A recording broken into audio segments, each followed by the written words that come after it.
Book the Second, Birds of a Feather by Charles Dickens. Chapter 1. The school at which young Charlie Hexam had first learned from a book. The streets being, for pupils of his degree, the great preparatory establishment in which very much that is never unlearned is learned without and before book, was a miserable loft in an unsavory yard. Its atmosphere was oppressive and disagreeable. It was crowded, noisy, and confusing. Half the pupils dropped asleep or fell into a state of waking stupefaction. The other half kept them in either condition by maintaining a monotonous droning noise, as if they were performing, out of time and tune, on a ruder sort of bagpipe. The teachers, animated solely by good intentions, had no idea of execution, and a lamentable jumble was the upshot of their kind endeavors. It was a school for all ages, and for both sexes. The latter were kept apart, and the former were partitioned off into square assortments. But all the place was pervaded by a grimly ludicrous pretense that every pupil was childish and innocent. This pretense, much favored by the lady visitors, led to the ghastliest absurdities. Young women old in the vices of the commonest and worst life were expected to profess themselves enthralled by the good child's book, The Adventures of Little Marjorie, who resided in the village cottage by the mill. Severely reproved and morally squashed the miller, when she was 5 and he was 50, divided her porridge with singing birds, denied herself a new nankeen bonnet, on the ground that the turnips did not wear nankeen bonnets, neither did the sheep who ate them, who plaited straw and delivered the dreariest orations to all comers, at all sorts of unseasonable times. So, unwieldy young dredgers and hulking mudlarks were referred to the experiences of Thomas Tuppence, who, having resolved not to rob under circumstances of uncommon atrocity, his particular friend and benefactor, of 18 pence, presently came into supernatural possession of 3 and 6 pence, and lived a shining light ever afterwards. Note that the benefactor came to no good. Several swaggering sinners had written their own biographies in the same strain, it always appearing from the lessons of those very boastful persons that you were to do good, not because it was good, but because you were to make a good thing of it. Contrariwise, the adult pupils were taught to read, if they could learn, out of the New Testament, and by dint of stumbling over the syllables, and keeping their bewildered eyes on the particular syllables coming round to their turn, were as absolutely ignorant of the sublime history, as if they had never seen or heard of it. An exceedingly and confoundingly perplexing jumble of a school, in fact, where black spirits and gray, red spirits and white, jumbled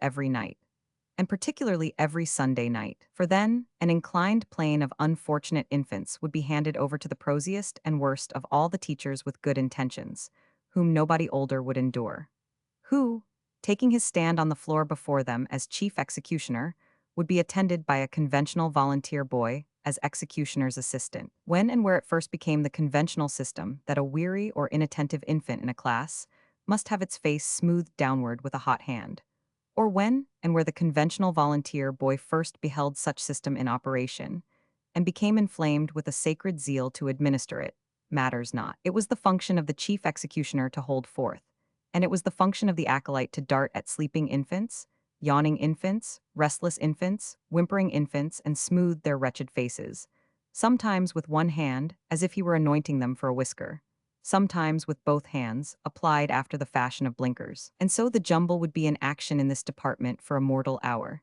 The exponent drawling on to my dear Childirenair, let us say, for example, about the beautiful coming to the sepulchre, and repeating the word sepulchre, commonly used among infants, 500 times and never once hinting what it meant, the conventional boy smoothing away right and left as an infallible commentary. The whole hotbed of flushed and exhausted infants exchanging measles, rashes, whooping cough, fever, and stomach disorders, as if they were assembled in high market for the purpose.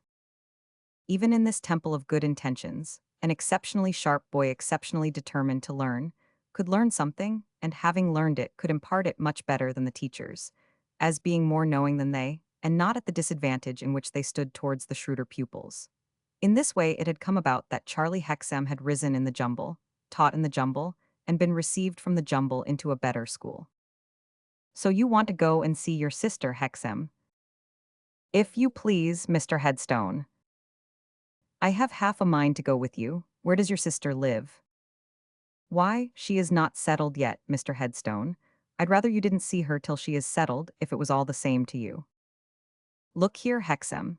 Mr. Bradley Headstone, highly certificated stipendiary schoolmaster, drew his right forefinger through one of the buttonholes of the boy's coat and looked at it attentively. I hope your sister may be good company for you. Why do you doubt it, Mr. Headstone? I did not say I doubted it. No, sir, you didn't say so. Bradley Headstone looked at his finger again, took it out of the buttonhole and looked at it closer, bit the side of it and looked at it again. You see, Hexam, you will be one of us. In good time you are sure to pass a creditable examination and become one of us. Then the question is. The boy waited so long for the question, while the schoolmaster looked at a new side of his finger and bit it, and looked at it again, that at length the boy repeated. The question is, sir, whether you had not better leave well alone. Is it well to leave my sister alone, Mr. Headstone? I do not say so because I do not know. I put it to you, I ask you to think of it. I want you to consider, you know how well you are doing here. After all, she got me here, said the boy with a struggle. Perceiving the necessity of it, acquiesced the schoolmaster, and making up her mind fully to the separation. Yes. The boy, with a return of that former reluctance or struggle or whatever it was, seemed to debate with himself. At length he said, raising his eyes to the master's face. I wish you'd come with me and see her, Mr. Headstone, though she is not settled.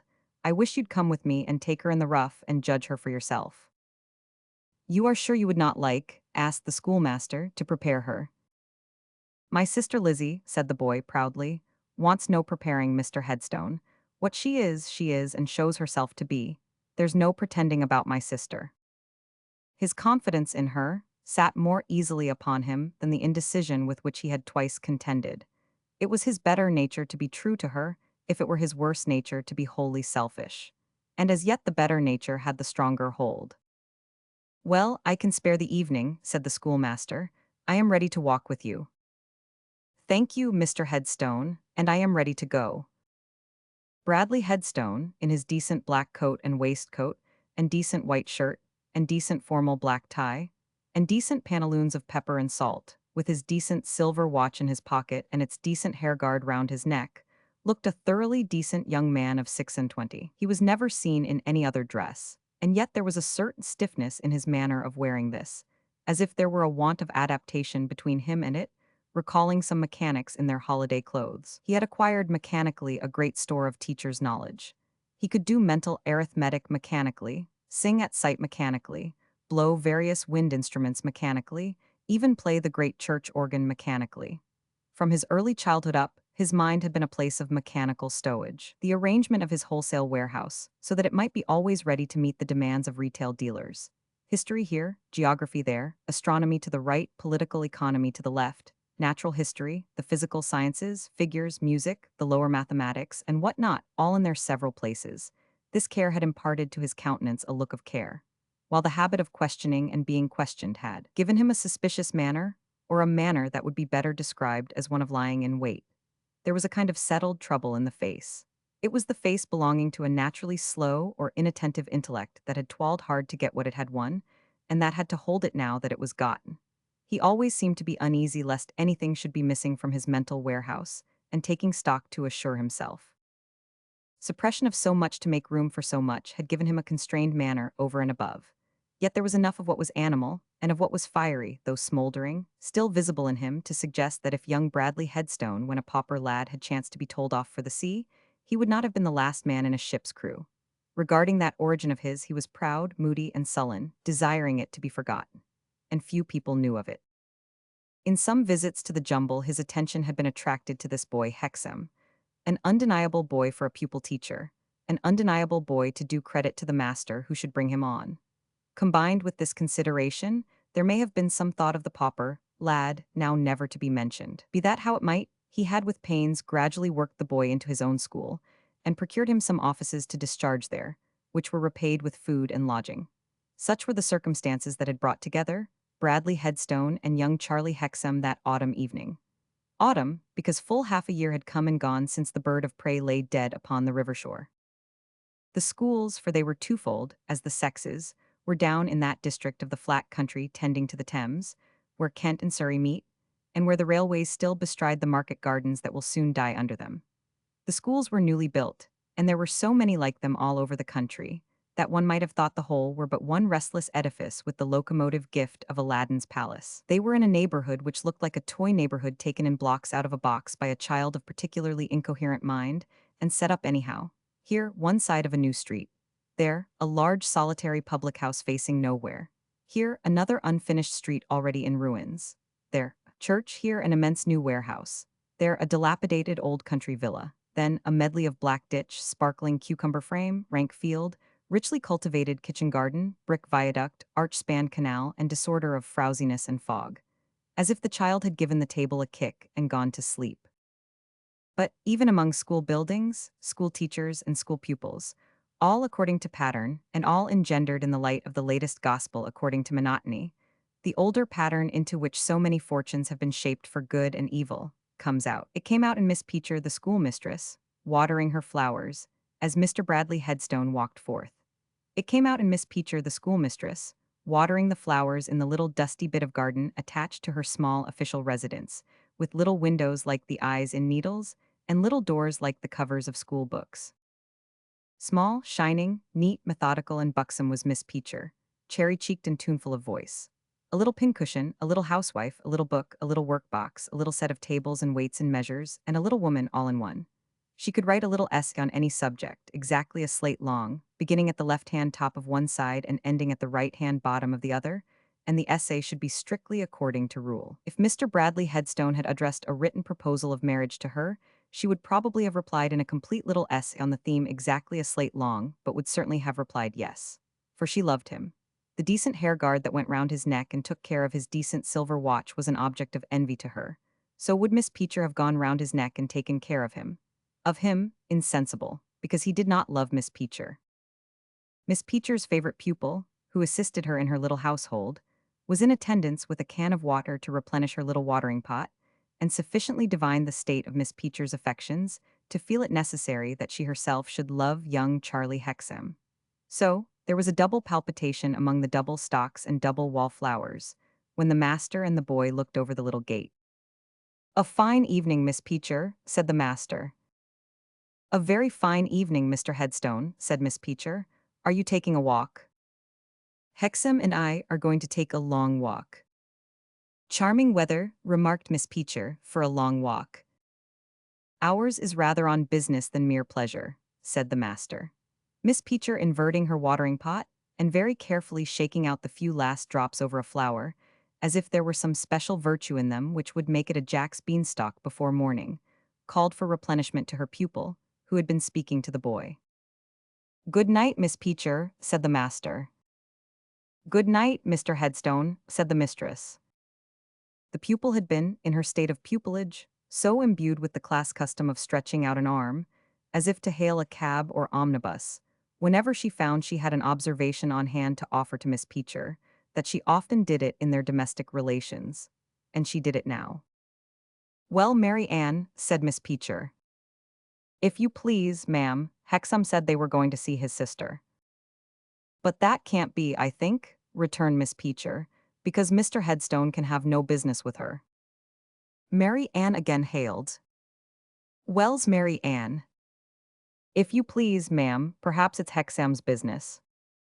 "That may be," said Miss Peacher. "I didn't think of that, not that it matters at all." Mary Ann again hailed. "Well's Mary Ann." "They say she's very handsome." "Oh, Mary Ann," returned Miss Peacher, slightly coloring and shaking her head a little out of humor. "How often have I told you not to use that vague expression, not to speak in that general way? When you say they say, what do you mean? Part of speech they." Mary Ann hooked her right arm behind her in her left hand, as being under examination, and replied.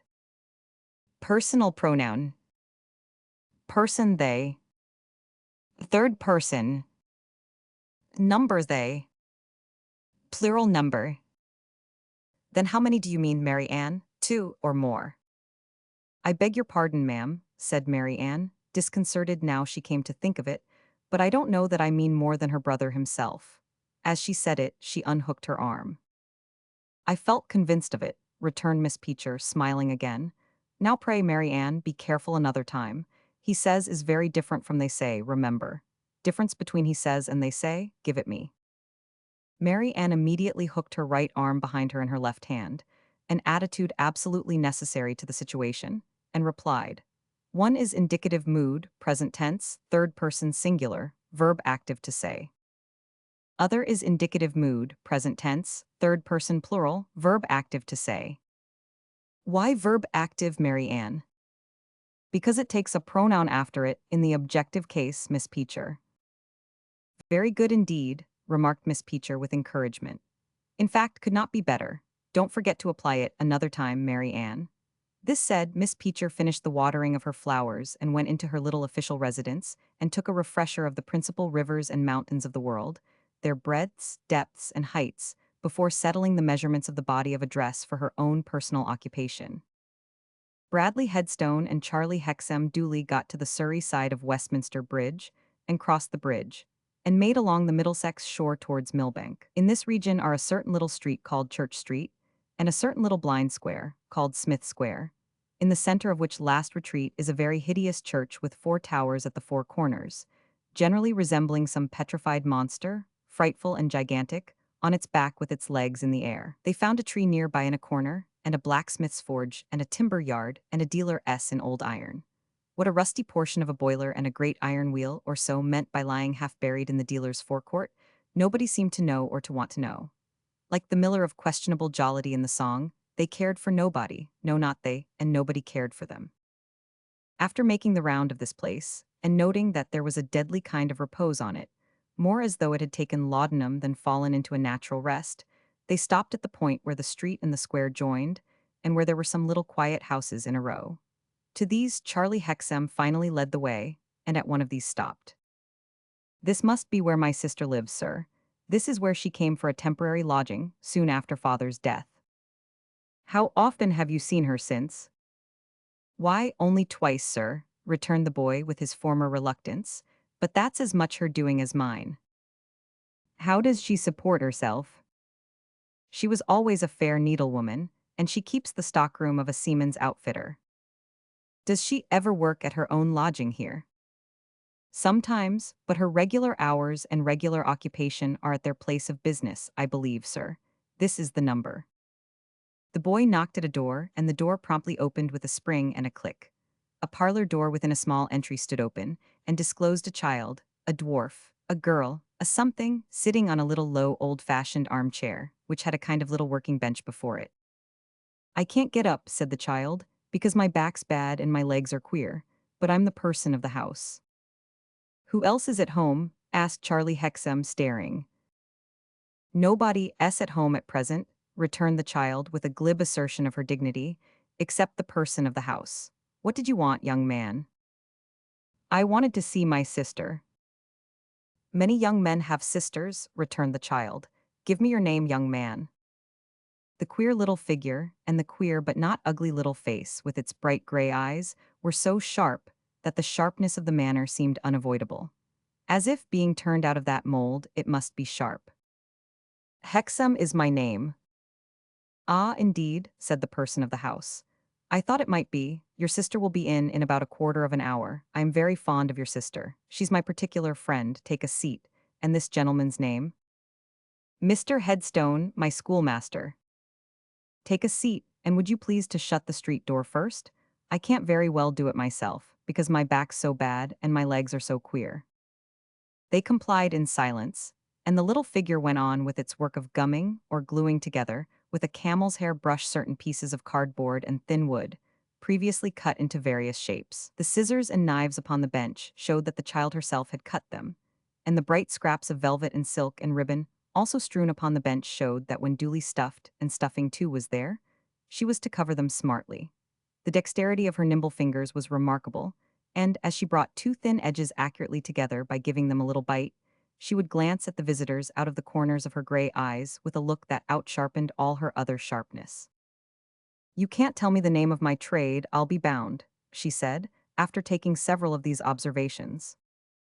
You make pincushions, said Charlie. What else do I make? Pen wipers, said Bradley Headstone. Ha, ha, what else do I make? You're a schoolmaster, but you can't tell me. You do something, he returned, pointing to a corner of the little bench with straw, but I don't know what. Well done you, cried the person of the house. I only make pincushions and pen wipers to use up my waste, but my straw really does belong to my business. Try again. What do I make with my straw? Dinner mats. A schoolmaster and says dinner mats? I'll give you a clue to my trade in a game of forfeits. I love my love with a bee because she's beautiful. I hate my love with a bee because she is brazen. I took her to the sign of the Blue Boar, and I treated her with bonnets. Her name's Bouncer, and she lives in Bedlam. Now, what do I make with my straw? Ladies' bonnets. Fine ladies, said the person of the house, nodding assent. Dolls, I'm a doll's dressmaker. I hope it's a good business. The person of the house shrugged her shoulders and shook her head. No. Poorly paid, and I'm often so pressed for time. I had a doll married last week and was obliged to work all night. And it's not good for me, on account of my back being so bad and my legs so queer. They looked at the little creature with a wonder that did not diminish, and the schoolmaster said, I am sorry your fine ladies are so inconsiderate. It's the way with them, said the person of the house, shrugging her shoulders again. And they take no care of their clothes, and they never keep to the same fashions a month. I work for a doll with 3 daughters. Bless you, she's enough to ruin her husband. The person of the house gave a weird little laugh here, and gave them another look out of the corners of her eyes. She had an elfin chin that was capable of great expression, and whenever she gave this look, she hitched this chin up, as if her eyes and her chin worked together on the same wires. Are you always as busy as you are now? Busier, I'm slack just now. I finished a large morning order the day before yesterday. Doll I work for lost a canary bird. The person of the house gave another little laugh and then nodded her head several times, as who should moralize, oh, this world, this world. Are you alone all day? Asked Bradley Headstone. Don't any of the neighboring children?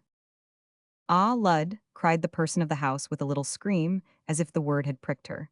Don't talk of children. I can't bear children. I know their tricks and their manners. She said this with an angry little shake of her tight fist close before her eyes.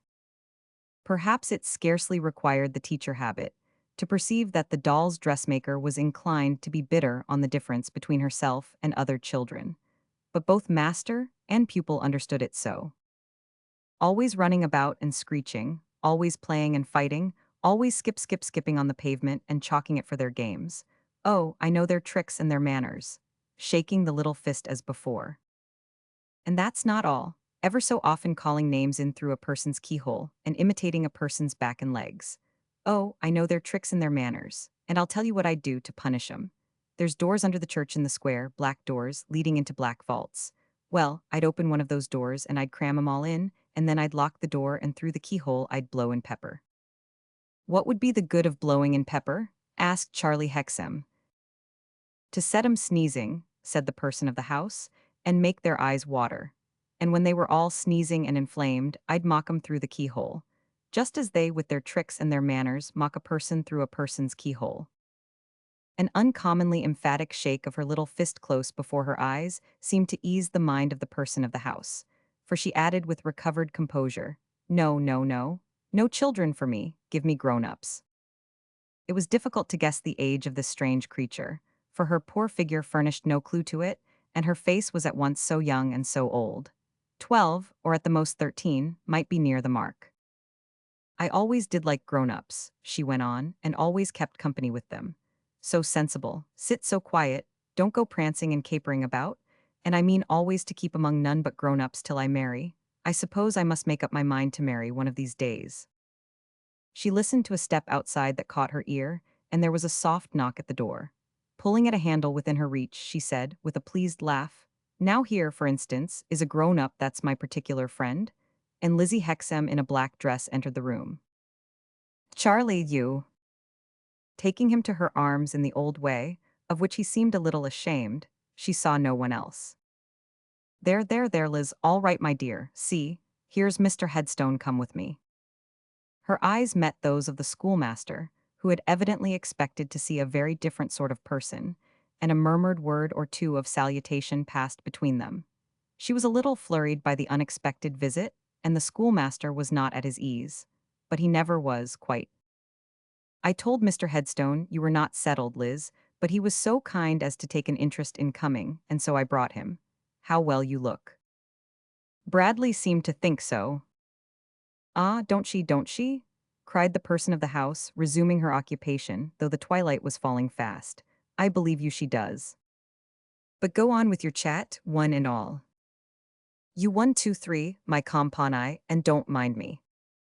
Pointing this impromptu rhyme with 3 points of her thin forefinger. I didn't expect a visit from you, Charlie, said his sister. I supposed that if you wanted to see me you would have sent to me, appointing me to come somewhere near the school, as I did last time. I saw my brother near the school, sir, to Bradley Headstone, because it's easier for me to go there than for him to come here. I work about midway between the two places. You don't see much of one another, said Bradley, not improving in respect of ease. No, with a rather sad shake of her head. Charlie always does well, Mr. Headstone. He could not do better. I regard his course as quite plain before him. I hope so. I am so thankful. So well done of you, Charlie dear. It is better for me not to come, except when he wants me, between him and his prospects. You think so, Mr. Headstone? Conscious that his pupil teacher was looking for his answer, that he himself had suggested the boys keeping aloof from this sister. Now seen for the first time face to face, Bradley Headstone stammered. Your brother is very much occupied, you know. He has to work hard. One cannot but say that the less his attention is diverted from his work, the better for his future. When he shall have established himself, why then? It will be another thing then. Lizzie shook her head again and returned with a quiet smile. I always advised him as you advise him. Did I not, Charlie? Well, never mind that now, said the boy. How are you getting on? Very well, Charlie. I want for nothing. You have your own room here. Oh yes, upstairs, and it's quiet and pleasant and airy. And she always has the use of this room for visitors, said the person of the house, screwing up one of her little bony fists like an opera glass and looking through it with her eyes and her chin in that quaint accordance. Always this room for visitors, haven't you, Lizzie dear? It happened that Bradley Headstone noticed a very slight action of Lizzie Hexam's hand, as though it checked the doll's dressmaker. And it happened that the latter noticed him in the same instant, for she made a double eyeglass of her two hands, looked at him through it, and cried with a waggish shake of her head, Aha, caught you spying, did I?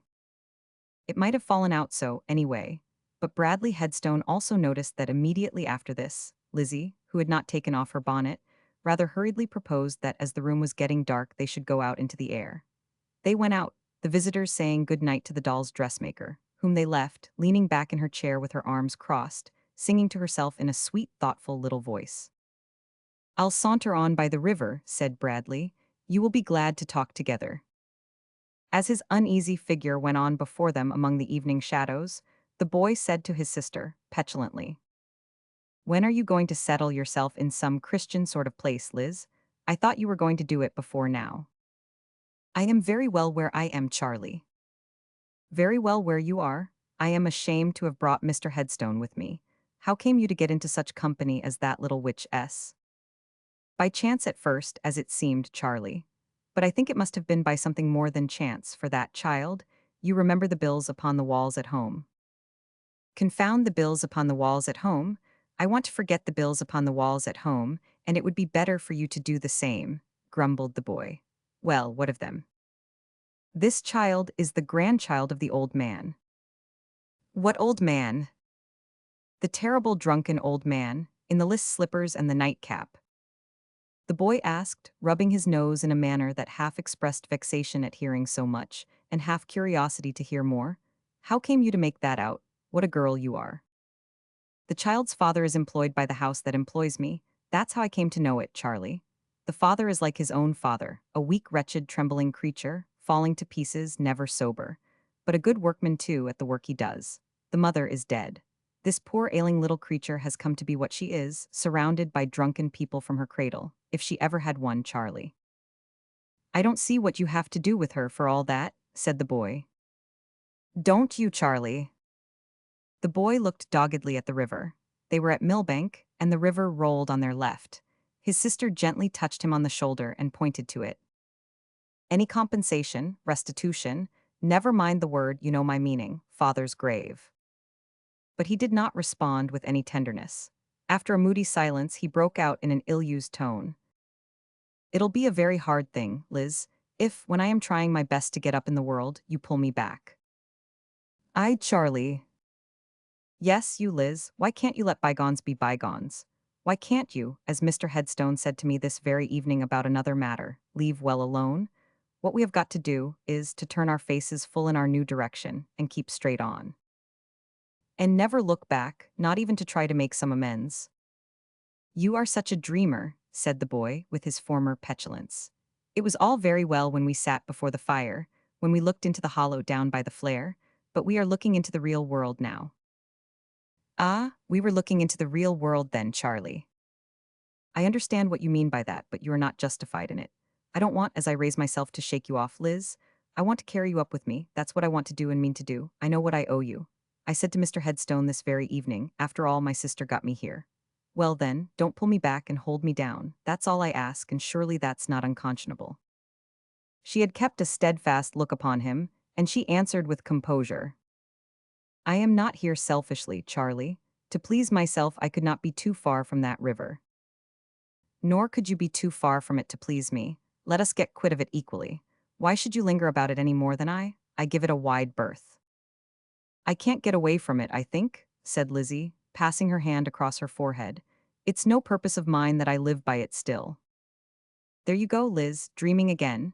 You lodge yourself of your own accord in a house with a drunken tailor, I suppose, or something of the sort, and a little crooked antic of a child or old person, or whatever it is, and then you talk as if you were drawn or driven there. Now, do be more practical. She had been practical enough with him, in suffering and striving for him, but she only laid her hand upon his shoulder, not reproachfully, and tapped it twice or thrice. She had been used to do so, to soothe him when she carried him about, a child as heavy as herself. Tears started to his eyes. Upon my word, Liz, drawing the back of his hand across them, I mean to be a good brother to you, and to prove that I know what I owe you. All I say is that I hope you'll control your fancies a little on my account. I'll get a school, and then you must come and live with me, and you'll have to control your fancies then, so why not now? Now say I haven't vexed you. You haven't, Charlie, you haven't. And say I haven't hurt you. You haven't, Charlie, but this answer was less ready. Say you are sure I didn't mean to. Come, there's Mr. Headstone stopping and looking over the wall at the tide, to hint that it's time to go. Kiss me, and tell me that you know I didn't mean to hurt you. She told him so, and they embraced, and walked on and came up with the schoolmaster. But we go your sister's way, he remarked, when the boy told him he was ready. And with his cumbrous and uneasy action he stiffly offered her his arm. Her hand was just within it when she drew it back. He looked round with a start, as if he thought she had detected something that repelled her, in the momentary touch.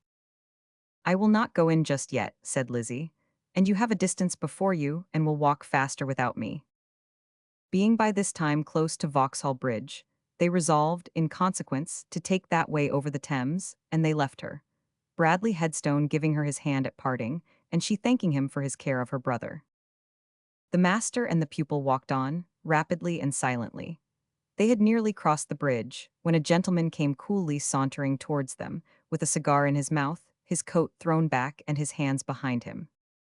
Something in the careless manner of this person, and in a certain lazily arrogant air with which he approached, holding possession of twice as much pavement as another would have claimed, instantly caught the boy's attention. As the gentleman passed, the boy looked at him narrowly, and then stood still, looking after him. "Who is it that you stare after?" asked Bradley. "Why," said the boy with a confused and pondering frown upon his face, "it is that Wrayburn one." Bradley Headstone scrutinized the boy as closely as the boy had scrutinized the gentleman. "I beg your pardon, Mr. Headstone, but I couldn't help wondering what in the world brought him here." Though he said it as if his wonder were past, at the same time resuming the walk, it was not lost upon the master that he looked over his shoulder after speaking, and that the same perplexed and pondering frown was heavy on his face. "You don't appear to like your friend, Hexam." "I don't like him," said the boy. "Why not?" "He took hold of me by the chin in a precious impertinent way, the first time I ever saw him," said the boy. "So again, why?" "For nothing, or it's much the same, because something I happened to say about my sister didn't happen to please him. Then he knows your sister. He didn't at that time, said the boy, still moodily pondering. Does now. The boy had so lost himself that he looked at Mr. Bradley Headstone as they walked on side by side, without attempting to reply until the question had been repeated. Then he nodded and answered, "Yes, sir." "Going to see her, I dare say." "It can't be," said the boy quickly. "He doesn't know her well enough. I should like to catch him at it." When they had walked on for a time, more rapidly than before, the master said, clasping the pupil's arm between the elbow and the shoulder with his hand, "You were going to tell me something about that person. What did you say his name was?" "Wrayburn, Mr. Eugene Wrayburn. He is what they call a barrister, with nothing to do. The first time he came to our old place was when my father was alive. He came on business, not that it was his business. He never had any business. He was brought by a friend of his." "And the other times?" "There was only one other time that I know of. When my father was killed by accident, he chanced to be one of the finders. He was mooning about, I suppose, taking liberties with people's chins, but there he was somehow. He brought the news home to my sister early in the morning, and brought Miss Abby Potterson, a neighbor, to help break it to her. He was mooning about the house when I was fetched home in the afternoon. They didn't know where to find me till my sister could be brought round sufficiently to tell them, and then he mooned away." "And is that all?" "That's all, sir." Bradley Headstone gradually released the boy's arm, as if he were thoughtful, and they walked on side by side as before. After a long silence between them, Bradley resumed the talk. "I suppose your sister," with a curious break both before and after the words, "has received hardly any teaching, Hexam." "Hardly any, sir." "Sacrificed, no doubt, to her father's objections. I remember them in your case. Yet your sister scarcely looks or speaks like an ignorant person." "Lizzie has as much thought as the best, Mr. Headstone. Too much, perhaps, without teaching. I used to call the fire at home her books, for she was always full of fancies, sometimes quite wise fancies, considering, when she sat looking at it." "I don't like that," said Bradley Headstone.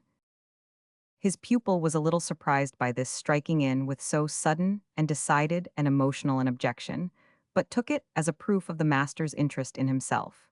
It emboldened him to say, "I have never brought myself to mention it openly to you, Mr. Headstone, and you're my witness that I couldn't even make up my mind to take it from you before we came out tonight. But it's a painful thing to think that if I get on as well as you hope, I shall be, I won't say disgraced, because I don't mean disgraced, but rather put to the blush if it was known, by a sister who has been very good to me." "Yes," said Bradley Headstone in a slurring way, for his mind scarcely seemed to touch that point, so smoothly did it glide to another. "And there is this possibility to consider. Some man who had worked his way might come to admire your sister, and might even in time bring himself to think of marrying your sister. And it would be a sad drawback and a heavy penalty upon him, if, overcoming in his mind other inequalities of condition and other considerations against it, this inequality and this consideration remained in full force." "That's much my own meaning, sir." "Aye, said Bradley Headstone, "but you spoke of a mere brother. Now, the case I have supposed would be a much stronger case, because an admirer, a husband, would form the connection voluntarily, besides being obliged to proclaim it, which a brother is not. After all, you know, it must be said of you that you couldn't help yourself, while it would be said of him, with equal reason, that he could." "That's true, sir. Sometimes since Lizzie was left free by father's death, I have thought that such a young woman might soon acquire more than enough to pass muster. And sometimes I have even thought that perhaps Miss Peacher. For the purpose, I would advise not Miss Peacher." Bradley Headstone struck in with a recurrence of his late decision of manner. "Would you be so kind as to think of it for me, Mr. Headstone?" "Yes, Hexam, yes, I'll think of it. I'll think maturely of it, I'll think well of it." Their walk was almost a silent one afterwards, until it ended at the schoolhouse. There, one of neat Miss Peacher's little windows, like the eyes in needles, was illuminated, and in a corner near it sat Mary Ann watching, while Miss Peacher at the table stitched at the neat little body she was making up by brown paper pattern for her own wearing. N.B. Miss Peacher and Miss Peacher's pupils were not much encouraged in the unscholastic art of needlework by government. Mary Ann, with her face to the window, held her arm up. "Well's Mary Ann?" "Mr. Headstone coming home, ma'am," In about a minute, Mary Ann again hailed. Yes, Mary Ann. Gone in and locked his door, ma'am. Miss Peacher repressed a sigh as she gathered her work together for bed, and transfixed that part of her dress where her heart would have been if she had had the dress on, with a sharp, sharp needle. Chapter 2. The person of the house, doll's dressmaker and manufacturer of ornamental pincushions and pen wipers, sat in her quaint little low armchair, singing in the dark, until Lizzie came back. The person of the house had attained that dignity while yet of very tender years indeed, through being the only trustworthy person in the house. Well, Lizzie Mizzy Wizzy, said she, breaking off in her song, what's the news out of doors? What's the news indoors? Returned Lizzie, playfully smoothing the bright long fair hair which grew very luxuriant and beautiful on the head of the doll's dressmaker. Let me see, said the blind man, why the last news is that I don't mean to marry your brother. No. No-o, shaking her head and her chin, don't like the boy. What do you say to his master? I say that I think he's bespoke. Lizzie finished putting the hair carefully back over the misshapen shoulders, and then lighted a candle. It showed the little parlor to be dingy, but orderly and clean. She stood it on the mantel shelf, remote from the dressmaker's eyes, and then put the room door open, and the house door open, and turned the little low chair and its occupant towards the outer air. It was a sultry night, and this was a fine weather arrangement when the day's work was done. To complete it, she seated herself in a chair by the side of the little chair, and protectingly drew under her arm the spare hand that crept up to her. This is what your loving Jenny Wren calls the best time in the day and night, said the person of the house. Her real name was Fanny Cleaver, but she had long ago chosen to bestow upon herself the appellation of Miss Jenny Wren. I have been thinking, Jenny went on, as I sat at work today, what a thing it would be if I should be able to have your company till I am married, or at least courted. Because when I am courted, I shall make him do some of the things that you do for me. He couldn't brush my hair like you do, or help me up and down stairs like you do, and he couldn't do anything like you do, but he could take my work home, and he could call for orders in his clumsy way. And he shall too. I'll trot him about, I can tell him. Jenny Wren had her personal vanities, happily for her, and no intentions were stronger in her breast than the various trials and torments that were, in the fullness of time, to be inflicted upon him. Wherever he may happen to be just at present, or whoever he may happen to be, said Miss Wren, I know his tricks and his manners, and I give him warning to look out.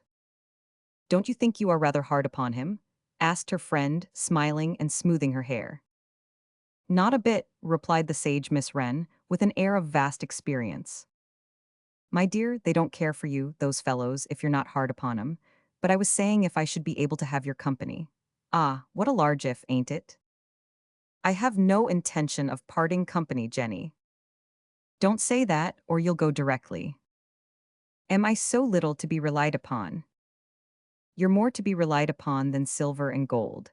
As she said it, Miss Wren suddenly broke off, screwed up her eyes and her chin, and looked prodigiously knowing. Aha! Who comes here, a grenadier? What does he want, a pot of beer? And nothing else in the world, my dear. A man's figure paused on the pavement at the outer door. Mr. Eugene Wrayburn, ain't it? Said Miss Wren. So I am told, was the answer.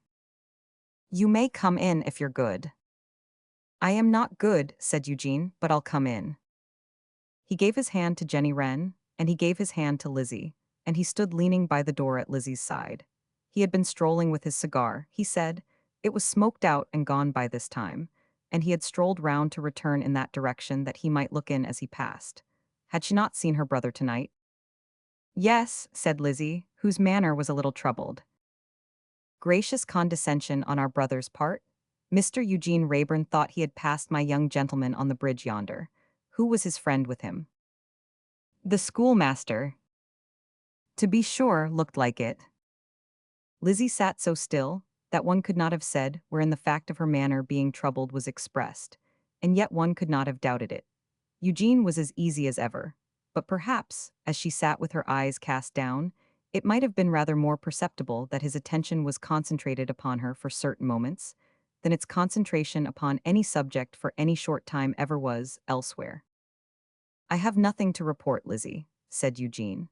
But, having promised you that an eye should be always kept on Mr. Riderhood through my friend Lightwood, I like occasionally to renew my assurance that I keep my promise, and keep my friend up to the mark. I should not have doubted it, sir. Generally, I confess myself a man to be doubted, returned Eugene, coolly, for all that. Why are you? Asked the sharp Miss Wren.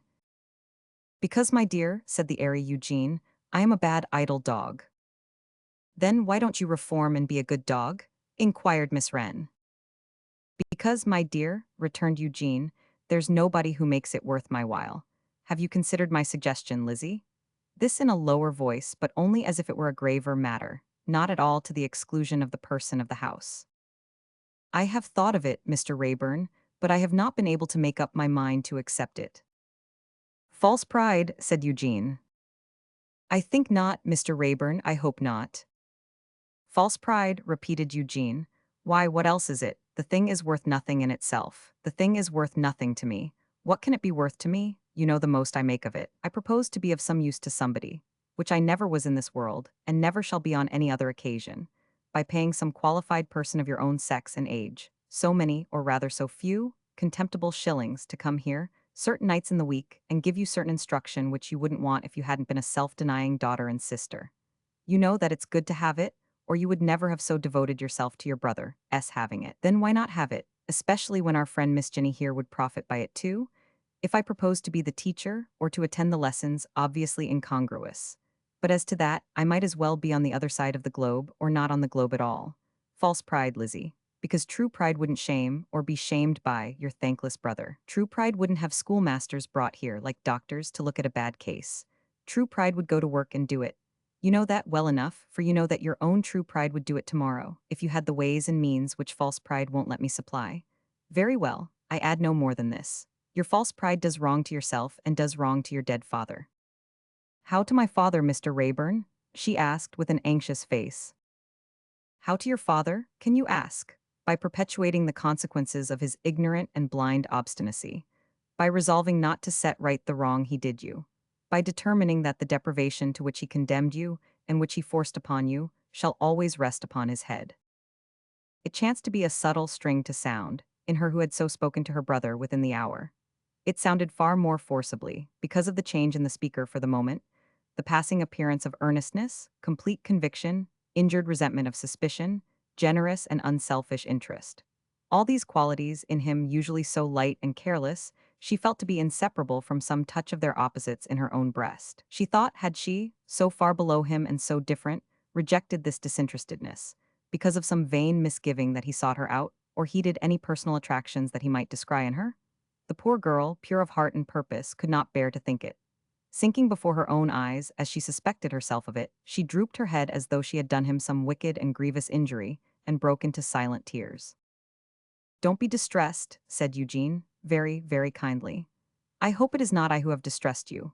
I meant no more than to put the matter in its true light before you, though I acknowledge I did it selfishly enough, for I am disappointed. Disappointed of doing her a service? How else could he be disappointed? It won't break my heart, laughed Eugene.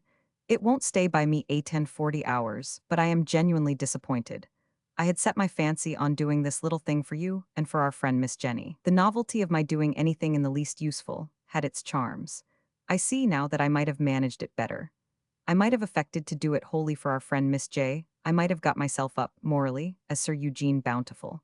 But upon my soul I can't make flourishes, and I would rather be disappointed than try. If he meant to follow home what was in Lizzie's thoughts, it was skillfully done. If he followed it by mere fortuitous coincidence, it was done by an evil chance.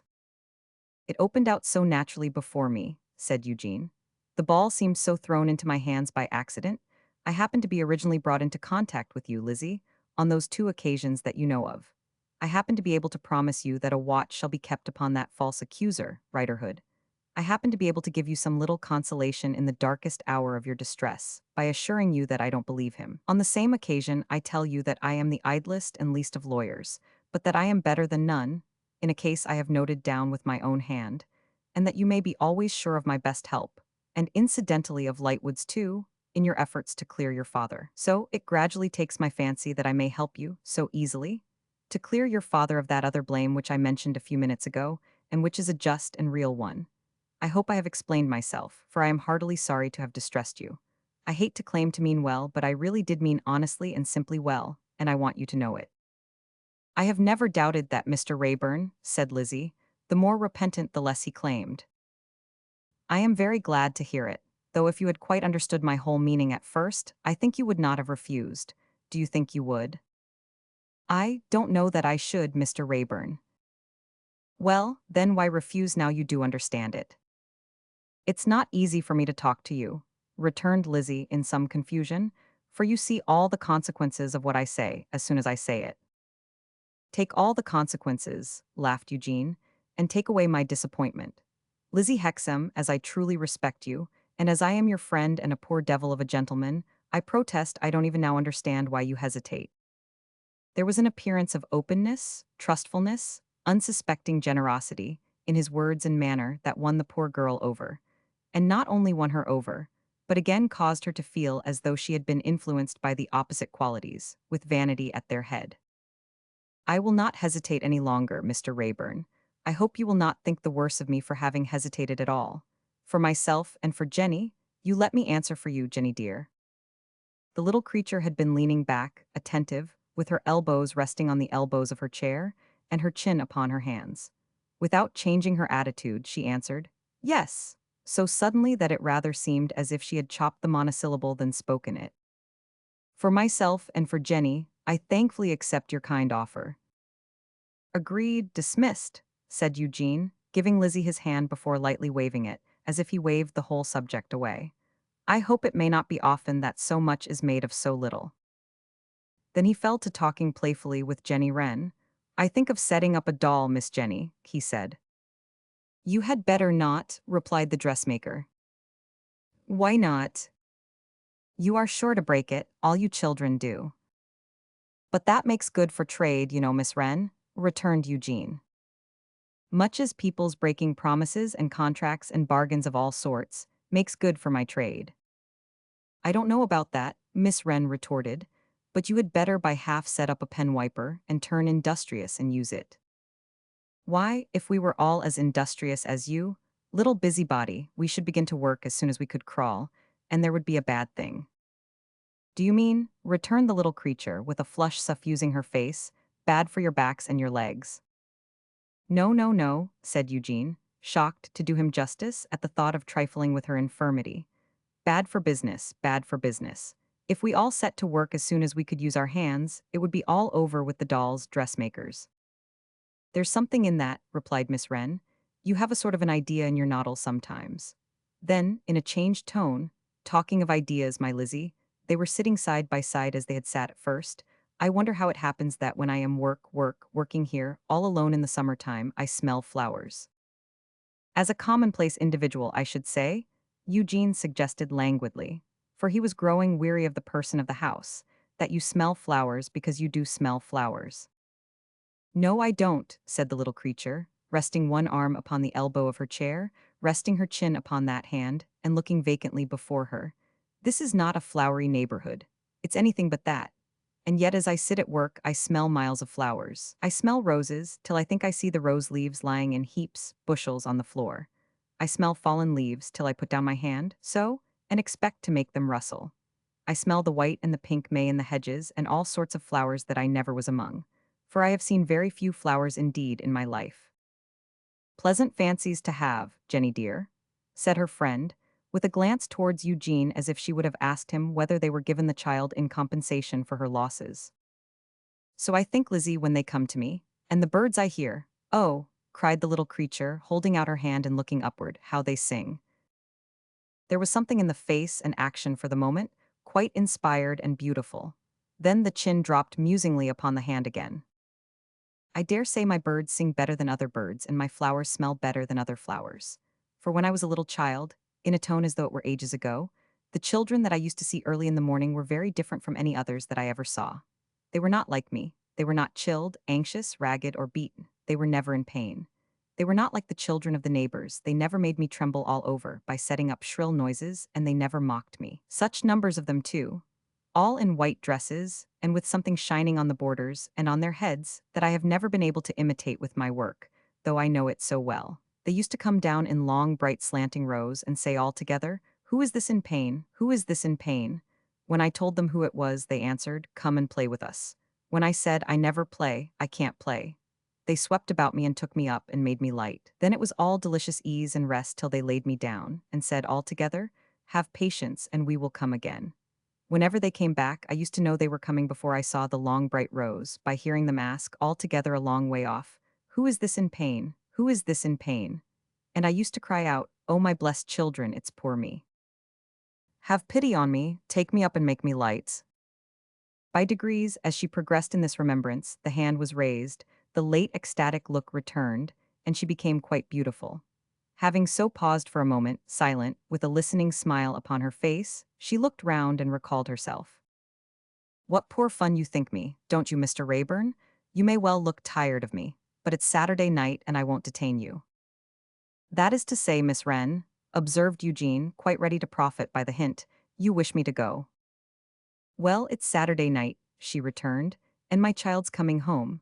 And my child is a troublesome bad child and costs me a world of scolding. I would rather you didn't see my child." "A doll," said Eugene, not understanding and looking for an explanation. But Lizzie, with her lips only, shaping the two words, "her father," he delayed no longer. He took his leave immediately. At the corner of the street he stopped to light another cigar, and possibly to ask himself what he was doing otherwise. If so, the answer was indefinite and vague. Who knows what he is doing, who is careless what he does? A man stumbled against him as he turned away, who mumbled some maudlin apology. Looking after this man, Eugene saw him go in at the door by which he himself had just come out.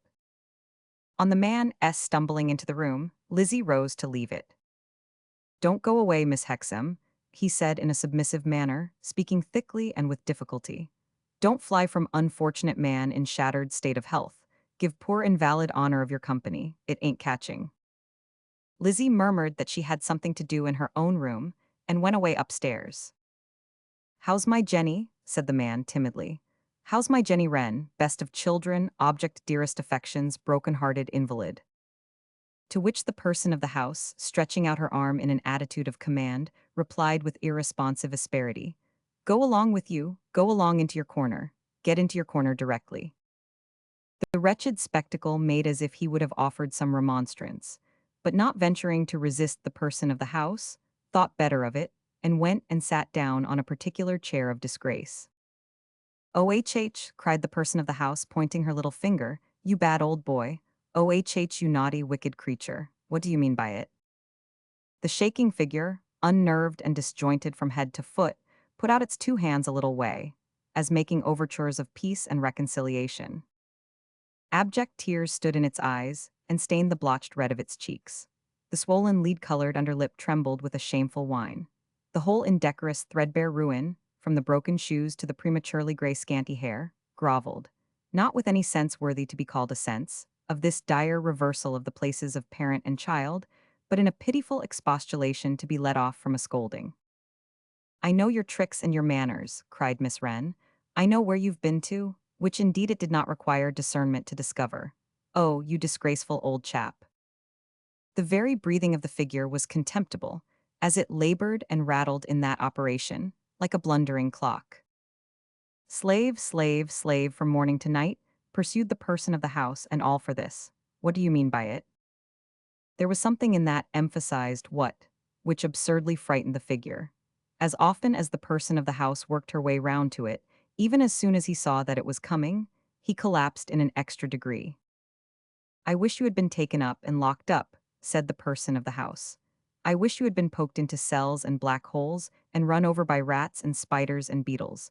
I know their tricks and their manners, and they'd have tickled you nicely. Ain't you ashamed of yourself?" "Yes, my dear," stammered the father. "Then," said the person of the house, terrifying him by a grand muster of her spirits and forces before recurring to the emphatic word, "what do you mean by it?" Circumstances over which had no control, was the miserable creature's plea in extenuation. "I'll circumstance you and control you too," retorted the person of the house, speaking with vehement sharpness, "if you talk in that way. I'll give you in charge to the police, and have you fined 5 shillings when you can't pay, and then I won't pay the money for you, and you'll be transported for life. How should you like to be transported for life?" Shouldn't like it, poor shattered invalid. Trouble nobody long, cried the wretched figure. Come, come, said the person of the house, tapping the table near her in a businesslike manner and shaking her head and her chin. You know what you've got to do. Put down your money this instant. The obedient figure began to rummage in its pockets. Spend a fortune out of your wages, I'll be bound, said the person of the house. Put it here, all you've got left, every farthing. Such a business as he made of collecting it from his dog's-eared pockets, of expecting it in this pocket and not finding it, of not expecting it in that pocket and passing it over, of finding no pocket where that other pocket ought to be. Is this all? Demanded the person of the house, when a confused heap of pence and shillings lay on the table. Got no more, was the rueful answer, with an accordant shake of the head. Let me make sure, you know what you've got to do. Turn all your pockets inside out and leave 'em so, cried the person of the house. He obeyed, and if anything could have made him look more abject or more dismally ridiculous than before, it would have been his so displaying himself. Here s but 7 and 8 pence halfpenny, exclaimed Miss Wren after reducing the heap to order. Oh, you prodigal old son, now you shall be starved. No, don't starve me, he urged, whimpering. If you were treated as you ought to be, said Miss Wren, you'd be fed upon the skewers of cats' meat. Only the skewers after the cats had had the meat. As it is, go to bed. When he stumbled out of the corner to comply, he again put out both his hands and pleaded, circumstances over which no control. Get along with you to bed, cried Miss Wren, snapping him up. Don't speak to me, I'm not going to forgive you, go to bed this moment. Seeing another emphatic, what upon its way, he evaded it by complying and was heard to shuffle heavily upstairs and shut his door and throw himself on his bed. Within a little while afterwards, Lizzie came down. Shall we have our supper, Jenny dear?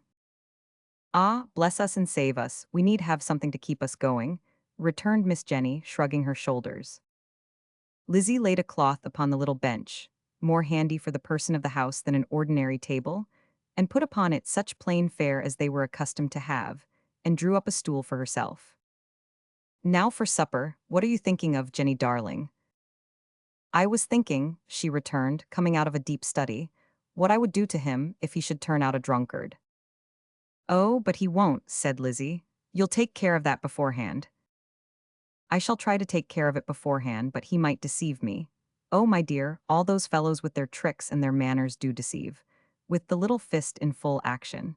And if so, I tell you what I think I'd do. When he was asleep, I'd make a spoon red hot, and I'd have some boiling liquor bubbling in a saucepan, and I'd take it out hissing, and I'd open his mouth with the other hand, or perhaps he'd sleep with his mouth ready open, and I'd pour it down his throat and blister it and choke him. I am sure you would do no such horrible thing, said Lizzie. Shouldn't I? Well, perhaps I shouldn't, but I should like to. I am equally sure you would not. Not even like to? Well, you generally know best. Only you haven't always lived among it as I have lived, and your back isn't bad and your legs are not queer. As they went on with their supper, Lizzie tried to bring her round to that prettier and better state. But the charm was broken. The person of the house was the person of a house full of sordid shames and cares, with an upper room in which that abased figure was infecting even innocent sleep with sensual brutality and degradation. The doll's dressmaker had become a little quaint shrew, of the world, worldly, of the earth, earthy. Poor doll's dressmaker? How often so dragged down by hands that should have raised her up, how often so misdirected when losing her way on the eternal road and asking guidance. Poor, poor little doll's dressmaker. Chapter 3. Britannia, sitting meditating one fine day, perhaps in the attitude in which she is presented on the copper coinage, discovers all of a sudden that she wants veneering in Parliament. It occurs to her that veneering is a representative man, which cannot in these times be doubted, and that Her Majesty's faithful Commons are incomplete without him. So, Britannia mentions to a legal gentleman of her acquaintance that if veneering will put down £5,000, he may write a couple of initial letters after his name at the extremely cheap rate of 2,500 per letter. It is clearly understood between Britannia and the legal gentleman that nobody is to take up the £5,000, but that being put down they will disappear by magical conjuration and enchantment. The legal gentleman in Britannia's confidence going straight from that lady to veneering, thus commissioned, veneering declares himself highly flattered, but requires breathing time to ascertain whether his friends will rally round him. Above all things, he says, it behoves him to be clear, at a crisis of this importance, whether his friends will rally round him. The legal gentleman, in the interests of his client, cannot allow much time for this purpose, as the lady rather thinks she knows somebody prepared to put down £6,000, but he says he will give Veneering 4 hours. Veneering then says to Mrs. Veneering, "We must work," and throws himself into a hansom cab. Mrs. Veneering in the same moment relinquishes baby to nurse, presses her aquiline hands upon her brow, to arrange the throbbing intellect within, orders out the carriage, and repeats in a distracted and devoted manner, compounded of Ophelia and any self-immolating female of antiquity you may prefer, "We must work." Veneering, having instructed his driver to charge at the public in the streets, like the lifeguards at Waterloo, is driven furiously to Duke Street, St. James's.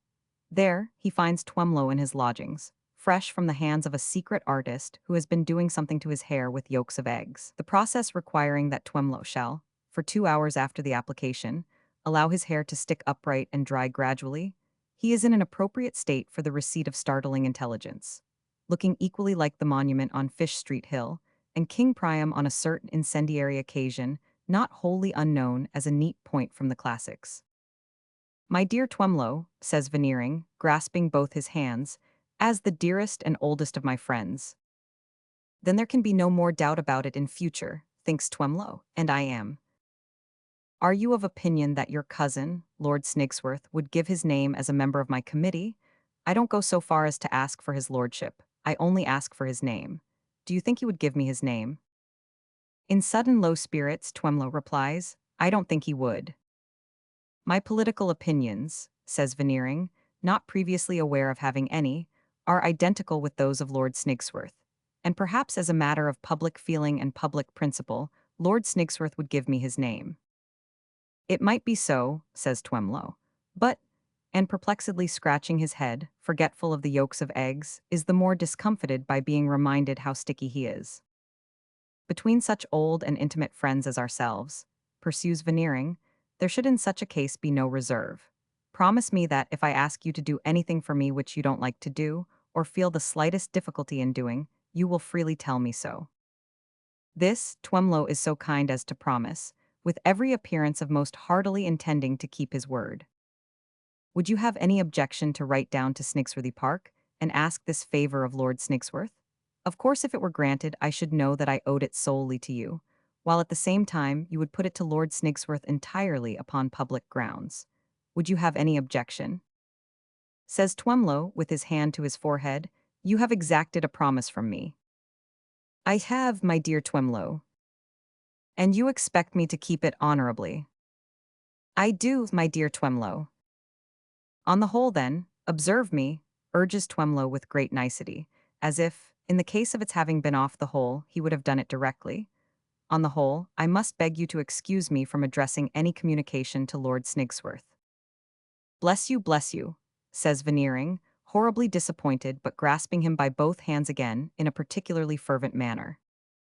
It is not to be wondered at that poor Twemlow should decline to inflict a letter on his noble cousin, who has gout in the temper, inasmuch as his noble cousin, who allows him a small annuity on which he lives, takes it out of him, as the phrase goes, in extreme severity, putting him, when he visits at Snigsworthy Park, under a kind of martial law, ordaining that he shall hang his hat on a particular peg, sit on a particular chair, talk on particular subjects to particular people, and perform particular exercises, such as sounding the praises of the family varnish, not to say pictures, and abstaining from the choicest of the family wines unless expressly invited to partake. "One thing, however, I can do for you," says Twemlow, "and that is work for you." Veneering blesses him again. "I'll go," says Twemlow, in a rising hurry of spirits, "to the club. Let us see now, what o'clock is it?" 20 minutes to 11.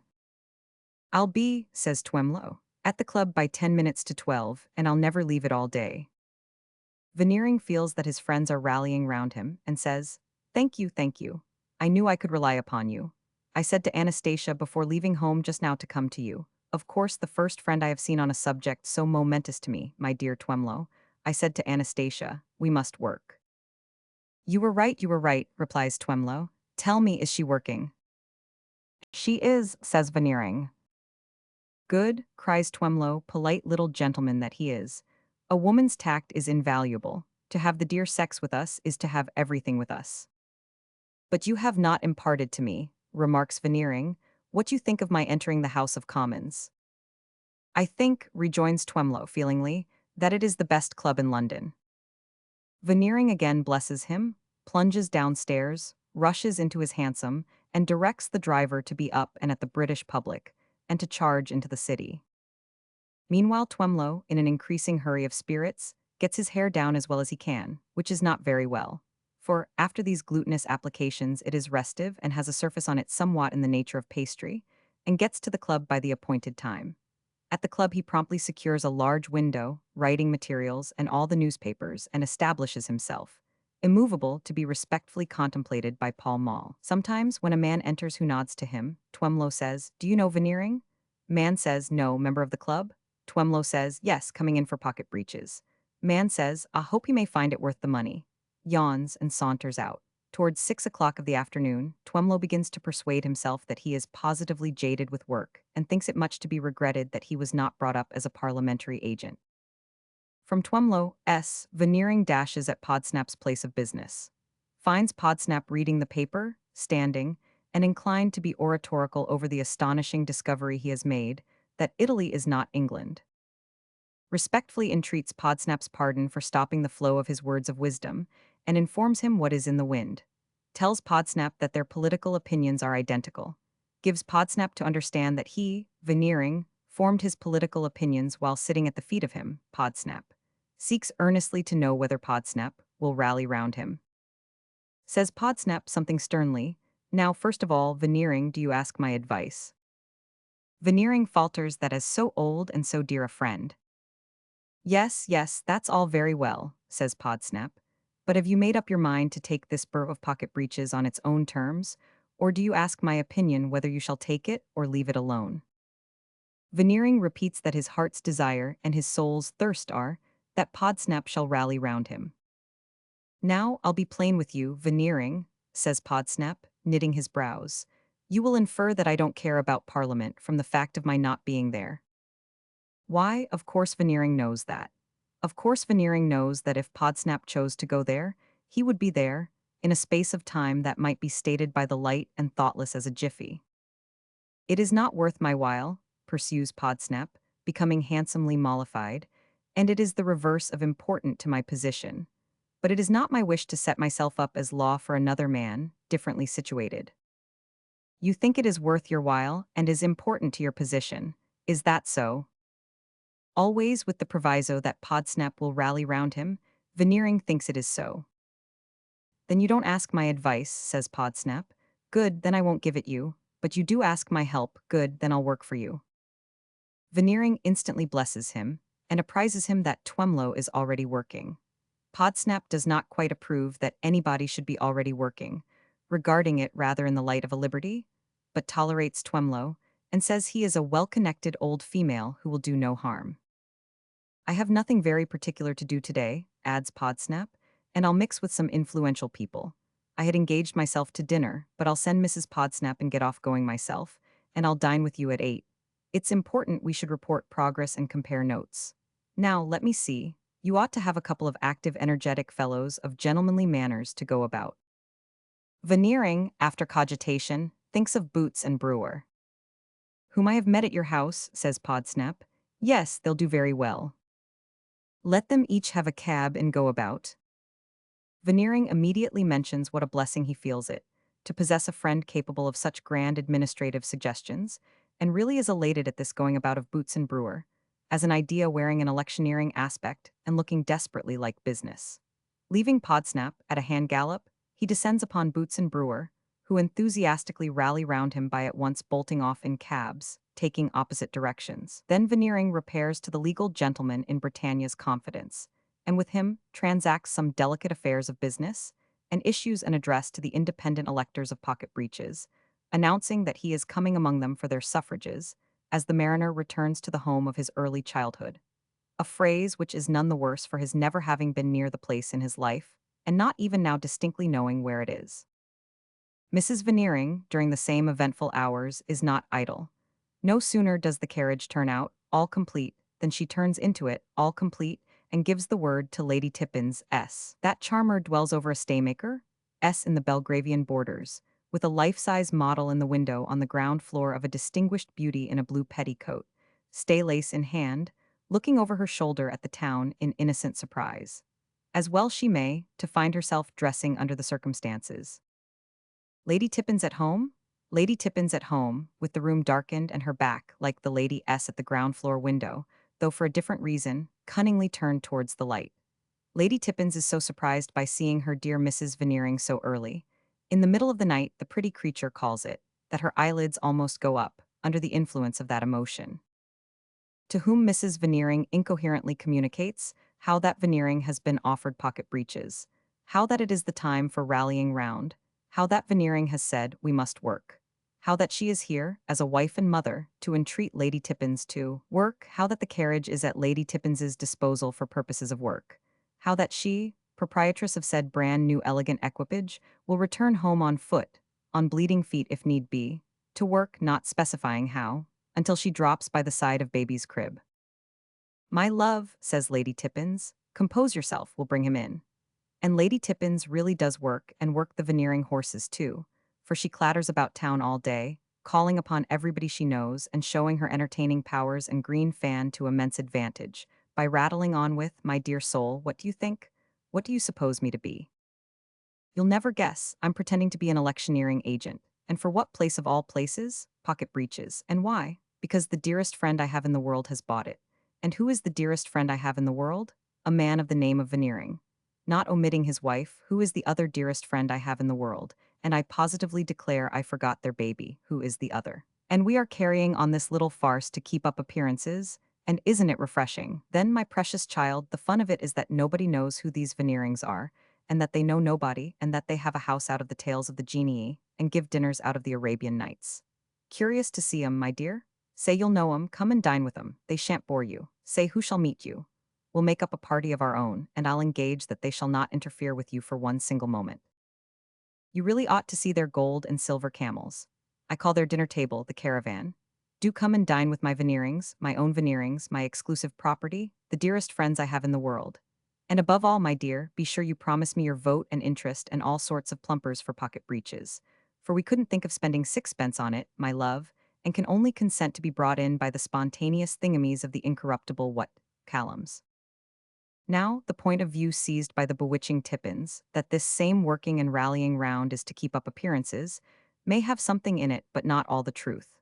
More is done, or considered to be done, which does as well, by taking cabs and going about, than the fair Tippins knew of. Many vast vague reputations have been made, solely by taking cabs and going about. This particularly obtains in all parliamentary affairs. Whether the business in hand be to get a man in, or get a man out, or get a man over, or promote a railway, or jockey a railway, or what else, nothing is understood to be so effectual as scouring nowhere in a violent hurry. In short, as taking cabs and going about. Probably because this reason is in the air, Twemlow, far from being singular in his persuasion that he works like a Trojan, is capped by Podsnap, who in his turn is capped by Boots and Brewer. At 8 o'clock, when all these hard workers assemble to dine at Veneering's, it is understood that the cabs of Boots and Brewer mustn't leave the door, but that pails of water must be brought from the nearest baiting place, and cast over the horses, legs on the very spot, lest Boots and Brewer should have instant occasion to mount and away. Those fleet messengers require the analytical to see that their hats are deposited where they can be laid hold of at an instant's notice. And they dine, remarkably well though, with the air of firemen in charge of an engine, expecting intelligence of some tremendous conflagration. Mrs. Veneering faintly remarks, as dinner opens, that many such days would be too much for her. Many such days would be too much for all of us, says Podsnap, but we'll bring him in. We'll bring him in, says Lady Tippins, sportively waving her green fan. Veneering forever. We'll bring him in, says Twemlow. We'll bring him in, say Boots and Brewer. Strictly speaking, it would be hard to show cause why they should not bring him in, Pocket Breeches having closed its little bargain, and there being no opposition. However, it is agreed that they must work to the last, and that if they did not work, something indefinite would happen. It is likewise agreed that they are all so exhausted with the work behind them, and need to be so fortified for the work before them as to require peculiar strengthening from Veneering's cellar. Therefore, the analytical has orders to produce the cream of his bins, and therefore it falls out that rallying becomes rather a trying word for the occasion. Lady Tippins being observed gamely to inculcate the necessity of rearing round their dear Veneering. Podsnap advocating roaring round him. Boots and Brewer declaring their intention of reeling round him, and Veneering thanking his devoted friends one and all, with great emotion, for rarling round him. In these inspiring moments, Brewer strikes out an idea which is the great hit of the day. He consults his watch and says, like Guy Fawkes, he'll now go down to the House of Commons and see how things look. "I'll keep about the lobby for an hour or so," says Brewer, with a deeply mysterious countenance, "and if things look well, I won't come back but will order my cab for 9 in the morning." "You couldn't do better," says Podsnap. Veneering expresses his inability ever to acknowledge this last service. Tears stand in Mrs. Veneering's affectionate eyes. Boots shows envy, loses ground, and is regarded as possessing a second-rate mind. They all crowd to the door to see Brewer off. Brewer says to his driver, "Now, is your horse pretty fresh?" Eyeing the animal with critical scrutiny. Driver says he's as fresh as butter. "Put him along then," says Brewer, House of Commons. Driver darts up, Brewer leaps in, they cheer him as he departs, and Mr. Podsnap says, "Mark my words, sir. That's a man of resource, that's a man to make his way in life."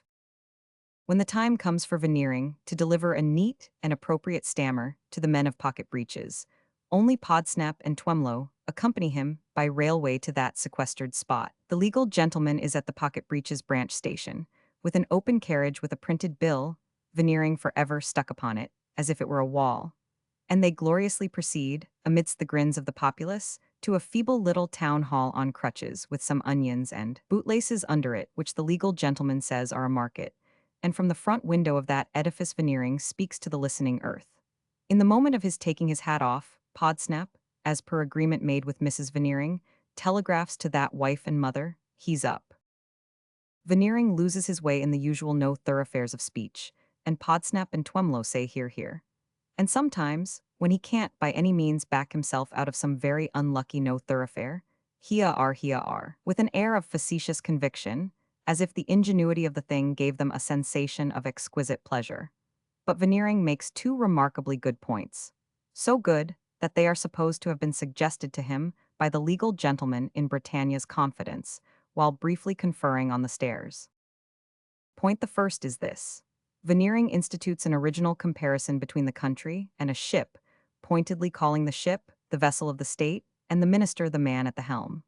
Veneering's object is to let Pocket Breeches know that his friend on his right, Podsnap, is a man of wealth. Consequently, says he, and, gentlemen, when the timbers of the vessel of the state are unsound, and the man at the helm is unskillful, would those great marine insurers, who rank among our world-famed merchant princes, would they insure her, gentlemen? Would they underwrite her? Would they incur a risk in her? Would they have confidence in her? Why, gentlemen, if I appealed to my honorable friend upon my right, himself among the greatest and most respected of that great and much respected class, he would answer no. Point the second is this. The telling fact that Twemlow is related to Lord Snigsworth must be let off. Veneering supposes a state of public affairs that probably never could by any possibility exist, though this is not quite certain, in consequence of his picture being unintelligible to himself and everybody else, and thus proceeds. Why, gentlemen, if I were to indicate such a program to any class of society, I say it would be received with derision, would be pointed at by the finger of scorn. If I indicated such a program to any worthy and intelligent tradesman of your town, nay, I will here be personal and say our town, what would he reply? He would reply, "Away with it." That's what he would reply, gentlemen. In his honest indignation, he would reply, "Away with it." But suppose I mounted higher in the social scale. Suppose I drew my arm through the arm of my respected friend upon my left, and walking with him through the ancestral woods of his family, and under the spreading beeches of Snigsworthy Park, approached the noble hall, crossed the courtyard, entered by the door, went up the staircase, and, passing from room to room, found myself at last in the august presence of my friend's near kinsman, Lord Snigsworth. And suppose I said to that venerable earl, "My lord, I am here before your lordship, presented by your lordship's near kinsman, my friend upon my left, to indicate that program." What would his lordship answer? Why, he would answer, "Away with it." That's what he would answer, gentlemen. Away with it. Unconsciously using, in his exalted sphere, the exact language of the worthy and intelligent tradesman of our town, the near and dear kinsman of my friend upon my left would answer in his wrath, "Away with it." Veneering finishes with this last success, and Mr. Podsnap telegraphs to Mrs. Veneering, "He's down." Then dinner is had at the hotel with the legal gentleman, and then there are in due succession, nomination, and declaration. Finally, Mr. Podsnap telegraphs to Mrs. Veneering, "We have brought him in." Another gorgeous dinner awaits them on their return to the Veneering halls, and Lady Tippins awaits them, and Boots and Brewer await them. There is a modest assertion on everybody's part that everybody single-handed brought him in. But in the main, it is conceded by all that that stroke of business on Brewer's part, in going down to the house that night to see how things looked, was the master stroke. A touching little incident is related by Mrs. Veneering in the course of the evening. Mrs. Veneering is habitually disposed to be tearful and has an extra disposition that way after her late excitement. Previous to withdrawing from the dinner table with Lady Tippins, she says, in a pathetic and physically weak manner, "You will all think it foolish of me, I know, but I must mention it. As I sat by Baby's crib, on the night before the election, Baby was very uneasy in her sleep. The analytical chemist, who is gloomily looking on, has diabolical impulses to suggest, wind, and throw up his situation, but represses them. After an interval almost convulsive, Baby curled her little hands in one another and smiled. Mrs. Veneering stopping here, Mr. Podsnap deems it incumbent on him to say, 'I wonder why.' Could it be, I asked myself," says Mrs. Veneering, looking about her for her pocket handkerchief, "that the fairies were telling Baby that her papa would shortly be an MP.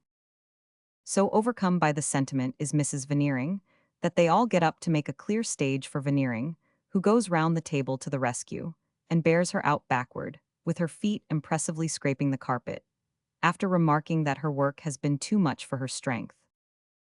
Whether the fairies made any mention of the £5,000, and it disagreed with Baby, is not speculated upon. Poor little Twemlow, quite done up, is touched, and still continues touched after he is safely housed over the livery stable yard in Duke Street, St. James's. But there, upon his sofa, a tremendous consideration breaks in upon the mild gentleman, putting all softer considerations to the rout. Gracious heavens! Now I have time to think of it, he never saw one of his constituents in all his days, until we saw them together. After having paced the room in distress of mind, with his hand to his forehead, the innocent Twemlow returns to his sofa and moans, "I shall either go distracted or die of this man. He comes upon me too late in life. I am not strong enough to bear him." Chapter 4. To use the cold language of the world, Mrs. Alfred Lamel rapidly improved the acquaintance of Miss Podsnap. To use the warm language of Mrs. Lamel, she and her sweet Georgiana soon became one, in heart, in mind, in sentiment, in soul. Whenever Georgiana could escape from the thraldom of Podsnapery, could throw off the bedclothes of the custard-colored phaeton and get up, could shrink out of the range of her mother's rocking, and, so to speak, rescue her poor little frosty toes from being rocked over, she repaired to her friend, Mrs. Alfred Lamel. Mrs. Podsnap by no means objected. As a consciously splendid woman, accustomed to overhear herself so denominated by elderly osteologists pursuing their studies in dinner society, Mrs. Podsnap could dispense with her daughter. Mr. Podsnap, for his part, on being informed where Georgiana was, swelled with patronage of the Lamels, that they, when unable to lay hold of him, should respectfully grasp at the hem of his mantle, that they, when they could not bask in the glory of him the sun, should take up with the pale reflected light of the watery young moon his daughter, appeared quite natural, becoming, and proper. It gave him a better opinion of the discretion of the Lamels than he had heretofore held, as showing that they appreciated the value of the connection. So, Georgiana repairing to her friend, Mr. Podsnap went out to dinner, and yet to dinner, arm in arm with Mrs. Podsnap, settling his obstinate head in his cravat and shirt collar, much as if he were performing on the Pandean pipes in his own honor, the triumphal march, "See the conquering Podsnap comes, sound the trumpets, beat the drums." It was a trait in Mr. Podsnap's character, and in one form or other it will be generally seen to pervade the depths and shallows of Podsnapery, that he could not endure a hint of disparagement of any friend or acquaintance of his. "How dare you?" he would seem to say in such a case. "What do you mean? I have licensed this person. This person has taken out my certificate. Through this person you strike at me. Podsnap the Great. And it is not that I particularly care for the person's dignity, but that I do most particularly care for Podsnaps. Hence, if anyone in his presence had presumed to doubt the responsibility of the Lamels, he would have been mightily huffed. Not that anyone did, for Veneering, MP, was always the authority for their being very rich, and perhaps believed it. As indeed he might, if he chose, for anything he knew of the matter. Mr. and Mrs. Lamel's house in Sackville Street, Piccadilly, was but a temporary residence. It has done well enough, they informed their friends, for Mr. Lamel when a bachelor, but it would not do now. So they were always looking at palatial residences in the best situations, and always very nearly taking or buying one, but never quite concluding the bargain. Hereby they made for themselves a shining little reputation apart.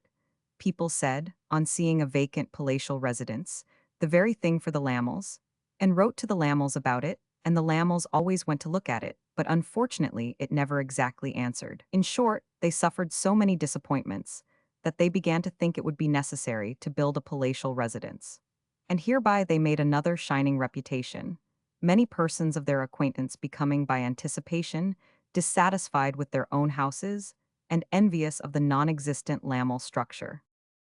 The handsome fittings and furnishings of the house in Sackville Street were piled thick and high over the skeleton upstairs, and if it ever whispered from under its load of upholstery, "Here I am in the closet," it was to very few ears, and certainly never to Miss Podsnap's. What Miss Podsnap was particularly charmed with, next to the graces of her friend, was the happiness of her friend's married life. This was frequently their theme of conversation. "I am sure," said Miss Podsnap, "Mr. Lamel is like a lover, at least I should think he was." "Georgiana, darling," said Mrs. Lamel, holding up a forefinger, "take care." "Oh my goodness me," exclaimed Miss Podsnap, reddening, "what have I said now?" "Alfred, you know," hinted Mrs. Lamel, playfully shaking her head. "You were never to say Mr. Lamel any more, Georgiana." "Oh, Alfred, then, I am glad it's no worse. I was afraid I had said something shocking. I am always saying something wrong to Ma." "To me, Georgiana, dearest." "No, not to you. You're not Ma, I wished you were." Mrs. Lamel bestowed a sweet and loving smile upon her friend, which Miss Podsnap returned as she best could. They sat at lunch in Mrs. Lamel's own boudoir. "And so, dearest Georgiana, Alfred is like your notion of a lover." "I don't say that, Sophronia," Georgiana replied, beginning to conceal her elbows. "I haven't any notion of a lover. The dreadful wretches that Ma brings up at places to torment me are not lovers. I only mean that Mr. Again, dearest Georgiana. That Alfred sounds much better, darling. Loves you so, he always treats you with such delicate gallantry and attention, now don't he?" "Truly, my dear," said Mrs. Lamel, with a rather singular expression crossing her face, "I believe that he loves me fully as much as I love him." "Oh, what happiness!" exclaimed Miss Podsnap. "But do you know, my Georgiana," Mrs. Lamel resumed presently, "that there is something suspicious in your enthusiastic sympathy with Alfred's tenderness?" "Good gracious, no, I hope not." "Doesn't it rather suggest," said Mrs. Lamel archly, "that my Georgiana's little heart is—" "Oh, don't," Miss Podsnap blushingly besought her. "Please do. I assure you, Sophronia, that I only praise Alfred because he is your husband and so fond of you." Sophronia's glance was as if a rather new light broke in upon her. It shaded off into a cool smile, as she said, with her eyes upon her lunch, and her eyebrows raised. "You are quite wrong, my love, in your guess at my meaning. What I insinuated was that my Georgiana's little heart was growing conscious of a vacancy." "No, no, no," said Georgiana. "I wouldn't have anybody say anything to me in that way, for I don't know how many £1,000. "In what way, my Georgiana?" inquired Mrs. Lamel, still smiling coolly with her eyes upon her lunch and her eyebrows raised. "You know," returned poor little Miss Podsnap, "I think I should go out of my mind, Sophronia, with vexation and shyness and detestation, if anybody did. It's enough for me to see how loving you and your husband are. That's a different thing. I couldn't bear to have anything of that sort going on with myself. I should beg and pray to have the person taken away and trampled upon." Ah, here was Alfred. Having stolen in unobserved, he playfully leaned on the back of Sophronia's chair, and, as Miss Podsnap saw him, put one of Sophronia's wandering locks to his lips, and waved a kiss from it towards Miss Podsnap. What is this about husbands and detestations? Inquired the captivating Alfred. Why, they say, returned his wife, that listeners never hear any good of themselves, though you, but pray how long have you been here, sir? This instant arrived, my own. Then I may go on, though if you had been here but a moment or two sooner, you would have heard your praises sounded by Georgiana. Only, if they were to be called praises at all, which I really don't think they were, explained Miss Podsnap in a flutter, for being so devoted to Sophronia. Sophronia, murmured Alfred, my life, and kissed her hand, in return for which she kissed his watch chain. But it was not I who was to be taken away and trampled upon, I hope, said Alfred, drawing a seat between them. Ask Georgiana, my soul, replied his wife. Alfred touchingly appealed to Georgiana. Oh, it was nobody, replied Miss Podsnap. It was nonsense. But if you are determined to know, Mr. Inquisitive Pet, as I suppose you are, said the happy and fond Sophronia, smiling, it was anyone who should venture to aspire to Georgiana. Sophronia, my love, remonstrated Mr. Lamel, becoming graver, you are not serious. Alfred, my love, returned his wife, I dare say Georgiana was not, but I am. Now this, said Mr. Lamel, shows the accidental combinations that there are in things. Could you believe, my ownest, that I came in here with the name of an aspirant to our Georgiana on my lips? Of course I could believe, Alfred, said Mrs. Lamel, anything that you told me.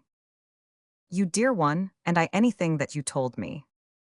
How delightful those interchanges, and the looks accompanying them.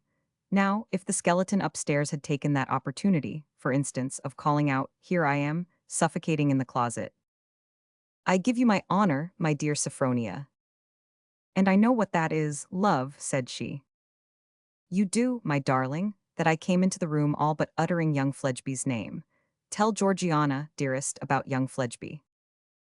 Oh no, don't, please do, cried Miss Podsnap, putting her fingers in her ears. I'd rather not. Mrs. Lamel laughed in her gayest manner, and, removing her Georgiana's unresisting hands, and playfully holding them in her own at arm's length, sometimes near together and sometimes wide apart, went on. You must know, you dearly beloved little goose, that once upon a time there was a certain person called young Fledgeby.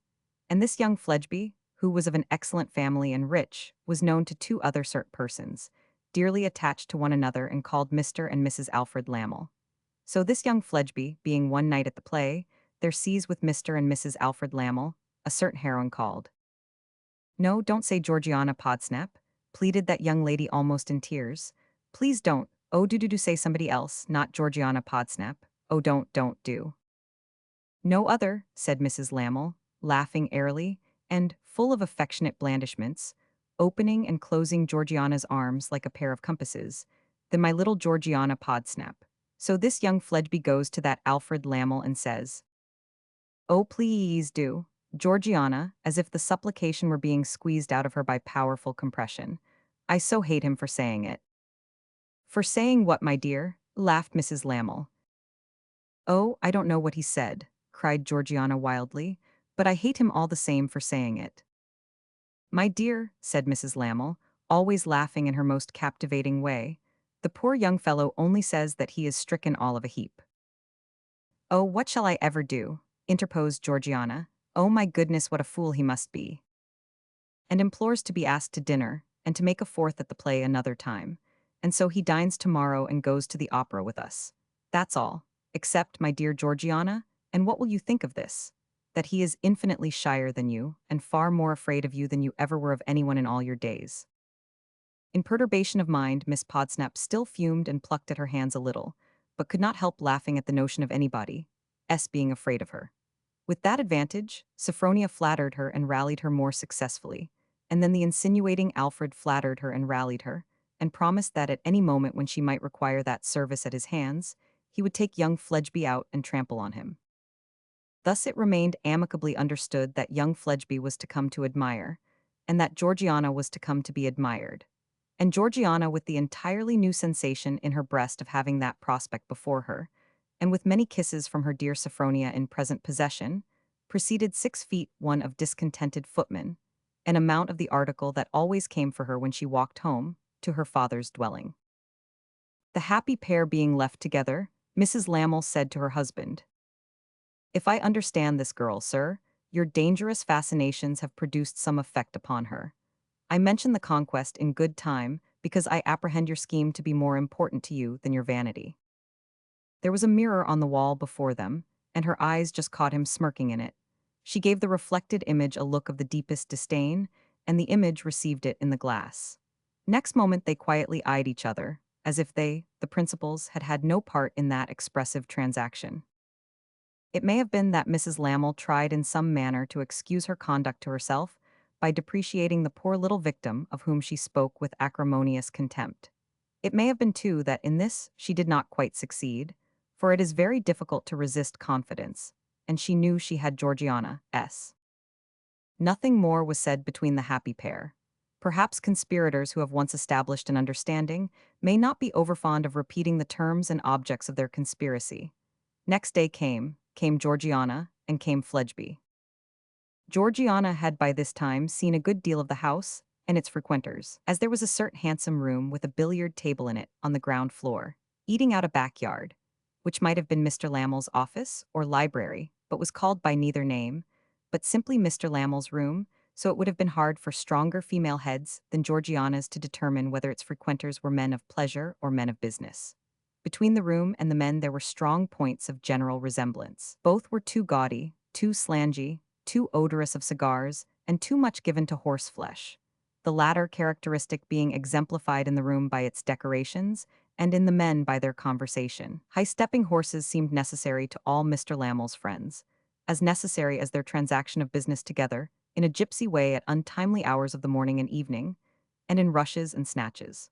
There were friends who seemed to be always coming and going across the channel, on errands about the bourse, and Greek and Spanish and India and Mexican and par and premium and discount, and 3/4 and 7/8. There were other friends who seemed to be always lolling and lounging in and out of the city, on questions of the bourse, and Greek and Spanish and India and Mexican and par and premium and discount, and 3/4 and 7/8. They were all feverish, boastful, and indefinably loose, and they all ate and drank a great deal, and made bets in eating and drinking.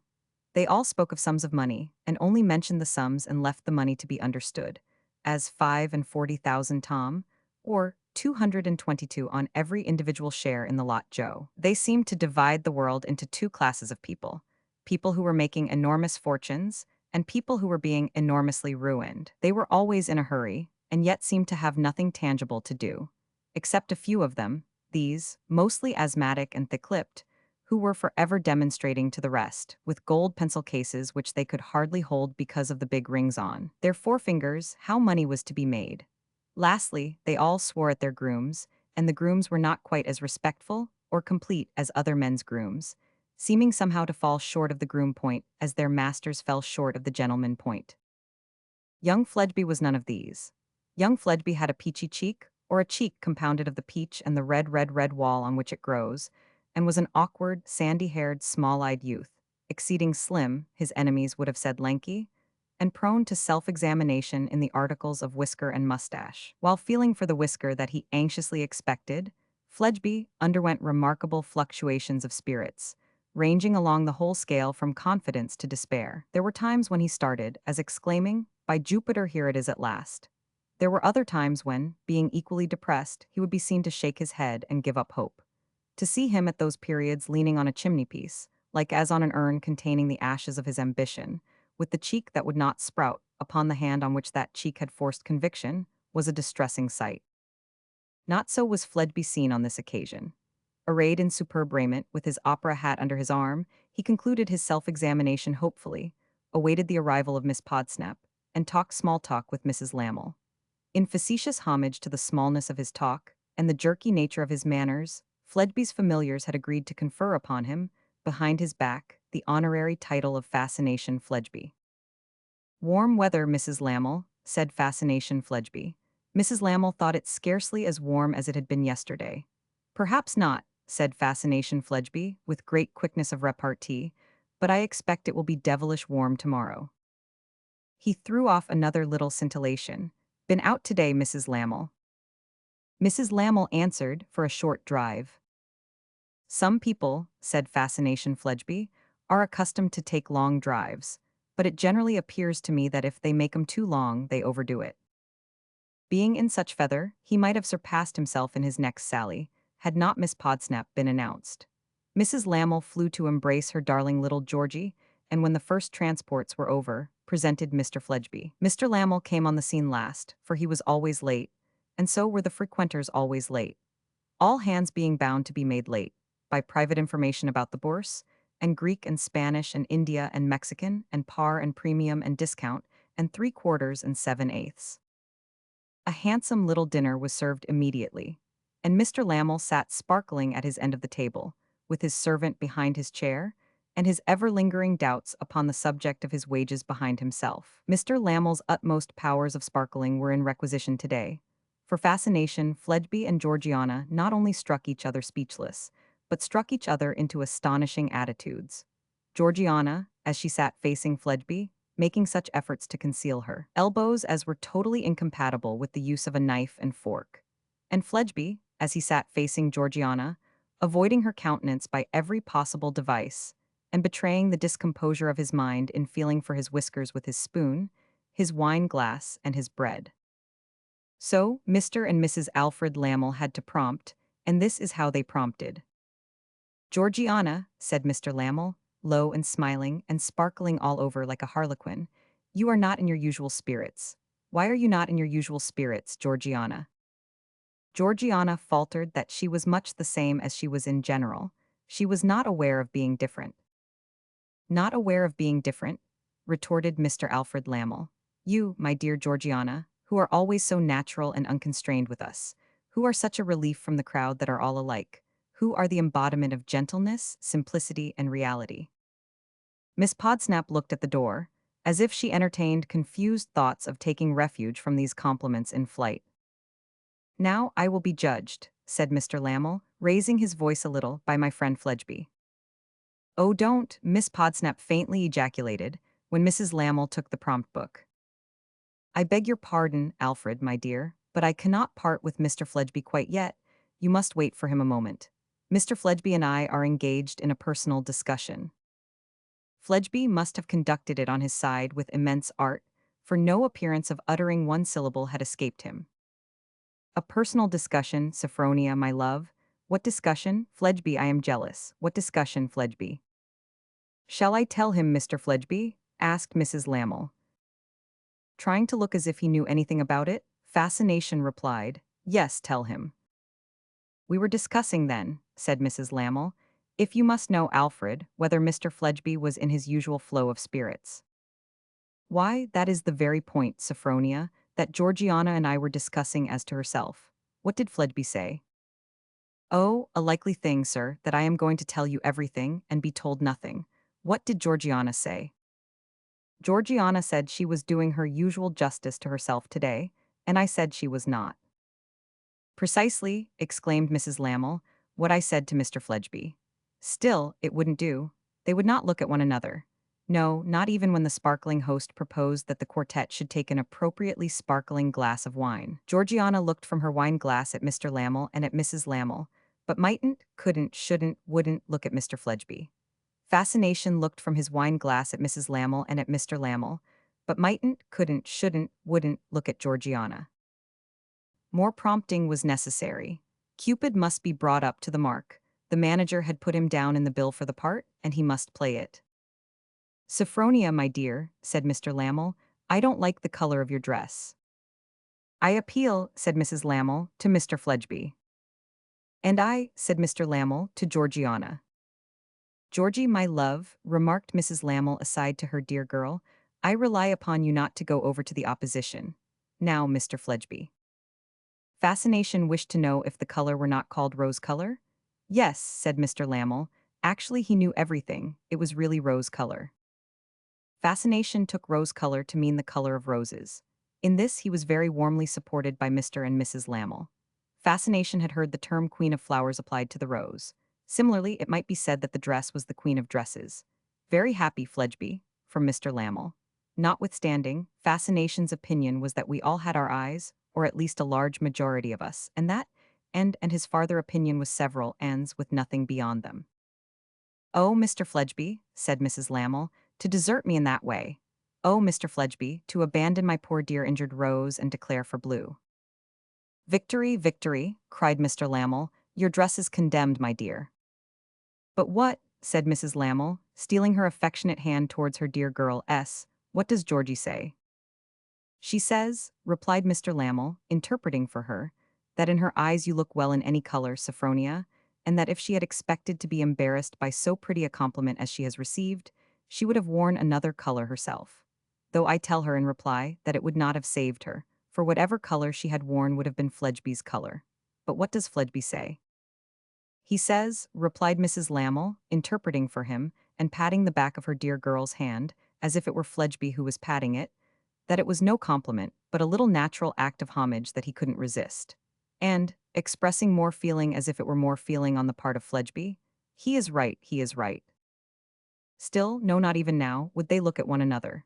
Seeming to gnash his sparkling teeth, studs, eyes, and buttons, all at once, Mr. Lamel secretly bent a dark frown on the two, expressive of an intense desire to bring them together by knocking their heads together. "Have you heard this opera of tonight, Fledgeby?" he asked, stopping very short to prevent himself from running on into "confound you." "Why, no, not exactly," said Fledgeby. "In fact, I don't know a note of it." "Neither do you know it, Georgie," said Mrs. Lamel. "And no," replied Georgiana, faintly, under the sympathetic coincidence. "Why then," said Mrs. Lamel, charmed by the discovery which flowed from the premises, "you neither of you know it, how charming." Even the craven Fledgeby felt that the time was now come when he must strike a blow. He struck it by saying, partly to Mrs. Lamel and partly to the circumambient air, "I consider myself very fortunate in being reserved by." As he stopped dead, Mr. Lamel, making that gingerous bush of his whiskers to look out of, offered him the word destiny. "No, I wasn't going to say that," said Fledgeby. "I was going to say fate. I consider it very fortunate that fate has written in the book which is its own property, that I should go to that opera for the first time under the memorable circumstances of going with Miss Podsnap." To which Georgiana replied, hooking her two little fingers in one another, and addressing the tablecloth, "Thank you, but I generally go with no one but you, Sophronia, and I like that very much." Content perforce with this success for the time, Mr. Lamel let Miss Podsnap out of the room, as if he were opening her cage door, and Mrs. Lamel followed. Coffee being presently served upstairs, he kept a watch on Fledgeby until Miss Podsnap's cup was empty, and then directed him with his finger, as if that young gentleman were a slow retriever, to go and fetch it. This feat he performed, not only without failure, but even with the original embellishment of informing Miss Podsnap that green tea was considered bad for the nerves, though their Miss Podsnap unintentionally threw him out by faltering, "Oh, is it indeed? How does it act?" which he was not prepared to elucidate. The carriage announced, Mrs. Lamel said, "Don't mind me, Mr. Fledgeby, my skirts and cloak occupy both my hands, take Miss Podsnap." And he took her, and Mrs. Lamel went next, and Mr. Lamel went last, savagely following his little flock like a drover. But he was all sparkle and glitter in the box at the opera, and there he and his dear wife made a conversation between Fledgeby and Georgiana in the following ingenious and skilful manner. They sat in this order: Mrs. Lamel, fascination Fledgeby, Georgiana, Mr. Lamel. Mrs. Lamel made leading remarks to Fledgeby, only requiring monosyllabic replies. Mr. Lamel did the like with Georgiana. At times Mrs. Lamel would lean forward to address Mr. Lamel to this purpose. "Alfred, my dear, Mr. Fledgeby very justly says, apropos of the last scene, that true constancy would not require any such stimulant as the stage deems necessary." To which Mr. Lamel would reply, "Ay, Sophronia, my love, but as Georgiana has observed to me, the lady had no sufficient reason to know the state of the gentleman's affections." To which Mrs. Lamel would rejoin, "Very true, Alfred, but Mr. Fledgeby points out this." To which Alfred would demur, "Undoubtedly, Sophronia, but Georgiana acutely remarks that through this device the two young people conversed at great length and committed themselves to a variety of delicate sentiments without having once opened their lips, save to say yes or no, and even that not to one another." Fledgeby took his leave of Miss Podsnap at the carriage door, and the Lamels dropped her at her own home, and on the way Mrs. Lamel archly rallied her, in her fond and protecting manner, by saying at intervals, "Oh, little Georgiana," which was not much, but the tone added, "You have enslaved your Fledgeby." And thus the Lamels got home at last, and the lady sat down moody and weary, looking at her dark lord engaged in a deed of violence with a bottle of soda water, as though he were wringing the neck of some unlucky creature and pouring its blood down his throat. As he wiped his dripping whiskers in an ogreish way, he met her eyes and, pausing, said, with no very gentle voice, "Well, was such an absolute booby necessary to the purpose? I know what I am doing. He is no such dolt as you suppose. A genius, perhaps. You sneer, perhaps, and you take a lofty air upon yourself, perhaps, but I tell you this, when that young fellow's interest is concerned, he holds as tight as a horseleech. When money is in question with that young fellow, he is a match for the devil." "Is he a match for you?" "He is, almost as good a one as you thought me for you. He has no quality of youth in him, but such as you have seen today. Touch him upon money, and you touch no booby then. He really is a dolt, I suppose, in other things, but it answers his one purpose very well." "Has she money in her own right in any case?" "Aye, she has money in her own right in any case. You have done so well today, Sophronia, that I answer the question, though you know I object to any such questions. You have done so well today, Sophronia, that you must be tired. Get to bed." Chapter 5. Fledgeby deserved Mr. Alfred Lamel's eulogium. He was the meanest cur existing, with a single pair of legs. And instinct, a word we all clearly understand, going largely on 4 legs, and reason always on 2, meanness on 4 legs never attains the perfection of meanness on 2. The father of this young gentleman had been a money-lender, who had transacted professional business with the mother of this young gentleman, when he, the latter, was waiting in the vast, dark antechambers of the present world to be born. The lady, a widow, being unable to pay the money-lender, married him, and in due course, Fledgeby was summoned out of the vast, dark antechambers to come and be presented to the Registrar General. Rather a curious speculation how Fledgeby would otherwise have disposed of his leisure until doomsday. Fledgeby's mother offended her family by marrying Fledgeby's father. It is one of the easiest achievements in life to offend your family when your family want to get rid of you. Fledgeby's mother's family had been very much offended with her for being poor, and broke with her for becoming comparatively rich. Fledgeby's mother's family was the Snigsworth family. She had even the high honor to be cousin to Lord Snigsworth, so many times removed that the noble earl would have had no compunction in removing her one time more and dropping her clean outside the cousinly pale, but cousin for all that. Among her prematrimonial transactions with Fledgeby's father, Fledgeby's mother had raised money of him at a great disadvantage on a certain reversionary interest. The reversion falling in soon after they were married, Fledgeby's father laid hold of the cash for his separate use and benefit. This led to subjective differences of opinion, not to say objective interchanges of bootjacks, backgammon boards, and other such domestic missiles, between Fledgeby's father and Fledgeby's mother, and those led to Fledgeby's mother spending as much money as she could, and to Fledgeby's father doing all he couldn't to restrain her. Fledgeby's childhood had been, in consequence, a stormy one, but the winds and the waves had gone down in the grave, and Fledgeby flourished alone. He lived in chambers in the Albany, did Fledgeby, and maintained a spruce appearance. But his youthful fire was all composed of sparks from the grindstone, and as the sparks flew off, went out, and never warmed anything, be sure that Fledgeby had his tools at the grindstone, and turned it with a wary eye. Mr. Alfred Lamel came round to the Albany to breakfast with Fledgeby. Present on the table, 1 scanty pot of tea, 1 scanty loaf, 2 scanty pats of butter, 2 scanty rashers of bacon, 2 pitiful eggs, and an abundance of handsome china bought a second-hand bargain. "What did you think of Georgiana?" asked Mr. Lamel. "Why, I'll tell you," said Fledgeby very deliberately. "Do, my boy." "You misunderstand me," said Fledgeby. "I don't mean I'll tell you that, I mean I'll tell you something else." "Tell me anything, old fellow." "Ah, but there you misunderstand me again," said Fledgeby. "I mean I'll tell you nothing." Mr. Lamel sparkled at him, but frowned at him too. "Look here," said Fledgeby. "You're deep and you're ready. Whether I am deep or not, never mind. I am not ready. But I can do one thing, Lamel, I can hold my tongue, and I intend always doing it." "You are a long-headed fellow, Fledgeby." "May be or may not be. If I am a short-tongued fellow, it may amount to the same thing. Now, Lamel, I am never going to answer questions." "My dear fellow, it was the simplest question in the world. Never mind, it seems so, but things are not always what they seem. I saw a man examined as a witness in Westminster Hall.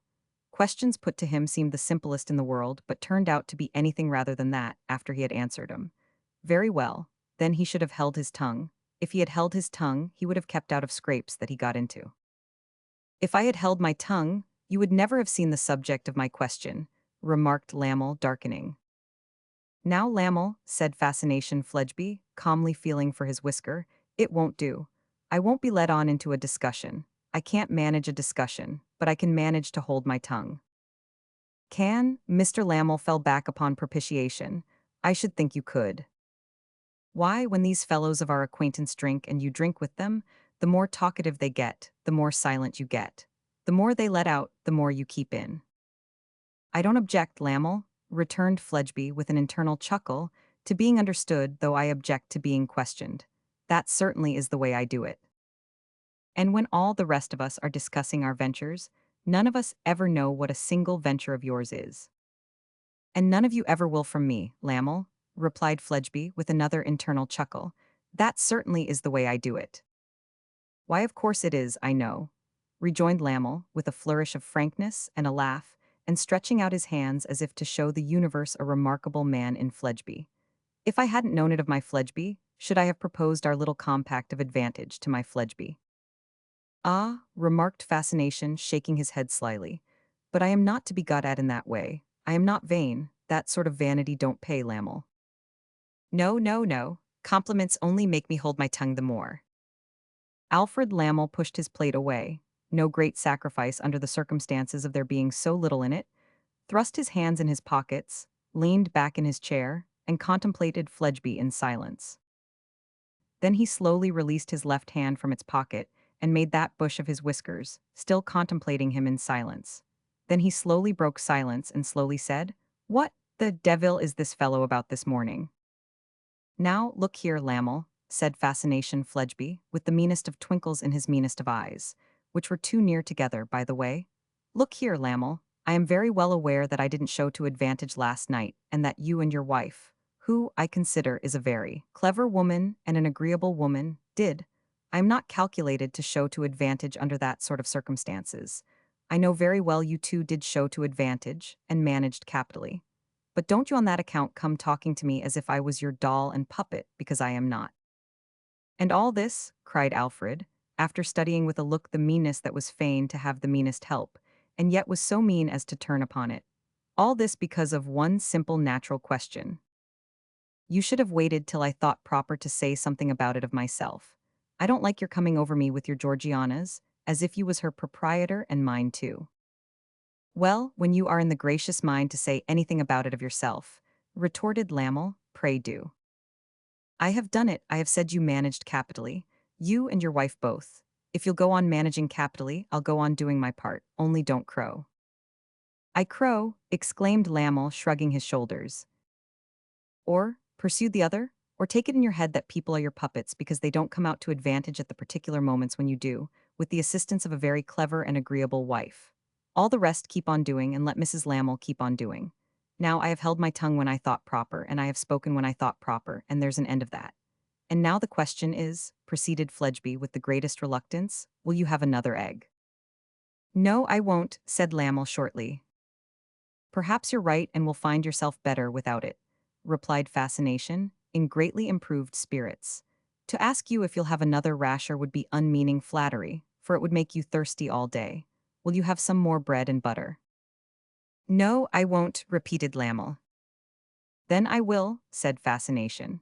And it was not a mere retort for the sound's sake, but was a cheerful, cogent consequence of the refusal, for if Lamel had applied himself again to the loaf, it would have been so heavily visited, in Fledgeby's opinion, as to demand abstinence from bread on his part, for the remainder of that meal at least, if not for the whole of the next.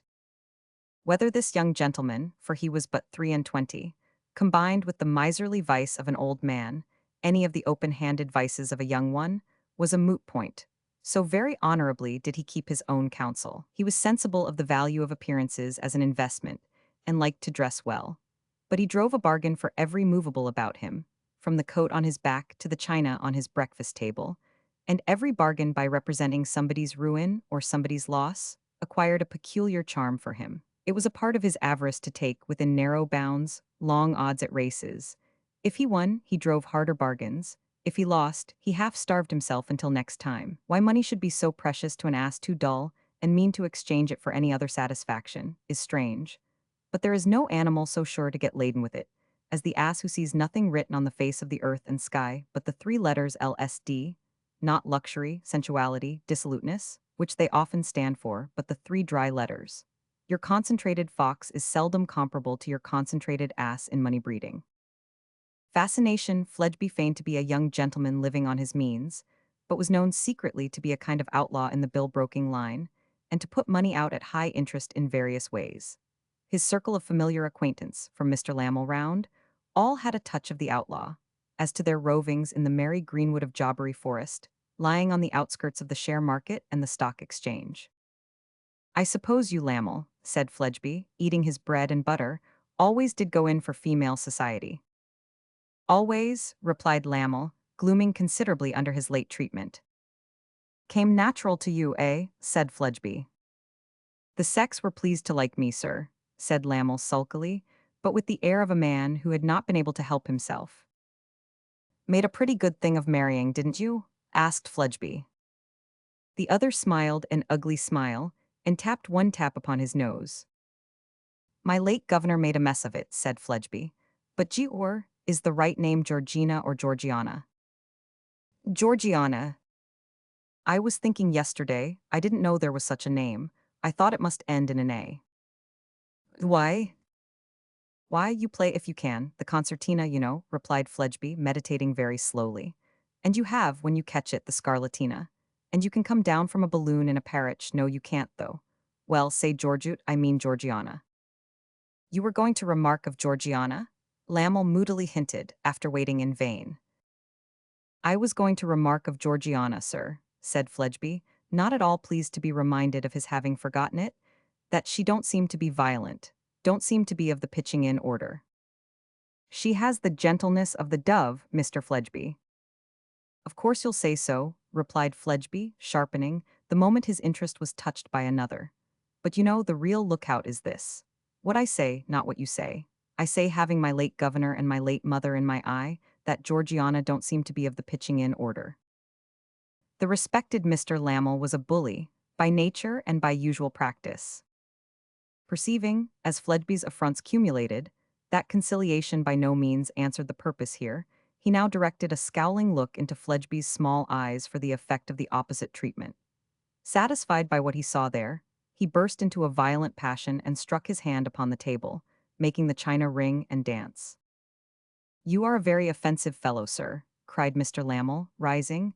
You are a highly offensive scoundrel. What do you mean by this behavior?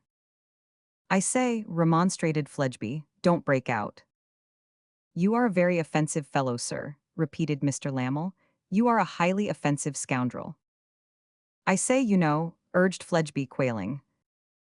Why, you coarse and vulgar vagabond, said Mr. Lamel, looking fiercely about him, if your servant was here to give me 6 pence of your money to get my boots cleaned afterwards, for you are not worth the expenditure, I'd kick you.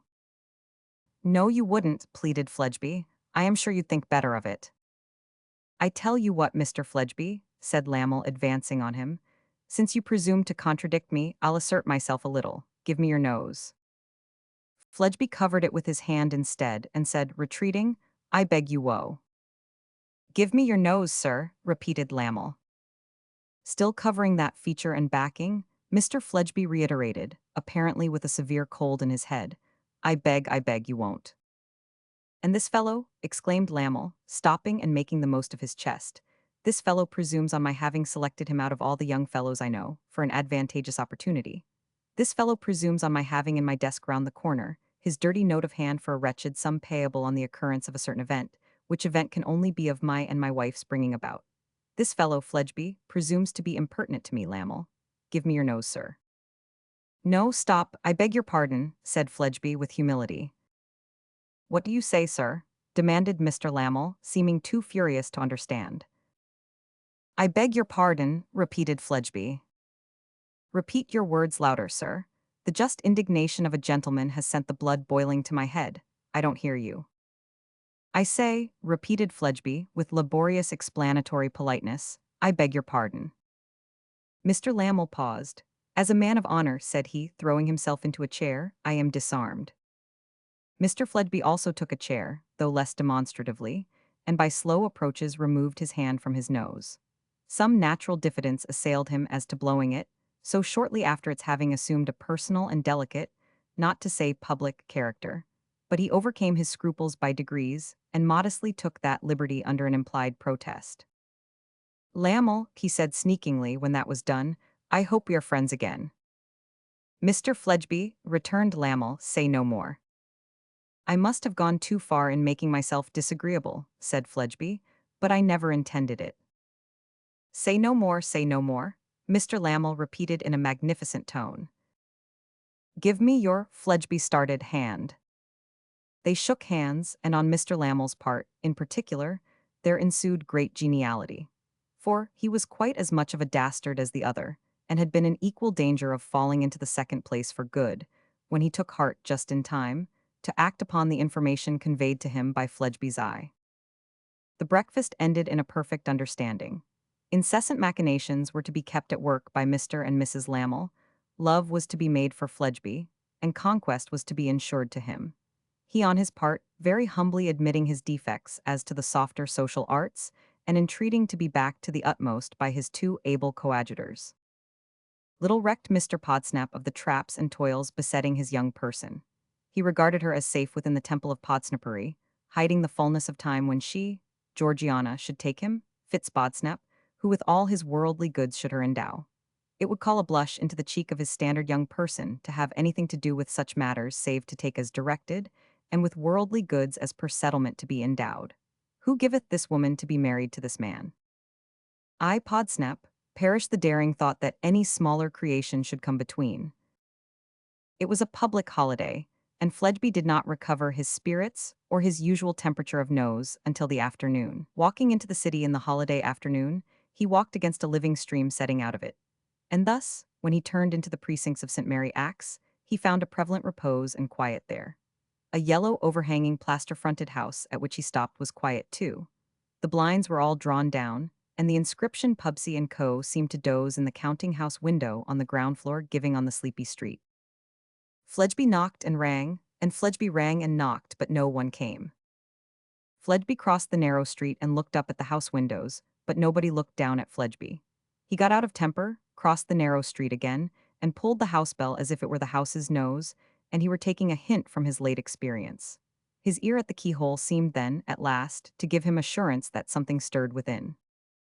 His eye at the keyhole seemed to confirm his ear, for he angrily pulled the house's nose again, and pulled and continued to pull, until a human nose appeared in the dark doorway. Now you, sir, cried Fledgeby, these are nice games. He addressed an old Jewish man in an ancient coat, long of skirt and wide of pocket. A venerable man, bald and shining at the top of his head, and with long gray hair flowing down at its sides and mingling with his beard. A man who with a graceful Eastern action of homage bent his head, and stretched out his hands with the palms downward, as if to deprecate the wrath of a superior. What have you been up to? Said Fledgeby, storming at him. Generous Christian master, urged the Jewish man, it being holiday I looked for no one. Holiday he blowed, said Fledgeby, entering. What have you got to do with holidays? Shut the door. With his former action the old man obeyed. In the entry hung his rusty large-brimmed low-crowned hat, as long out of date as his coat. In the corner near it stood his staff, no walking stick but a veritable staff. Fledgeby turned into the counting-house, perched himself on a business stool and cocked his hat.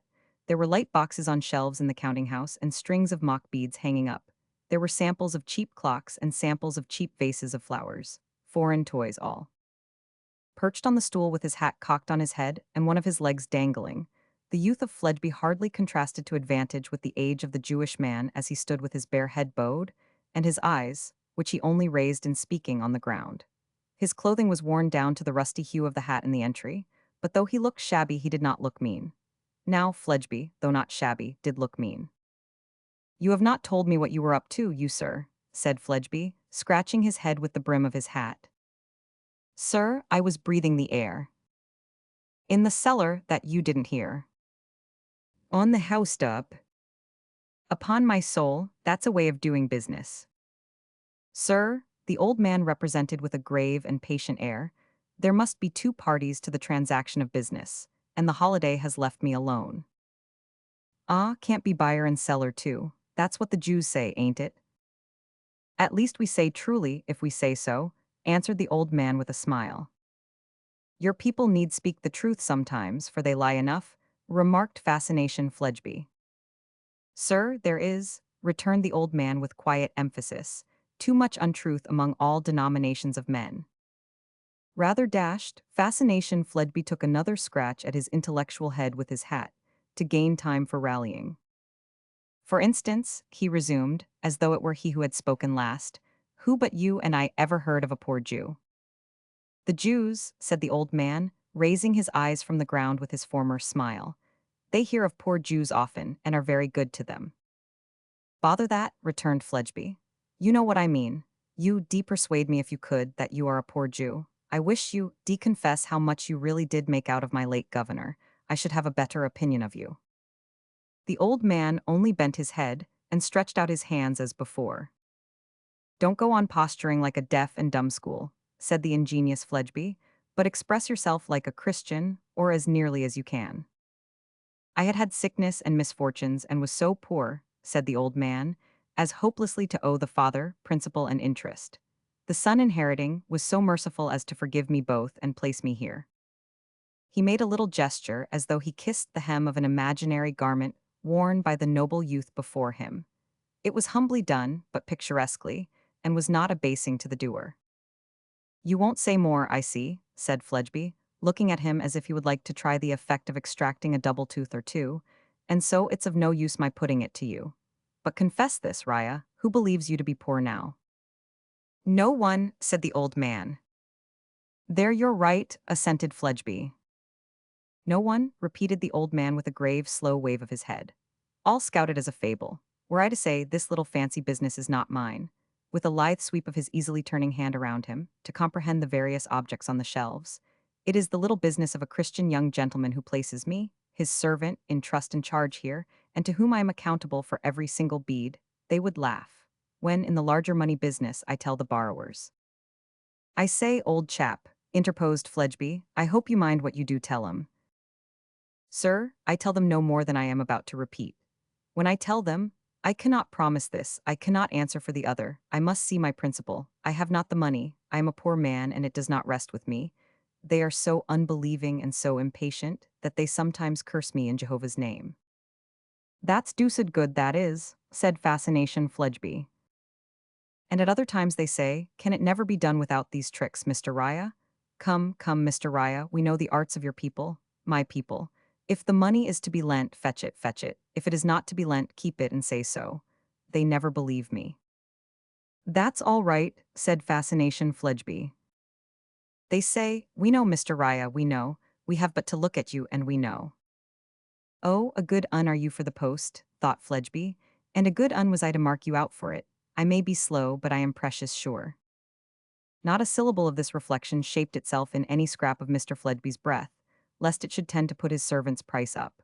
But looking at the old man as he stood quiet with his head bowed and his eyes cast down, he felt that to relinquish an inch of his baldness, an inch of his gray hair, an inch of his coat skirt, an inch of his hat brim, an inch of his walking staff, would be to relinquish hundreds of pounds. Look here, Raya, said Fledgeby, mollified by these self-approving considerations. I want to go a little more into buying up queer bills. Look out in that direction. Sir, it shall be done. Casting my eye over the accounts, I find that branch of business pays pretty fairly, and I am game for extending it. I like to know people's affairs likewise, so look out.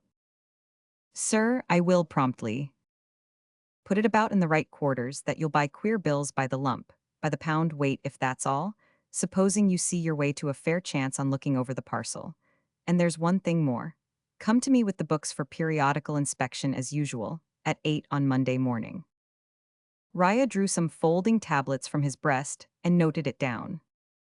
That's all I wanted to say at the present time, continued Fledgeby in a grudging vein as he got off the stool, except that I wish you'd take the air where you can hear the bell, or the knocker, Either one of the two or both. By the by, how do you take the air at the top of the house? Do you stick your head out of a chimney pot? Sir, there are leads there, and I have made a little garden there. To bury your money in, you old dodger. A thumbnail's space of garden would hold the treasure I bury, master, said Raya. 12 shillings a week, even when they are an old man's wages, bury themselves. I should like to know what you really are worth, returned Fledgeby, with whom his growing rich on that stipend and gratitude was a very convenient fiction. But come, let's have a look at your garden on the tiles before I go. The old man took a step back and hesitated. Truly, sir, I have company there. Have you, by George, said Fledgeby. I suppose you happen to know whose premises these are. Sir, they are yours, and I am your servant in them. Oh, I thought you might have overlooked that, retorted Fledgeby, with his eyes on Raya's beard as he felt for his own. Having company on my premises, you know. Come up and see the guests, sir. I hope for your admission that they can do no harm.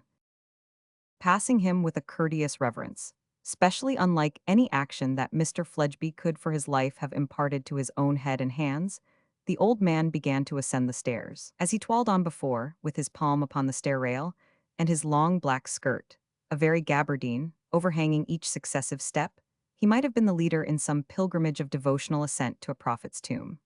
Not troubled by any such weak imagining, fascination, Fledgeby merely speculated on the time of life at which his beard had begun, and thought once more what a good un he was for the part. Some final wooden steps conducted them, stooping under a low penthouse roof, to the housetop. Raya stood still, and turning to his master, pointed out his guests. Lizzie Hexam and Jenny Wren, for whom, perhaps with some old instinct of his race, the gentle Jew had spread a carpet. Seated on it, against no more romantic object than a blackened chimney stack over which some bumble creeper had been trained, they both pored over one book, both with attentive faces, Jenny with the sharper, Lizzie with the more perplexed. Another little book or two were lying near, and a common basket of common fruit, and another basket full of strings of beads and tinsel scraps. A few boxes of humble flowers and evergreens completed the garden, and the encompassing wilderness of dowager old chimneys twirled their cowls and fluttered their smoke, rather as if they were bridling and fanning themselves, and looking on in a state of airy surprise. Taking her eyes off the book to test her memory of something in it, Lizzie was the first to see herself observed. As she rose, Miss Wren likewise became conscious and said, irreverently addressing the great chief of the premises, "Whoever you are, I can't get up because my back's bad and my legs are queer." "This is my master," said Raya, stepping forward. "Don't look like anybody's master," observed Miss Wren to herself with a hitch of her chin and eyes. "This, sir," pursued the old man, "is a little dressmaker for little people. Explain to the master, Jenny." "Dolls, that's all," said Jenny shortly. "Very difficult to fit too, because their figures are so uncertain. You never know where to expect their waists." Her friend, resumed the old man, motioning towards Lizzie, and as industrious as virtuous. "But that they both are. They are busy early and late, sir, early and late, and in by times, as on this holiday, they go to book learning." "Not much good to be got out of that," remarked Fledgeby. "Depends upon the person," quoth Miss Wren, snapping him up. "I made acquaintance with my guests, sir," pursued the Jew, with an evident purpose of drawing out the dressmaker, "through their coming here to buy of our damage and waste for Miss Jenny's millinery. Our waste goes into the best of company, sir, on her rosy-cheeked little customers. They wear it in their hair and on their ball dresses, and even, so she tells me, are presented at court with it." "Ah," said Fledgeby, on whose intelligence this dull fancy made rather strong demands. "She's been buying that basketful today, I suppose." "I suppose she has," Miss Jenny interposed, "and paying for it too, most likely." "Let's have a look at it," said the suspicious chief. Raya handed it to him. "How much for this now?" "2 precious silver shillings," said Miss Wren. Raya confirmed her with 2 nods as Fledgeby looked to him, a nod for each shilling. In Chapter 6. Again, Mr. Mortimer Lightwood and Mr. Eugene Wrayburn sat together in the Temple. This evening, however, they were not together in the place of business of the eminent solicitor, but in another dismal set of chambers facing it on the same second floor, on whose dungeon-like black outer door appeared the legend, Appearances indicated that this establishment was a very recent institution. The white letters of the inscription were extremely white and extremely strong to the sense of smell. The complexion of the tables and chairs was like Lady Tippens's, a little too blooming to be believed in, and the carpets and floorcloth seemed to rush at the beholder's face in the unusual prominency of their patterns. But the temple, accustomed to tone down both the still life and the human life that has much to do with it, would soon get the better of all that. "Well," said Eugene on one side of the fire, "I feel tolerably comfortable. I hope the upholsterer may do the same." "Why shouldn't he?" asked Lightwood from the other side of the fire. "To be sure," pursued Eugene, reflecting, "he is not in the secret of our pecuniary affairs, so perhaps he may be in an easy frame of mind." "We shall pay him," said Mortimer. "Shall we really?" returned Eugene, indolently surprised. "You don't say so." "I mean to pay him, Eugene, for my part," said Mortimer, in a slightly injured tone. "Ah, I mean to pay him too," retorted Eugene, "but then I mean so much that I don't mean." "Don't mean." "So much that I only mean, and shall always only mean, and nothing more. My dear Mortimer, it's the same thing." His friend, lying back in his easy chair, watched him lying back in his easy chair, as he stretched out his legs on the hearthrug, and said, with the amused look that Eugene Wrayburn could always awaken in him without seeming to try or care, "Anyhow, your vagaries have increased the bill." "Calls the domestic virtues vagaries," exclaimed Eugene, raising his eyes to the ceiling. "This very complete little kitchen of ours," said Mortimer, "in which nothing will ever be cooked." "My dear, dear Mortimer," returned his friend, lazily lifting his head a little to look at him, "how often have I pointed out to you that its moral influence is the important thing?" "Its moral influence on this fellow?" exclaimed Lightwood, laughing. "Do me the favor," said Eugene, getting out of his chair with much gravity, "to come and inspect that feature of our establishment which you rashly disparage." With that, taking up a candle, he conducted his chum into the fourth room of the set of chambers, a little narrow room, which was very completely and neatly fitted as a kitchen. "See," said Eugene, "miniature flour barrel, rolling pin, spice box, shelf of brown jars, chopping board, coffee mill, dresser elegantly furnished with crockery, saucepans and pans, roasting jack, a charming kettle, and armory of dish covers. The moral influence of these objects in forming the domestic virtues may have an immense influence upon me. Not upon you, for you are a hopeless case, but upon me. In fact, I have an idea that I feel the domestic virtues already forming. Do me the favor to step into my bedroom. Secretaire, you see, an abstruse set of solid mahogany pigeonholes, one for every letter of the alphabet. To what use do I devote them? I receive a bill, say from Jones. I docket it neatly at the secretaire Jones, and I put it into pigeonhole J. It's the next thing to a receipt and is quite as satisfactory to me. And I very much wish, Mortimer, sitting on his bed, with the air of a philosopher lecturing a disciple, that my example might induce you to cultivate habits of punctuality and method, and, by means of the moral influences with which I have surrounded you, to encourage the formation of the domestic virtues." Mortimer laughed again with his usual commentaries of, "How can you be so ridiculous, Eugene?" and "What an absurd fellow you are." But when his laugh was out, there was something serious, if not anxious, in his face.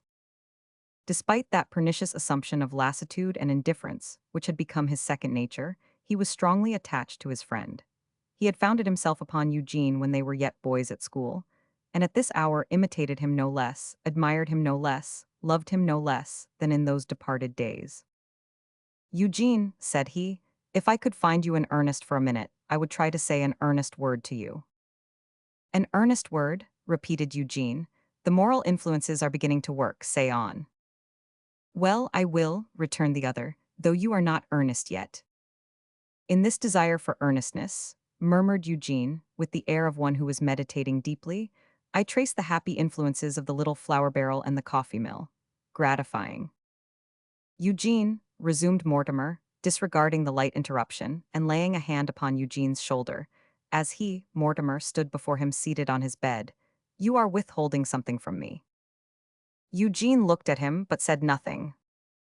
"All this past summer, you have been withholding something from me. Before we entered on our boating vacation, you were as bent upon it as I have seen you upon anything since we first rowed together.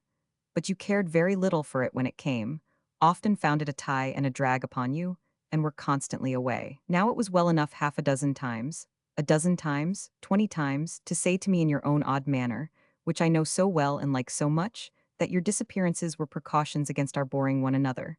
But of course, after a short while, I began to know that they covered something. I don't ask what it is, as you have not told me, but the fact is so. Say, is it not? I give you my word of honor, Mortimer, returned Eugene, after a serious pause of a few moments, that I don't know. Don't know, Eugene. Upon my soul, don't know. I know less about myself than about most people in the world, and I don't know. You have some design in your mind. Have I? I don't think I have. At any rate, you have some subject of interest there which used not to be there. I really can't say, replied Eugene, shaking his head blankly after pausing again to reconsider. At times I have thought yes, at other times I have thought no. Now I have been inclined to pursue such a subject. Now I have felt that it was absurd and that it tired and embarrassed me. Absolutely I can't say. Frankly and faithfully I would if I could.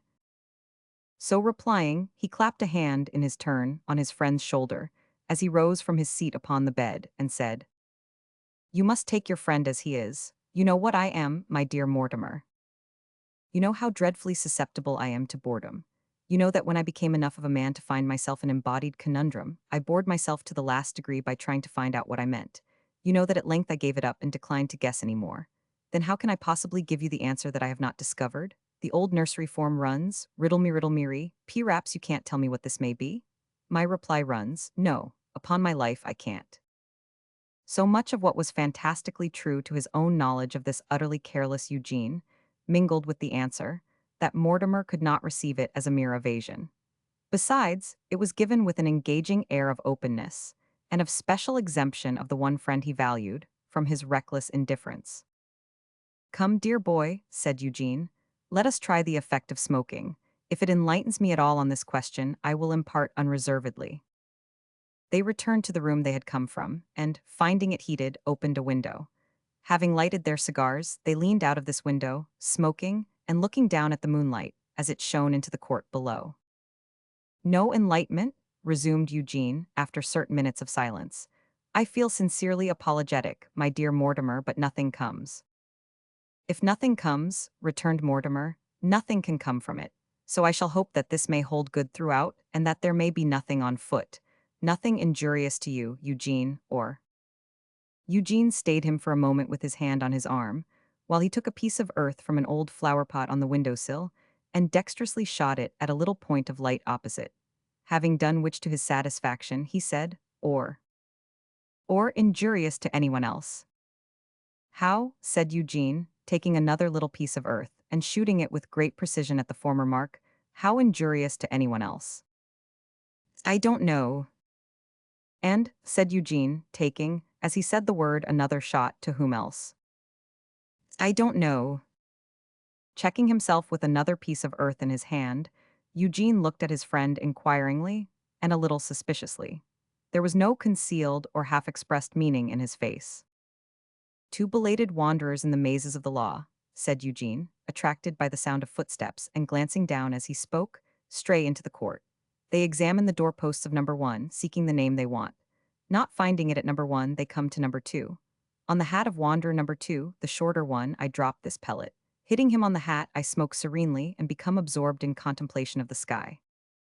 Both the wanderers looked up towards the window, but after interchanging a mutter or two, soon applied themselves to the doorposts below. There they seemed to discover what they wanted, for they disappeared from view by entering at the doorway. When they emerge, said Eugene, you shall see me bring them both down, and so prepared 2 pellets for the purpose. He had not reckoned on their seeking his name, or Lightwood S., but either the one or the other would seem to be in question, for now there came a knock at the door. I am on duty tonight, said Mortimer. Stay you where you are, Eugene. Requiring no persuasion, he stayed there, smoking quietly, and not at all curious to know who knocked, until Mortimer spoke to him from within the room and touched him. Then, drawing in his head, he found the visitors to be young Charlie Hexam and the schoolmaster, both standing facing him, and both recognized at a glance. You recollect this young fellow, Eugene? Said Mortimer. Let me look at him, returned Wrayburn coolly. Oh, yes, I recollect him. He had not been about to repeat that former action of taking him by the chin, but the boy had suspected him of it, and had thrown up his arm with an angry start. Laughingly, Wrayburn looked to Lightwood for an explanation of this odd visit. He says he has something to say. Surely it must be to you, Mortimer. So I thought, but he says no, he says it is to you. Yes, I do say so, interposed the boy. And I mean to say what I want to say, too, Mr. Eugene Wrayburn. Passing him with his eyes as if there were nothing where he stood, Eugene looked on to Bradley Headstone. With consummate indolence, he turned to Mortimer, inquiring, "And who may this other person be?" "I am Charles Hexam's friend," said Bradley. "I am Charles Hexam's schoolmaster." "My good sir, you should teach your pupils better manners," returned Eugene. Composedly smoking, he leaned an elbow on the chimney-piece at the side of the fire and looked at the schoolmaster. It was a cruel look in its cold disdain of him as a creature of no worth.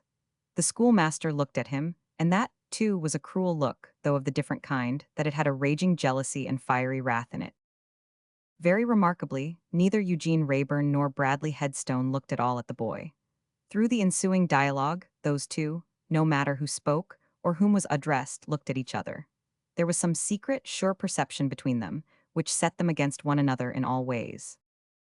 "In some high respects, Mr. Eugene Wrayburn," said Bradley, answering him with pale and quivering lips, "the natural feelings of my pupils are stronger than my teaching." "In most respects, I dare say," replied Eugene, enjoying his cigar, "though whether high or low is of no importance. You have my name very correctly. Pray, what is yours?" "It cannot concern you much to know, but—" "True," interposed Eugene, striking sharply and cutting him short at his mistake. "It does not concern me at all to know. I can say schoolmaster, which is a most respectable title. You are right, schoolmaster." It was not the dullest part of this goad in its galling of Bradley Headstone that he had made it himself in a moment of incautious anger. He tried to set his lips so as to prevent their quivering, but they quivered fast. "Mr. Eugene Wrayburn," said the boy, "I want a word with you.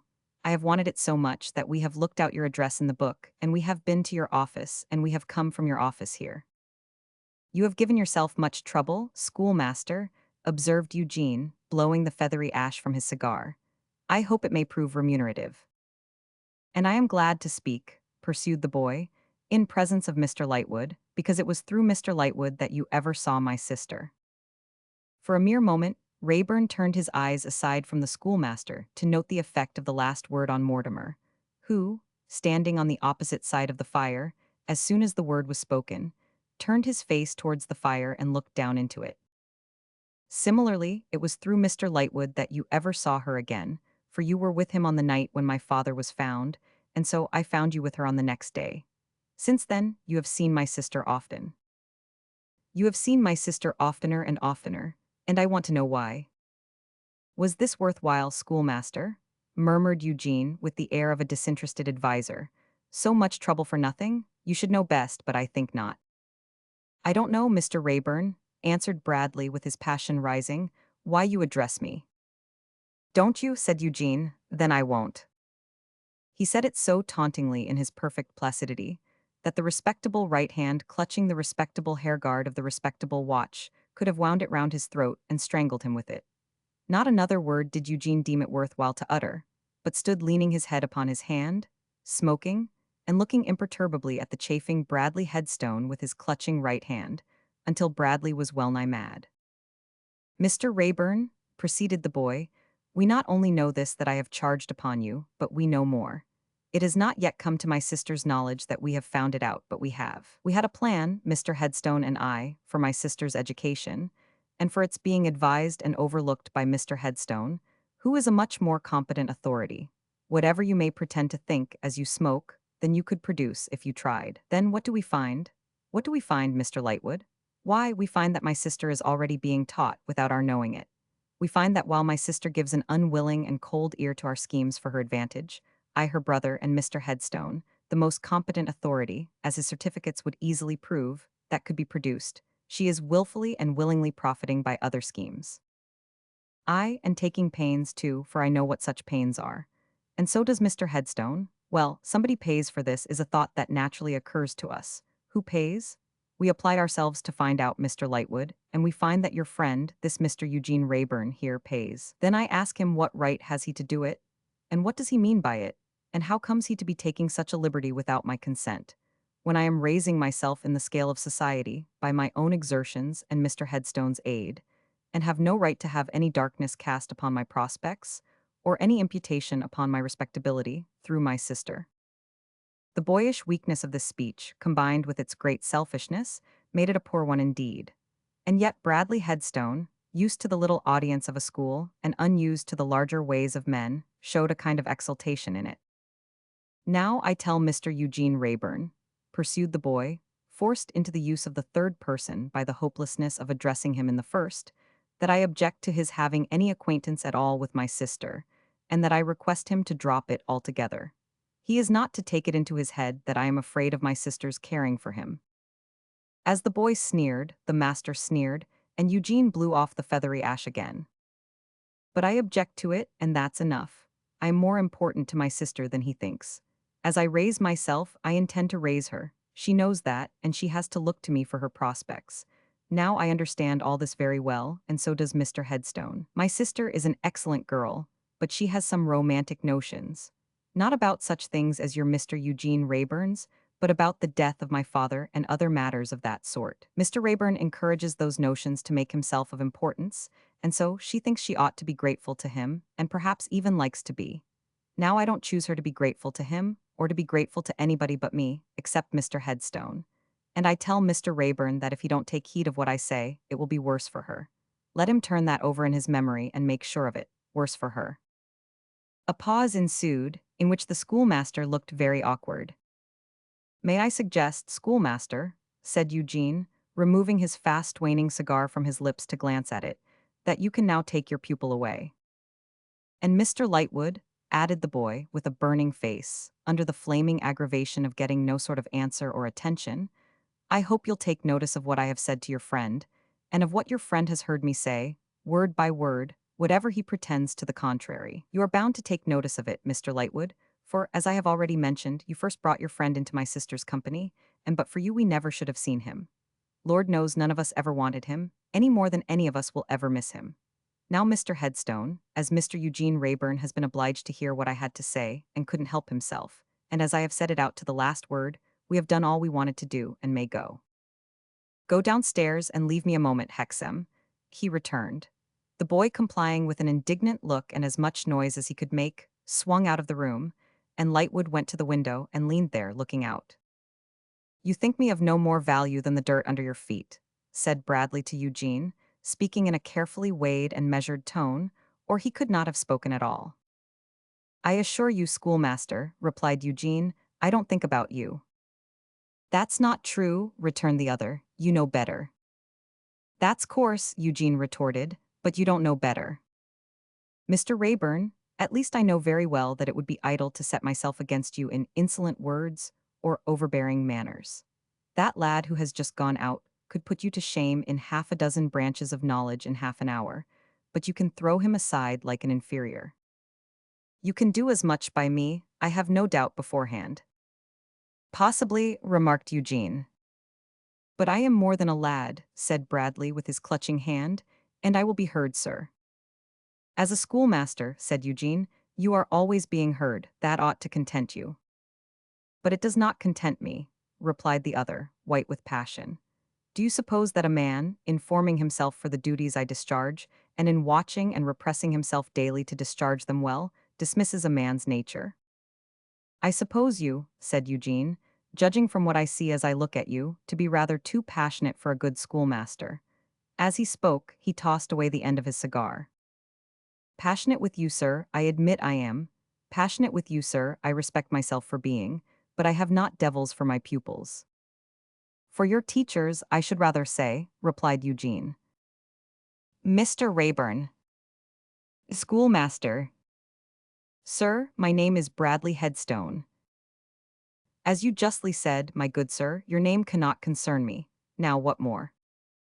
This more? Oh, what a misfortune is mine, cried Bradley, breaking off to wipe the starting perspiration from his face as he shook from head to foot, that I cannot so control myself as to appear a stronger creature than this, when a man who has not felt in all his life what I have felt in a day can so command himself.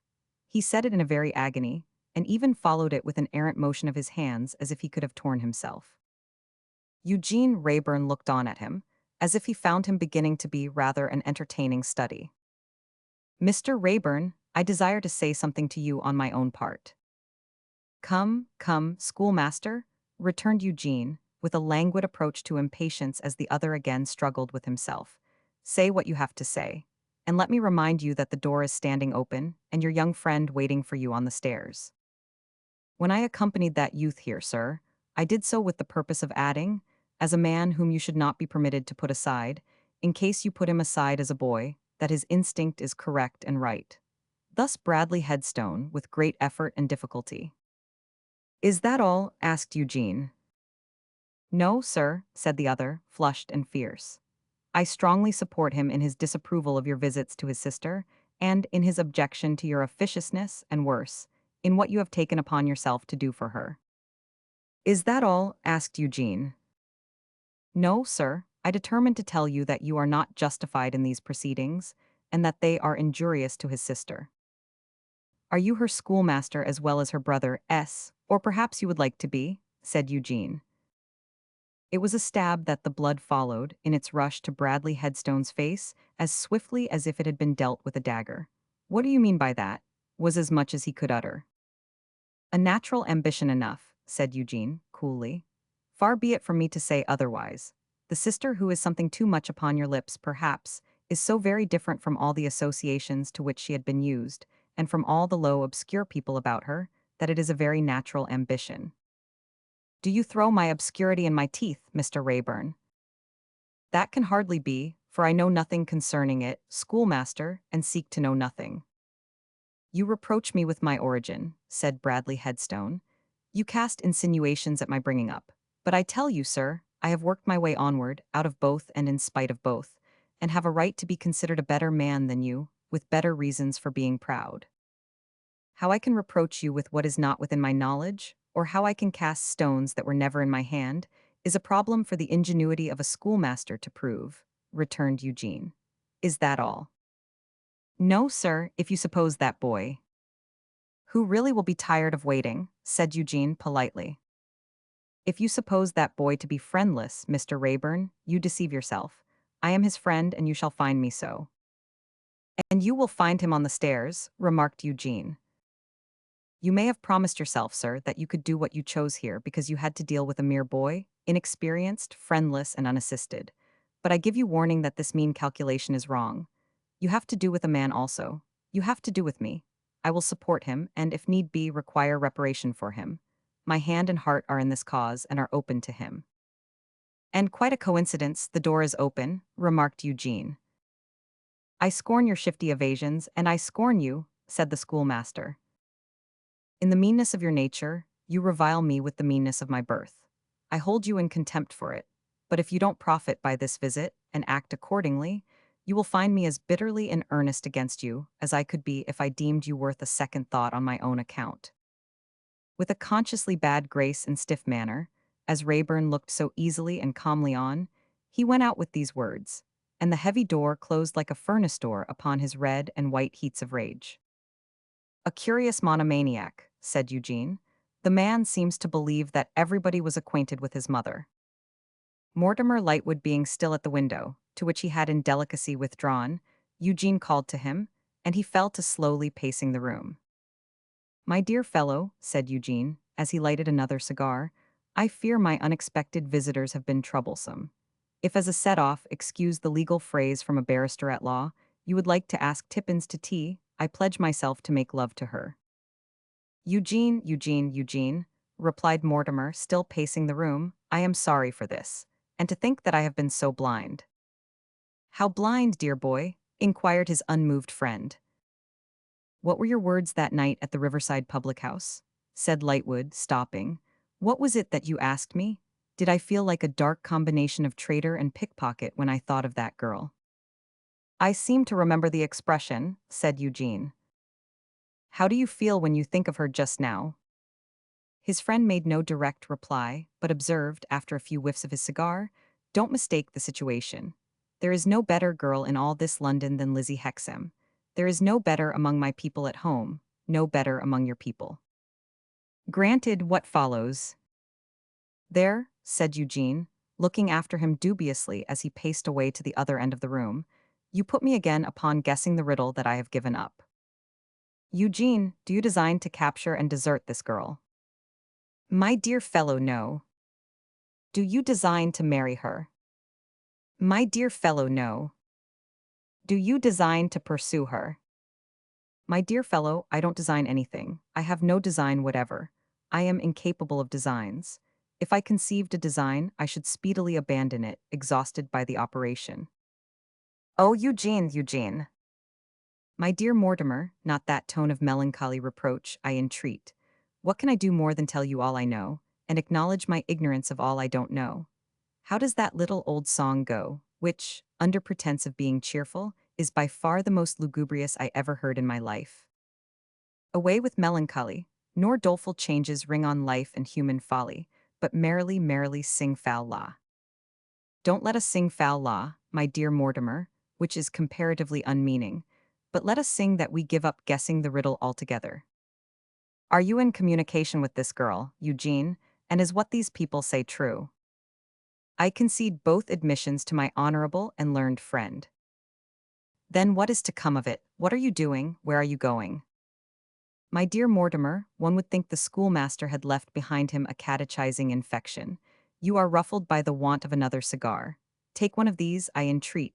Light it at mine, which is in perfect order, so. Now do me the justice to observe that I am doing all I can towards self-improvement, and that you have a light thrown on those household implements which, when you only saw them as in a glass darkly, you were hastily, I must say hastily, inclined to depreciate. Sensible of my deficiencies, I have surrounded myself with moral influences expressly meant to promote the formation of the domestic virtues. To those influences, and to the improving society of my friend from boyhood, commend me with your best wishes. Ah, Eugene, said Lightwood affectionately, now standing near him so that they both stood in one little cloud of smoke, I would that you answered my 3 questions. What is to come of it? What are you doing? Where are you going? And my dear Mortimer, returned Eugene, lightly fanning away the smoke with his hand for the better exposition of his frankness of face and manner, believe me, I would answer them instantly if I could. But to enable me to do so, I must first have found out the troublesome conundrum long abandoned. Here it is, Eugene Wrayburn, tapping his forehead and breast. Riddle me, perhaps you can't tell me what this may be? No, upon my life I can't, I give it up. Chapter 7. The arrangement between Mr. Boffin and his literary man, Mr. Silas Wegg, so far altered with the altered habits of Mr. Boffin's life, as that the Roman Empire usually declined in the morning and in the eminently aristocratic family mansion, rather than in the evening, as of yore, and in Boffin's bower. There were occasions, however, when Mr. Boffin, seeking a brief refuge from the blandishments of fashion, would present himself at the bower after dark, to anticipate the next sallying forth of Wegg, and would there, on the old settle, pursue the downward fortunes of those enervated and corrupted masters of the world who were by this time on their last legs. If Wegg had been worse paid for his office, or better qualified to discharge it, he would have considered these visits complimentary and agreeable. But holding the position of a handsomely remunerated humbug, he resented them.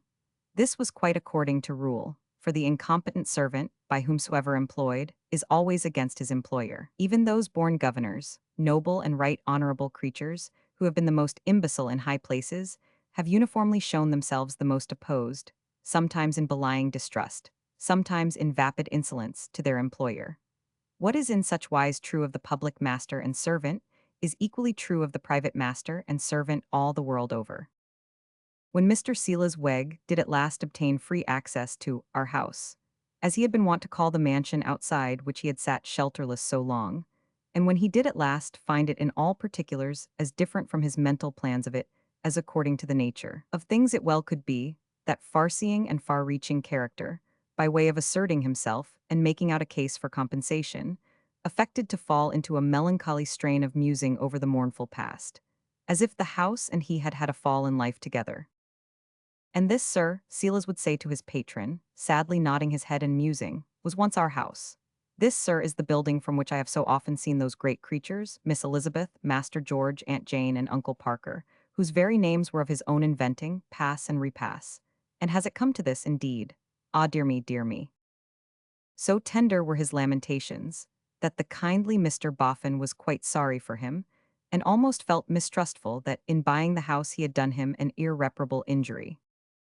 2 or 3 diplomatic interviews, the result of great subtlety on Mr. Wegg's part, but assuming the mask of careless yielding to a fortuitous combination of circumstances impelling him towards Clerkenwell, had enabled him to complete his bargain with Mr. Venus. "Bring me round to the Bower," said Silas, when the bargain was closed, "next Saturday evening, and if a sociable glass of old Jamaica warm should meet your views, I am not the man to begrudge it." "You are aware of my being poor company, sir," replied Mr. Venus, "but be it so. It being so, here is Saturday evening come, and here is Mr. Venus come, and ringing at the Bower gate." Mr. Wegg opens the gate, descries a sort of brown paper truncheon under Mr. Venus's arm, and remarks, in a dry tone, "Oh, I thought perhaps you might have come in a cab." "No, Mr. Wegg," replies Venus, "I am not above a parcel." "Above a parcel, no," says Wegg with some dissatisfaction, but does not openly growl, "a certain sort of parcel might be above you." "Here is your purchase, Mr. Wegg," says Venus, politely handing it over, "and I am glad to restore it to the source from whence it flowed." "Thank ye," says Wegg. "Now this affair is concluded, I may mention to you in a friendly way that I've my doubts whether, if I had consulted a lawyer, you could have kept this article back from me. I only throw it out as a legal point." "Do you think so, Mr. Wegg? I bought you an open contract." "You can't buy human flesh and blood in this country, sir. Not alive, you can't," says Wegg, shaking his head. "Then query bone." "As a legal point," asks Venus. "As a legal point, I am not competent to speak upon that, Mr. Wegg," says Venus, reddening and growing something louder. "But upon a point of fact I think myself competent to speak, and as a point of fact I would have seen you. Will you allow me to say further?" "I wouldn't say more than further if I was you," Mr. Wegg suggests pacifically. "Before I'd have given that packet into your hand without being paid my price for it. I don't pretend to know how the point of law may stand, but I'm thoroughly confident upon the point of fact." As Mr. Venus is irritable, no doubt owing to his disappointment in love, and as it is not the cue of Mr. Wegg to have him out of temper, the latter gentleman soothingly remarks, "I only put it as a little case. I only put it hypothetically." "Then I'd rather, Mr. Wegg, you put it another time, panorthetically," is Mr. Venus's retort, "for I tell you candidly I don't like your little cases." Arrived by this time in Mr. Wegg's sitting room, made bright on the chilly evening by gaslight and fire, Mr. Venus softens and compliments him on his abode, profiting by the occasion to remind Wegg that he, Venus, told him he had got into a good thing. "Tolerable," Wegg rejoins, "but bear in mind, Mr. Venus, that there's no gold without its alloy. Mix for yourself and take a seat in the chimbley corner. Will you perform upon a pipe, sir?" "I am but an indifferent performer, sir," returns the other, "but I'll accompany you with a whiff or two at intervals." So Mr. Venus mixes and Wegg mixes, and Mr. Venus lights and puffs and Wegg lights and puffs. "And there's alloy even in this metal of yours, Mr. Wegg, you was remarking." "Mystery," returns Wegg. "I don't like it, Mr. Venus. I don't like to have the life knocked out of former inhabitants of this house, in the gloomy dark, and not know who did it." "Might you have any suspicions, Mr. Wegg?" "No," returns that gentleman. "I know who profits by it, but I've no suspicions." Having said which, Mr. Wegg smokes and looks at the fire with a most determined expression of charity, as if he had caught that cardinal virtue by the skirts, as she felt it her painful duty to depart from him, and held her by main force. "Similarly," resumes Wegg, "I have observations as I can offer upon cert points and parties, but I make no objections, Mr. Venus. Here is an immense fortune drops from the clouds upon a person that shall be nameless. Here is a weekly allowance with a certain weight of coals drops from the clouds upon me. Which of us is the better man? Not the person that shall be nameless. That's an observation of mine, but I don't make it an objection. I take my allowance and my certain weight of coals. He takes his fortune, that's the way it works. It would be a good thing for me, if I could see things in the calm light you do, Mr. Wegg." "Again look here," pursues Silas, with an oratorical flourish of his pipe and his wooden leg. the latter having an undignified tendency to tilt him back in his chair. Here, another observation, Mr. Venus, unaccompanied with an objection. Him that shall be nameless is liable to be talked over. He gets talked over. Him that shall be nameless, having me at his right hand, naturally looking to be promoted higher, and you may perhaps say meriting to be promoted higher. Mr. Venus murmurs that he does say so. Him that shall be nameless, under such circumstances passes me by, and puts a talking over stranger above my head. Which of us two is the better man? Which of us two can repeat most poetry? Which of us two has, in the service of him that shall be nameless, tackled the Romans, both civil and military, till he has got as husky as if he'd been weaned and ever since brought up on sawdust? Not the talking over stranger. Yet the house is as free to him as if it was his, and he has his room, and is put upon a footing, and draws about 1,000 a year. I am banished to the bower, to be found in it like a piece of furniture whenever wanted. Merit, therefore, don't win. That's the way it works. I observe it because I can't help observing it, being accustomed to take a powerful sight of notice, but I don't object. Ever hear before, Mr. Venus? Not inside the gate, Mr. Wegg. You've been as far as the gate then, Mr. Venus. Yes, Mr. Wegg, and peeped in from curiosity. Did you see anything? Nothing but the dust yard. Mr. Wegg rolls his eyes all round the room, in that ever unsatisfied quest of his, and then rolls his eyes all round Mr. Venus, as if suspicious of his having something about him to be found out. And yet, sir, he pursues, being acquainted with old Mr. Harmon, one would have thought it might have been polite in you, too, to give him a call. And you're naturally of a polite disposition, you are. This last clause as a softening compliment to Mr. Venus. It is true, sir, replies Venus, winking his weak eyes and running his fingers through his dusty shock of hair, that I was so before a certain observation soured me. You understand to what I allude, Mr. Wegg? To a certain written statement respecting not wishing to be regarded in a certain light. Since that, all is fled save gall. Not all, says Mr. Wegg, in a tone of sentimental condolence. Yes, sir, returns Venus, all. The world may deem it harsh, but I'd quite as soon pitch into my best friend as not. Indeed, I'd sooner. Involuntarily making a pass with his wooden leg to guard himself, as Mr. Venus springs up in the emphasis of this unsociable declaration, Mr. Wegg tilts over on his back, chair and all, and is rescued by that harmless misanthrope, in a disjointed state and ruefully rubbing his head. Why, you lost your balance, Mr. Wegg, says Venus, handing him his pipe. And about time to do it, grumbles Silas, when a man's visitors, without a word of notice, conduct themselves with the sudden viciousness of Jackson boxes. Don't come flying out of your chair like that, Mr. Venus. I ask your pardon, Mr. Wegg, I am so soured. Yes, but hang it, says Wegg argumentatively, a well-governed mind can be soured sitting. And as to being regarded in lights, there's bumpy lights as well as bony. In which, again rubbing his head, I object to regard myself. I'll bear it in memory, sir. If you'll be so good. Mr. Wegg slowly subdues his ironical tone and his lingering irritation and resumes his pipe. We were talking of old Mr. Harmon being a friend of yours.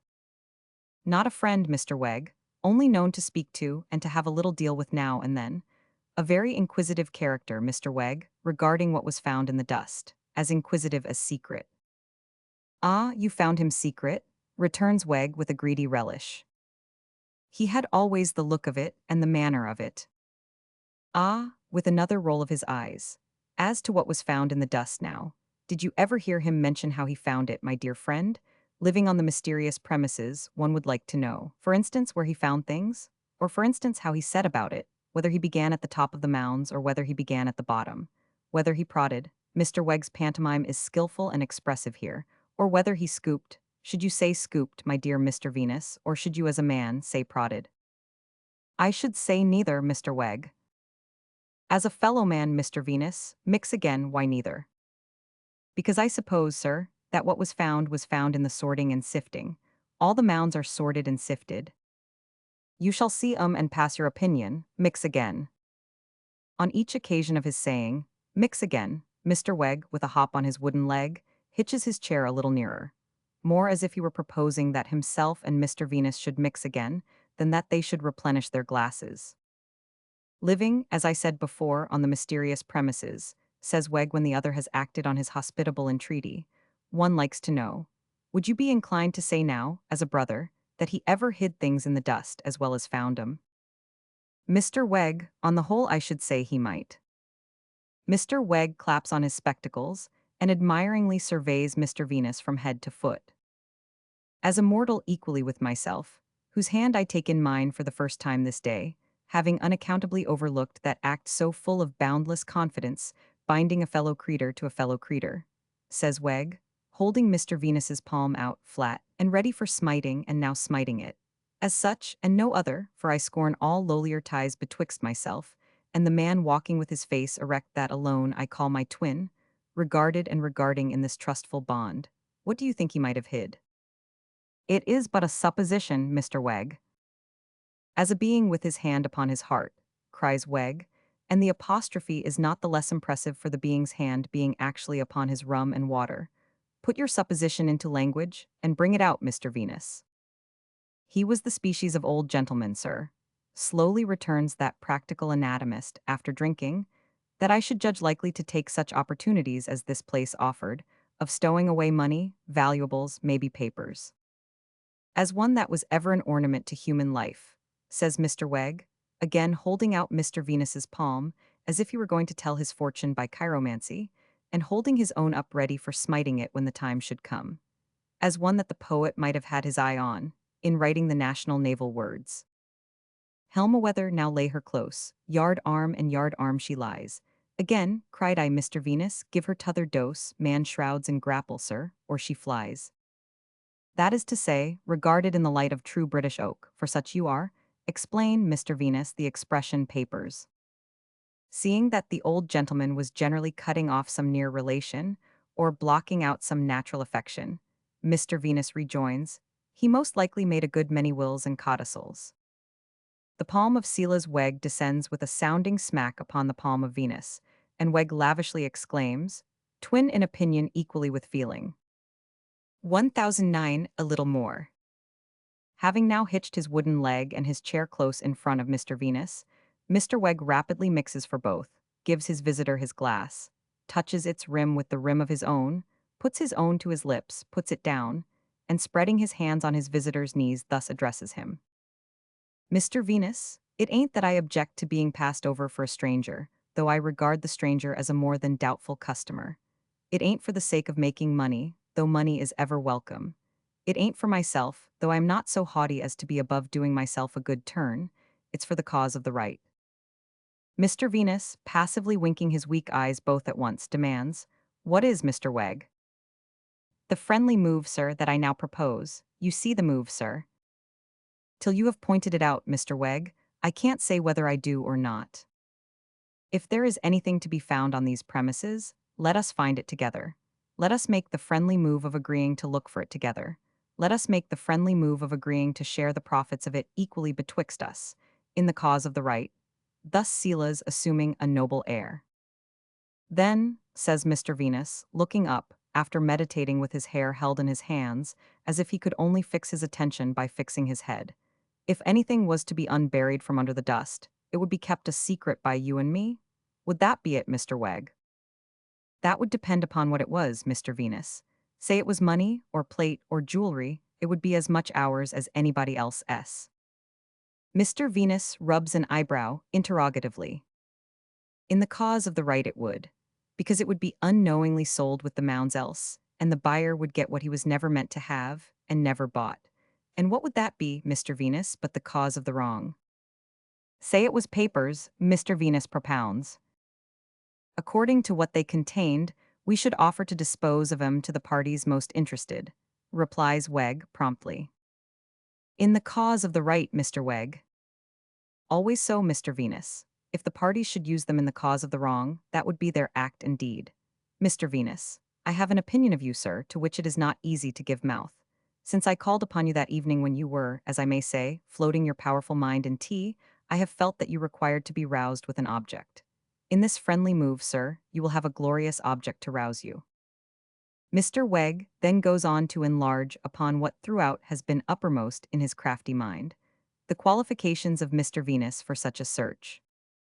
He expatiates on Mr. Venus's patient habits and delicate manipulation, on his skill in piecing little things together, on his knowledge of various tissues and textures, on the likelihood of small indications, leading him on to the discovery of great concealments. While as to myself, says Wegg, I am not good at it. Whether I gave myself up to prodding, or whether I gave myself up to scooping, I couldn't do it with that delicate touch so as not to show that I was disturbing the mounds.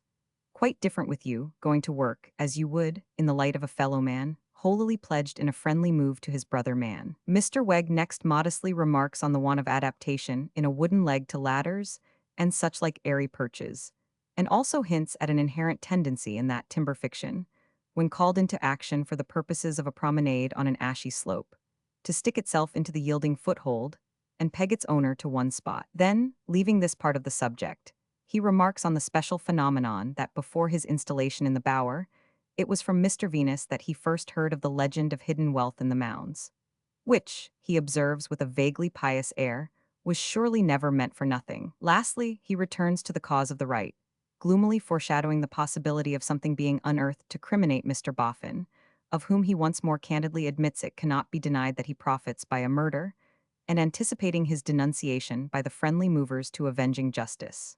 And this, Mr. Wegg expressly points out, not at all for the sake of the reward, though it would be a want of principle not to take it. To all this, Mr. Venus, with his shock of dusty hair cocked after the manner of a terrier's ears, attends profoundly. When Mr. Wegg, having finished, opens his arms wide, as if to show Mr. Venus how bare his breast is, and then folds them pending a reply, Mr. Venus winks at him with both eyes some little time before speaking. I see you have tried it by yourself, Mr. Wegg, he says when he does speak. You have found out the difficulties by experience.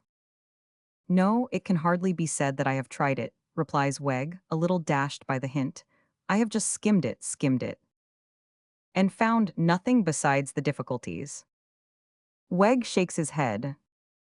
I scarcely know what to say to this, Mr. Wegg, observes Venus after ruminating for a while. Say yes, Wegg naturally urges. If I wasn't soured, my answer would be no. But being soured, Mr. Wegg, and driven to reckless madness and desperation, I suppose it's yes. Wegg joyfully reproduces the two glasses, repeats the ceremony of clinking their rims, and inwardly drinks with great heartiness to the health and success in life of the young lady who has reduced Mr. Venus to his present convenient state of mind.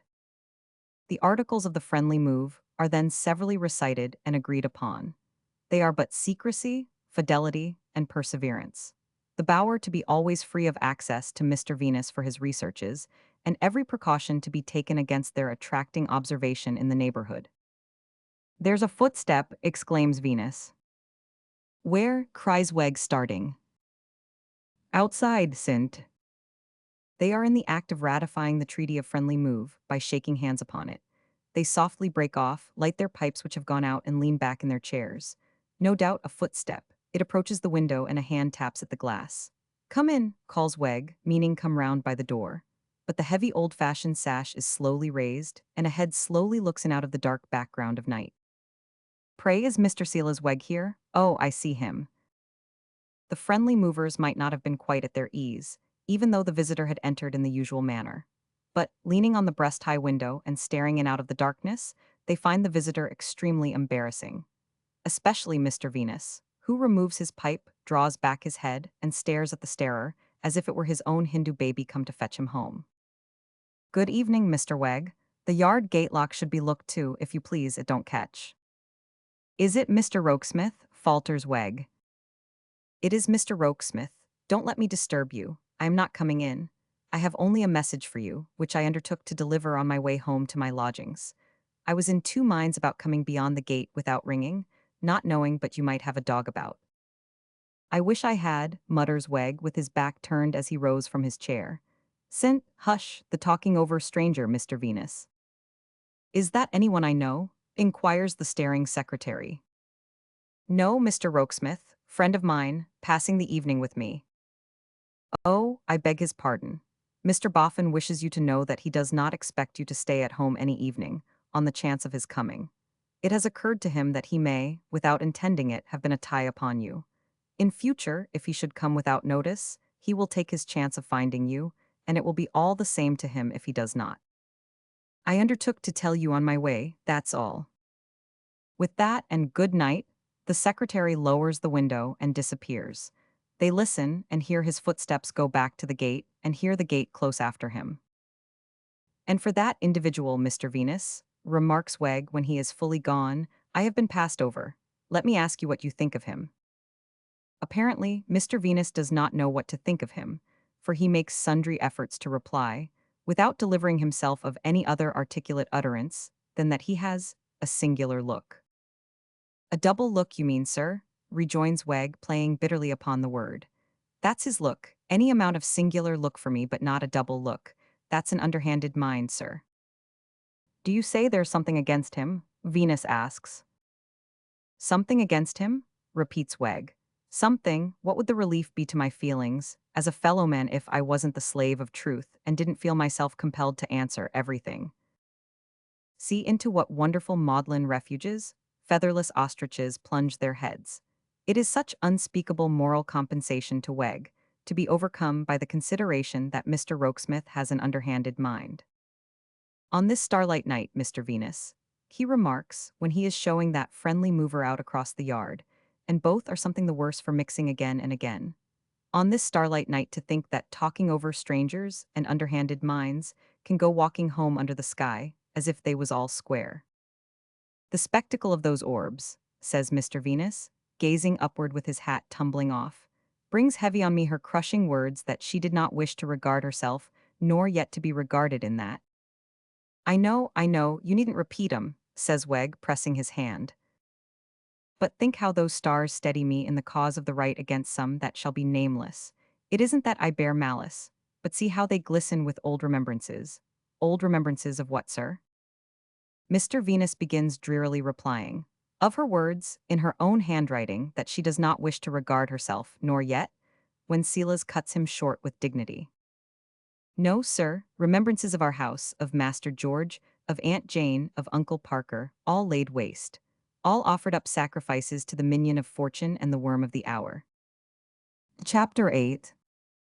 The minion of fortune and the worm of the hour, or in less cutting language, Nicodemus Boffin, Esquire, the Golden Dustman, had become as much at home in his eminently aristocratic family mansion as he was likely ever to be. He could not but feel that, like an eminently aristocratic family cheese, it was much too large for his wants, and bred an infinite amount of parasites.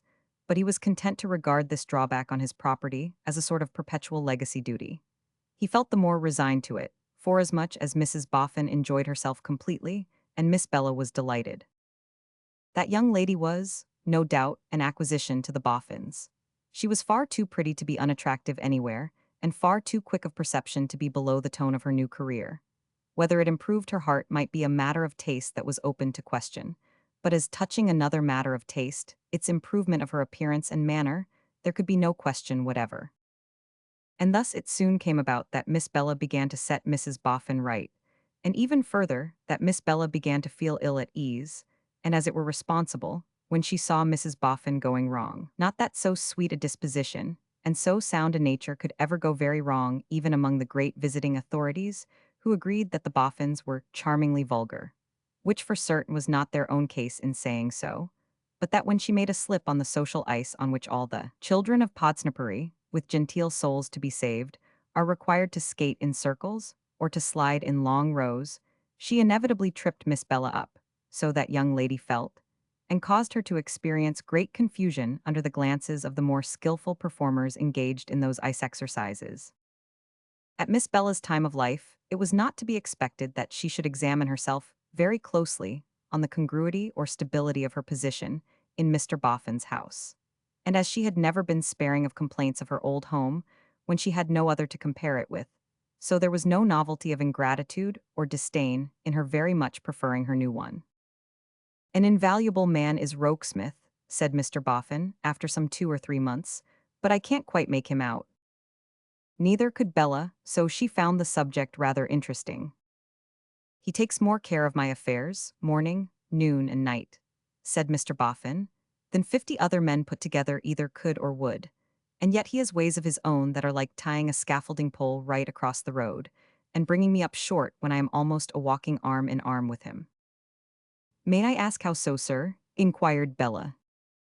Well, my dear, said Mr. Boffin, he won't meet any company here but you. When we have visitors, I should wish him to have his regular place at the table like ourselves. But no, he won't take it. If he considers himself above it, said Miss Bella, with an airy toss of her head, I should leave him alone.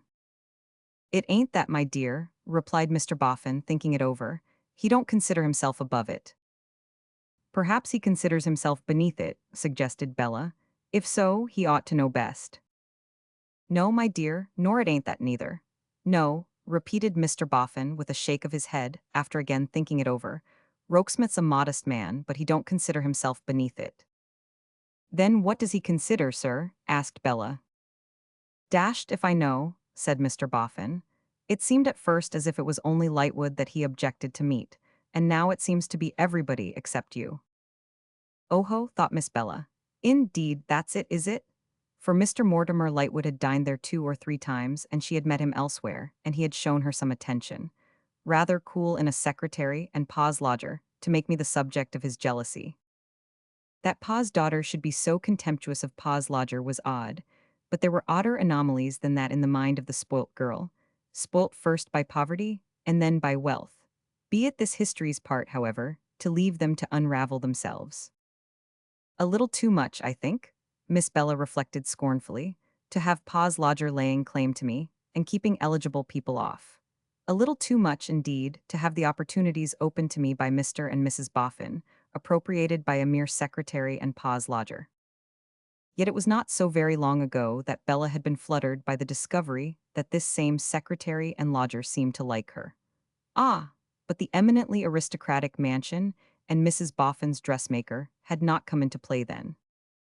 In spite of his seemingly retiring manners, a very intrusive person, this secretary and lodger, in Miss Bella's opinion.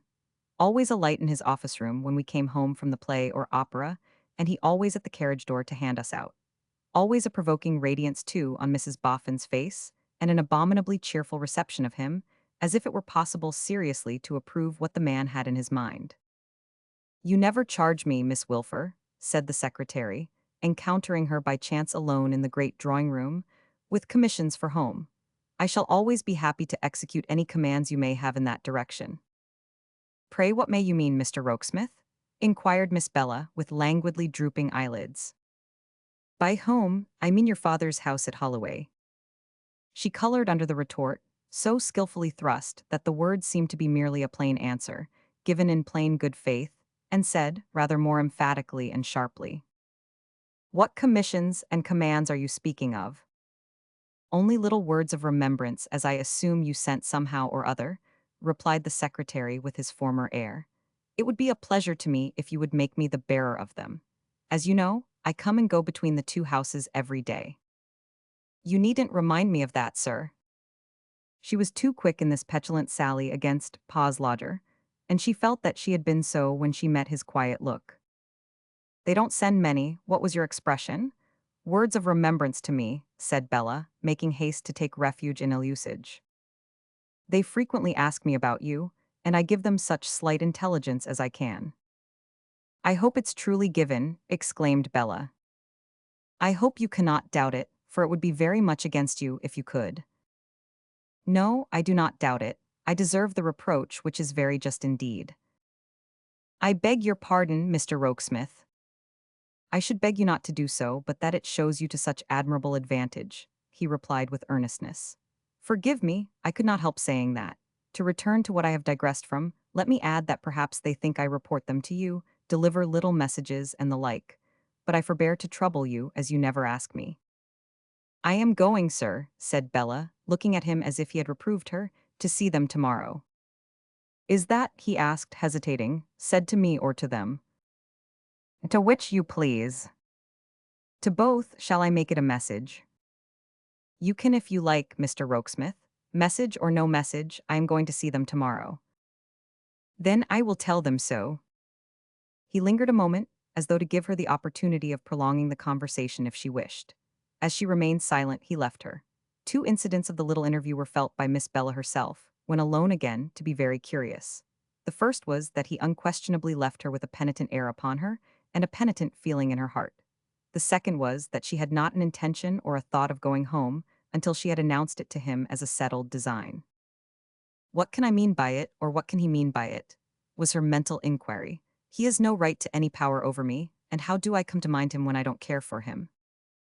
Mrs. Boffin, insisting that Bella should make tomorrow's expedition in the chariot, she went home in great grandeur. Mrs. Wilfer and Miss Lavinia had speculated much on the probabilities and improbabilities of her coming in this gorgeous state, and, on beholding the chariot from the window, at which they were secreted to look out for it, agreed that it must be detained at the door as long as possible, for the mortification and confusion of the neighbors. Then they repaired to the usual family room, to receive Miss Bella with a becoming show of indifference. The family room looked very small and very mean, and the downward staircase by which it was attained looked very narrow and very crooked. The little house and all its arrangements were a poor contrast to the eminently aristocratic dwelling. I can hardly believe, thought Bella, that I ever did endure life in this place. Gloomy majesty on the part of Mrs. Wilfer, and native pertness on the part of Lavy, did not mend the matter. Bella really stood in natural need of a little help, and she got none. This, said Mrs. Wilfer, presenting a cheek to be kissed, as sympathetic and responsive as the back of the bowl of a spoon, is quite an honor. You will probably find your sister Lavy grown, Bella. Ma, Miss Lavinia interposed, there can be no objection to your being aggravating, because Bella richly deserves it, but I really must request that you will not drag in such ridiculous nonsense as my having grown when I am past the growing age. I grew myself, Mrs. Wilfer sternly proclaimed, after I was married. Very well, Ma, returned Lavy, then I think you had much better have left it alone. The lofty glare with which the majestic woman received this answer might have embarrassed a less pert opponent, but it had no effect upon Lavinia, who, leaving her parent to the enjoyment of any amount of glaring at she might deem desirable under the circumstances, accosted her sister, undismayed. I suppose you won't consider yourself quite disgraced, Bella, if I give you a kiss? Well, and how do you do, Bella? And how are your boffins? Peace, exclaimed Mrs. Wilfer. Hold, I will not suffer this tone of levity. My goodness me, how are your spoffins, then? Said Lavy, since ma so very much objects to your boffins. Impertinent girl, minx, said Mrs. Wilfer with dread severity. I don't care whether I am a minx or a sphinx, returned Lavinia, coolly tossing her head. It's exactly the same thing to me, and I'd every bit as soon be one as the other. But I know this, I'll not grow after I'm married. You will not, repeated Mrs. Wilfer solemnly. No, ma, I will not, nothing shall induce me. Mrs. Wilfer, having waved her gloves, became loftily pathetic. But it was to be expected, thus she spake. A child of mine deserts me for the proud and prosperous, and another child of mine despises me. It is quite fitting. Ma, Bella struck in, Mr. and Mrs. Boffin are prosperous, no doubt, but you have no right to say they are proud. You must know very well that they are not. In short, ma, said Lavy, bouncing over to the enemy without a word of notice, you must know very well, or if you don't, more shame for you, that Mr. and Mrs. Boffin are just absolute perfection. Truly, returned Mrs. Wilfer, courteously receiving the deserter, it would seem that we are required to think so. And this, Lavinia, is my reason for objecting to a tone of levity. Mrs. Boffin, of whose physiognomy I can never speak with the composure I would desire to preserve, and your mother, are not on terms of intimacy. It is not for a moment to be supposed that she and her husband dare to presume to speak of this family as the Wilfers. I cannot therefore condescend to speak of them as the Boffins. No, for such a tone, call it familiarity, levity, equality, or what you will, would imply those social interchanges which do not exist. Do I render myself intelligible? Without taking the least notice of this inquiry, albeit delivered in an imposing and forensic manner, Lavinia reminded her sister. After all, you know, Bella, you haven't told us how your what's-his-names are. I don't want to speak of them here, replied Bella, suppressing indignation and tapping her foot on the floor. They are much too kind and too good to be drawn into these discussions. Why put it so? Demanded Mrs. Wilfer with biting sarcasm. Why adopt a circuitous form of speech? It is polite and it is obliging, but why do it? Why not openly say that they are much too kind and too good for us? We understand the allusion. Why disguise the phrase? Ma, said Bella, with one beat of her foot, You are enough to drive a saint mad, and so is Lavy." "Unfortunate Lavy," cried Mrs. Wilfer in a tone of commiseration. "She always comes for it, my poor child." But Lavy, with the suddenness of her former desertion, now bounced over to the other enemy, very sharply remarking, "Don't patronize me, Ma, because I can take care of myself." "I only wonder," resumed Mrs. Wilfer, directing her observations to her elder daughter, as safer on the whole than her utterly unmanageable younger, "that you found time and inclination to tear yourself from Mr. and Mrs. Boffin and come to see us at all. I only wonder that our claims, contending against the superior claims of Mr. and Mrs. Boffin, had any weight. I feel I ought to be thankful for gaining so much, in competition with Mr. and Mrs. Boffin." The good lady bitterly emphasized the first letter of the word Boffin, as if it represented her chief objection to the owners of that name, and as if she could have borne Dauphin, Moffin, or Poffin much better. "Ma," said Bella angrily, "you force me to say that I am truly sorry I did come home, and that I never will come home again, except when poor dear Pa is here. For Pa is too magnanimous to feel envy and spite towards my generous friends, and Pa is delicate enough and gentle enough to remember the sort of little claim they thought I had upon them, and the unusually trying position in which, through no act of my own, I had been placed. And I always did love poor dear Pa better than all the rest of you put together, and I always do and I always shall." Here Bella, deriving no comfort from her charming bonnet and her elegant dress, burst into tears. "I think, R.W.," cried Mrs. Wilfer, lifting up her eyes and apostrophizing the air, "that if you were present, it would be a trial to your feelings to hear your wife and the mother of your family depreciated in your name. But fate has spared you this, R.W., whatever it may have thought proper to inflict upon her." Here Mrs. Wilfer burst into tears. "I hate the Boffins," protested Miss Lavinia. "I don't care who objects to their being called the Boffins. I will call them the Boffins. The Boffins, the Boffins, the Boffins. And I say they are mischief-making Boffins, and I say the Boffins have set Bella against me, and I tell the Boffins to their faces," which was not strictly the fact, but the young lady was excited, "that they are detestable Boffins, disreputable Boffins, odious Boffins, beastly Boffins. There." Here Miss Lavinia burst into tears. The front garden gate clanked, and the secretary was seen coming at a brisk pace up the steps. "Leave me to open the door to him," said Mrs. Wilfer, rising with stately resignation as she shook her head and dried her eyes. "We have at present no stipendiary girl to do so. We have nothing to conceal. If he sees these traces of emotion on our cheeks, let him construe them as he may." With those words she stalked out. In a few moments she stalked in again, proclaiming in her heraldic manner, "Mr. Rokesmith is the bearer of a packet for Miss Bella Wilfer." Mr. Rokesmith followed close upon his name, and of course saw what was amiss. But he discreetly affected to see nothing, and addressed Miss Bella. "Mr. Boffin intended to have placed this in the carriage for you this morning. He wished you to have it, as a little keepsake he had prepared. It is only a purse, Miss Wilfer, but as he was disappointed in his fancy, I volunteered to come after you with it." Bella took it in her hand and thanked him. "We have been quarreling here a little, Mr. Rokesmith, but not more than we used. You know our agreeable ways among ourselves. You find me just going. Goodbye, Mamma. Goodbye, Lavy." And with a kiss for each, Miss Bella turned to the door. The secretary would have attended her, but Mrs. Wilfer advancing and saying with dignity, "Pardon me, permit me to assert my natural right to escort my child to the equipage which is in waiting for her." He begged pardon and gave place. It was a very magnificent spectacle indeed, to see Mrs. Wilfer throw open the house door, and loudly demand with extended gloves, the male domestic of Mrs. Boffin, to whom, presenting himself, she delivered the brief but majestic charge, "Miss Wilfer," coming out, and so delivered her over, like a female lieutenant of the Tower relinquishing a state prisoner. The effect of this ceremonial was for some quarter of an hour afterwards perfectly paralyzing on the neighbors, and was much enhanced by the worthy lady airing herself for that term, in a kind of splendidly serene trance on the top step. When Bella was seated in the carriage, she opened the little packet in her hand. It contained a pretty purse, and the purse contained a bank note for £50. "This shall be a joyful surprise for poor dear Pa," said Bella, "and I'll take it myself into the city." As she was uninformed respecting the exact locality of the place of business of Chicksey Veneering and Stobbles, but knew it to be near Mincing Lane, she directed herself to be driven to the corner of that darksome spot.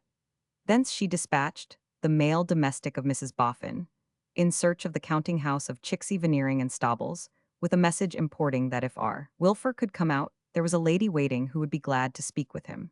The delivery of these mysterious words from the mouth of a footman caused so great an excitement in the counting house that a youthful scout was instantly appointed to follow Rumty, observe the lady, and come in with his report. Nor was the agitation by any means diminished when the scout rushed back with the intelligence that the lady was a slap-up gal in a bang-up chariot. Rumty himself, with his pen behind his ear under his rusty hat, arrived at the carriage door in a breathless condition, and had been fairly lugged into the vehicle by his cravat and embraced almost unto choking, before he recognized his daughter. "My dear child," he then panted, incoherently. "Good gracious me, what a lovely woman you are. I thought you had been unkind and forgotten your mother and sister." "I have just been to see them, pa dear." "Oh, and how did you find your mother?" asked R.W. dubiously. "Very disagreeable, pa, and so was Lavvy." "They are sometimes a little liable to it," observed the patient cherub, "but I hope you made allowances, Bella, my dear." "No, I was disagreeable too, pa, we were all of us disagreeable together." "But I want you to come and dine with me somewhere, pa." "Why, my dear, I have already partaken of if one might mention such an article in this superb chariot, of a saveloy," replied R. Wilfer, modestly dropping his voice on the word as he eyed the canary-colored fittings. "Oh, that's nothing, pa." "Truly, it ain't as much as one could sometimes wish it to be, my dear," he admitted, drawing his hand across his mouth. "Still, when circumstances over which you have no control interpose obstacles between yourself and small Germans, you can't do better than bring a contented mind to bear on," again dropping his voice in deference to the chariot, Saveloys. "You poor good pa do, I beg and pray, get leave for the rest of the day and come and pass it with me." "Well, my dear, I'll cut back and ask for leave." "But before you cut back," said Bella, who had already taken him by the chin, pulled his hat off, and begun to stick up his hair in her old way, "do say that you are sure I am giddy and inconsiderate, but have never really slighted you, pa." "My dear, I say it with all my heart. And might I likewise observe," her father delicately hinted, with a glance out at window, "that perhaps it might be calculated to attract attention, having one's hair publicly done by a lovely woman in an elegant turnout in Fenchurch Street?" Bella laughed and put on his hat again, but when his boyish figure bobbed away, its shabbiness and cheerful patience smote the tears out of her eyes. "I hate that secretary for thinking it of me," she said to herself, "and yet it seems half true." Back came her father, more like a boy than ever in his release from school. "All right, my dear, leave given at once, really very handsomely done. Now where can we find some quiet place, pa, in which I can wait for you while you go on an errand for me, if I send the carriage away?" It demanded cogitation. "You see, my dear," he explained, "you really have become such a very lovely woman that it ought to be a very quiet place." At length he suggested, near the garden up by the Trinity House on Tower Hill. So, they were driven there and Bella dismissed the chariot, sending a penciled note by it to Mrs. Boffin that she was with her father. "Now, pa, attend to what I am going to say, and promise and vow to be obedient." "I promise and vow, my dear." "You ask no questions. You take this purse. You go to the nearest place where they keep everything of the very, very best, ready-made. You buy and put on the most beautiful suit of clothes, the most beautiful hat, and the most beautiful pair of bright boots, patent leather, pa, mind. That are to be got for money, and you come back to me." "But, my dear Bella—" "Take care, pa," pointing her forefinger at him merrily. "You have promised and vowed, it's perjury, you know." There was water in the foolish little fellow's eyes, but she kissed them dry, though her own were wet, and he bobbed away again. After half an hour he came back, so brilliantly transformed that Bella was obliged to walk round him in ecstatic admiration 20 times before she could draw her arm through his and delightedly squeeze it. "Now, pa," said Bella, hugging him close, "take this lovely woman out to dinner." "Where shall we go, my dear?" "Greenwich," said Bella, valiantly, "and be sure you treat this lovely woman with everything of the best." While they were going along to take boat, "Don't you wish, my dear," said R.W. timidly, "that your mother was here?" "No, I don't, pa, for I like to have you all to myself today. I was always your little favorite at home, and you were always mine.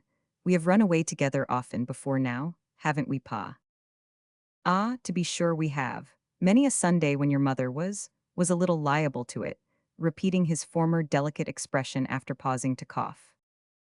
Yes, and I am afraid I was seldom or never as good as I ought to have been. Pa, I made you carry me, over and over again, when you should have made me walk. And I often drove you in harness, when you would much rather have sat down and read your newspaper, did I? Sometimes, but lore, what a child you were, what a companion you were. Companion, that's just what I want to be today, Pa. You are safe to succeed, my love. Your brothers and sisters have all in their turns been companions to me, to a certain extent, but only to a certain extent. Your mother has, throughout life, been a companion that any man might look up to and commit the sayings of to memory and form himself upon if he liked the model, suggested Bella. Well, yees, he returned, thinking about it, not quite satisfied with the phrase. Or perhaps I might say if it was in him. Supposing, for instance, that a man wanted to be always marching, he would find your mother an inestimable companion. But if he had any taste for walking, or should wish at any time to break into a trot, he might sometimes find it a little difficult to keep step with your mother. Or take it this way, Bella, he added, after a moment's reflection. Supposing that a man had to go through life, we won't say with a companion, but we'll say to a tune. Very good. Supposing that the tune allotted to him was the Dead March in Saul. Well, it would be a very suitable tune for particular occasions, none better, but it would be difficult to keep time within the ordinary run of domestic transactions. For instance, if he took his supper after a hard day, to the Dead March in Saul, his food might be likely to sit heavy on him. Or, if he was at any time inclined to relieve his mind by singing a comic song or dancing a hornpipe, and was obliged to do it to the Dead March in Saul, he might find himself put out in the execution of his lively intentions. Poor Pa, thought Bella as she hung upon his arm. Now what I will say for you, my dear, the cherub pursued mildly and without a notion of complaining, is that you are so adaptable, so adaptable. Indeed, I am afraid I have shown a wretched temper. Pa, I am afraid I have been very complaining and very capricious. I seldom or never thought of it before. But when I sat in the carriage just now and saw you coming along the pavement, I reproached myself. Not at all, my dear, don't speak of such a thing. A happy and a chatty man was Pa in his new clothes that day. Take it for all in all, it was perhaps the happiest day he had ever known in his life, not even excepting that on which his heroic partner had approached the nuptial altar to the tune of the Dead March in Saul. The little expedition down the river was delightful, and the little room overlooking the river into which they were shown for dinner was delightful. Everything was delightful. The park was delightful, the punch was delightful, the dishes of fish were delightful, the wine was delightful. Bella was more delightful than any other item in the festival, drawing Pa out in the gayest manner, making a point of always mentioning herself as the lovely woman, stimulating Pa to order things by declaring that the lovely woman insisted on being treated with them, and in short causing Pa to be quite enraptured with the consideration that he was the Pa of such a charming daughter. And then, as they sat looking at the ships and steamboats making their way to the sea with the tide that was running down, the lovely woman imagined all sorts of voyages for herself and Pa. Now, Pa, in the character of owner of a lumbering square-sailed collier, was tacking away to Newcastle to fetch black diamonds to make his fortune with. Now, Pa was going to China in that handsome three-masted ship to bring home opium, with which he would forever cut out Chixie veneering and staubles, and to bring home silks and shawls without end for the decoration of his charming daughter. Now, John Harmon's disastrous fate was all a dream, and he had come home and found the lovely woman just the article for him, and the lovely woman had found him just the article for her, and they were going away on a trip in their gallant bark to look after their vines, with streamers flying at all points, a band playing on deck and Pa established in the great cabin. Now, John Harmon was consigned to his grave again, and a merchant of immense wealth, name unknown, had courted and married the lovely woman, and he was so enormously rich that everything you saw upon the river sailing or steaming belonged to him, and he kept a perfect fleet of yachts for pleasure. And that little impudent yacht which you saw over there with the great white sail was called the Bella in honor of his wife, and she held her state aboard when it pleased her like a modern Cleopatra. Anon, there would embark in that troopship when she got to Gravesend, a mighty general of large property, name also unknown, who wouldn't hear of going to victory without his wife, and whose wife was the lovely woman, and she was destined to become the idol of all the red coats and blue jackets alow and aloft. And then again, you saw that ship being towed out by a steam tug? Well, where did you suppose she was going to? She was going among the coral reefs and coconuts and all that sort of thing, and she was chartered for a fortunate individual of the name of Pa himself on board, and much respected by all hands. And she was going, for his sole profit and advantage, to fetch a cargo of sweet-smelling woods, the most beautiful that ever were seen, and the most profitable that ever were heard of. And her cargo would be a great fortune, as indeed it ought to be.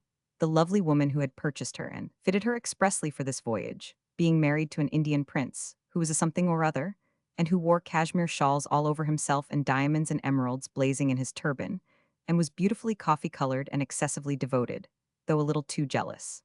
Thus Bella ran on merrily, in a manner perfectly enchanting to Pa, who was as willing to put his head into the Sultan's tub of water as the beggar boys below the window were to put their heads in the mud. "I suppose, my dear," said Pa after dinner, "we may come to the conclusion at home that we have lost you for good." Bella shook her head, didn't know, couldn't say. All she was able to report was that she was most handsomely supplied with everything she could possibly want, and that whenever she hinted at leaving Mr. and Mrs. Boffin, they wouldn't hear of it. "And now, Pa," pursued Bella, "I'll make a confession to you. I am the most mercenary little wretch that ever lived in the world." "I should hardly have thought it of you, my dear," returned her father, first glancing at himself, and then at the dessert. "I understand what you mean, Pa, but it's not that. It's not that I care for money to keep as money, but I do care so much for what it will buy." "Really, I think most of us do," returned R.W. "But not to the dreadful extent that I do, Pa-oh," cried Bella, screwing the exclamation out of herself with a twist of her dimpled chin. "I am so mercenary." With a wistful glance, R.W. said, in default of having anything better to say, "About when did you begin to feel it coming on, my dear?" "That's it, Pa, that's the terrible part of it. When I was at home, and only knew what it was to be poor, I grumbled but didn't so much mind. When I was at home expecting to be rich, I thought vaguely of all the great things I would do. But when I had been disappointed of my splendid fortune, and came to see it from day to day in other hands, and to have before my eyes what it could really do, then I became the mercenary little wretch I am." "It's your fancy, my dear." "I can assure you it's nothing of the sort, Pa," said Bella, nodding at him with her very pretty eyebrows raised as high as they would go, and looking comically frightened. "It's a fact, I am always avariciously scheming." "Lord, but how?" "I'll tell you, Pa, I don't mind telling you, because we have always been favorites of each other's, and because you are not like a Pa, but more like a sort of a younger brother with a dear venerable chubbiness on him. And besides," added Bella, laughing as she pointed a rallying finger at his face, "because I have got you in my power. This is a secret expedition. If ever you tell of me, I'll tell of you. I'll tell Ma that you dined at Greenwich." "Well, seriously, my dear," observed R.W. with some trepidation of manner, "it might be as well not to mention it." "Aha," laughed Bella. "I knew you wouldn't like it, sir, so you keep my confidence and I'll keep yours. But betray the lovely woman and you shall find her a serpent. Now, you may give me a kiss, Pa, and I should like to give your hair a turn because it has been dreadfully neglected in my absence." R.W. submitted his head to the operator, and the operator went on talking, at the same time putting separate locks of his hair through a curious process of being smartly rolled over her two revolving forefingers, which were then suddenly pulled out of it in opposite lateral directions. On each of these occasions, the patient winced and winked. "I have made up my mind that I must have money, Pa. I feel that I can't beg it, borrow it, or steal it, and so I have resolved that I must marry it." R.W. cast up his eyes towards her, as well as he could under the operating circumstances, and said in a tone of remonstrance, "My dear Bella, have resolved, I say, Pa, that to get money I must marry money, in consequence of which I am always looking out for money to captivate." "My dear Bella." "Yes, Pa, that is the state of the case. If ever there was a mercenary plotter whose thoughts and designs were always in her mean occupation, I am the amiable creature. But I don't care. I hate and detest being poor, and I won't be poor if I can marry money. Now you are deliciously fluffy, Pa, and in a state to astonish the waiter and pay the bill." "But, my dear Bella, this is quite alarming at your age." "I told you so, Pa, but you wouldn't believe it," returned Bella with a pleasant childish gravity. "Isn't it shocking?" "It would be quite so, if you fully knew what you said, my dear, or meant it." "Well, Pa, I can only tell you that I mean nothing else. Talk to me of love," said Bella, contemptuously, though her face and figure certainly rendered the subject no incongruous one. Talk to me of fiery dragons, but talk to me of poverty and wealth, and there indeed we touch upon realities.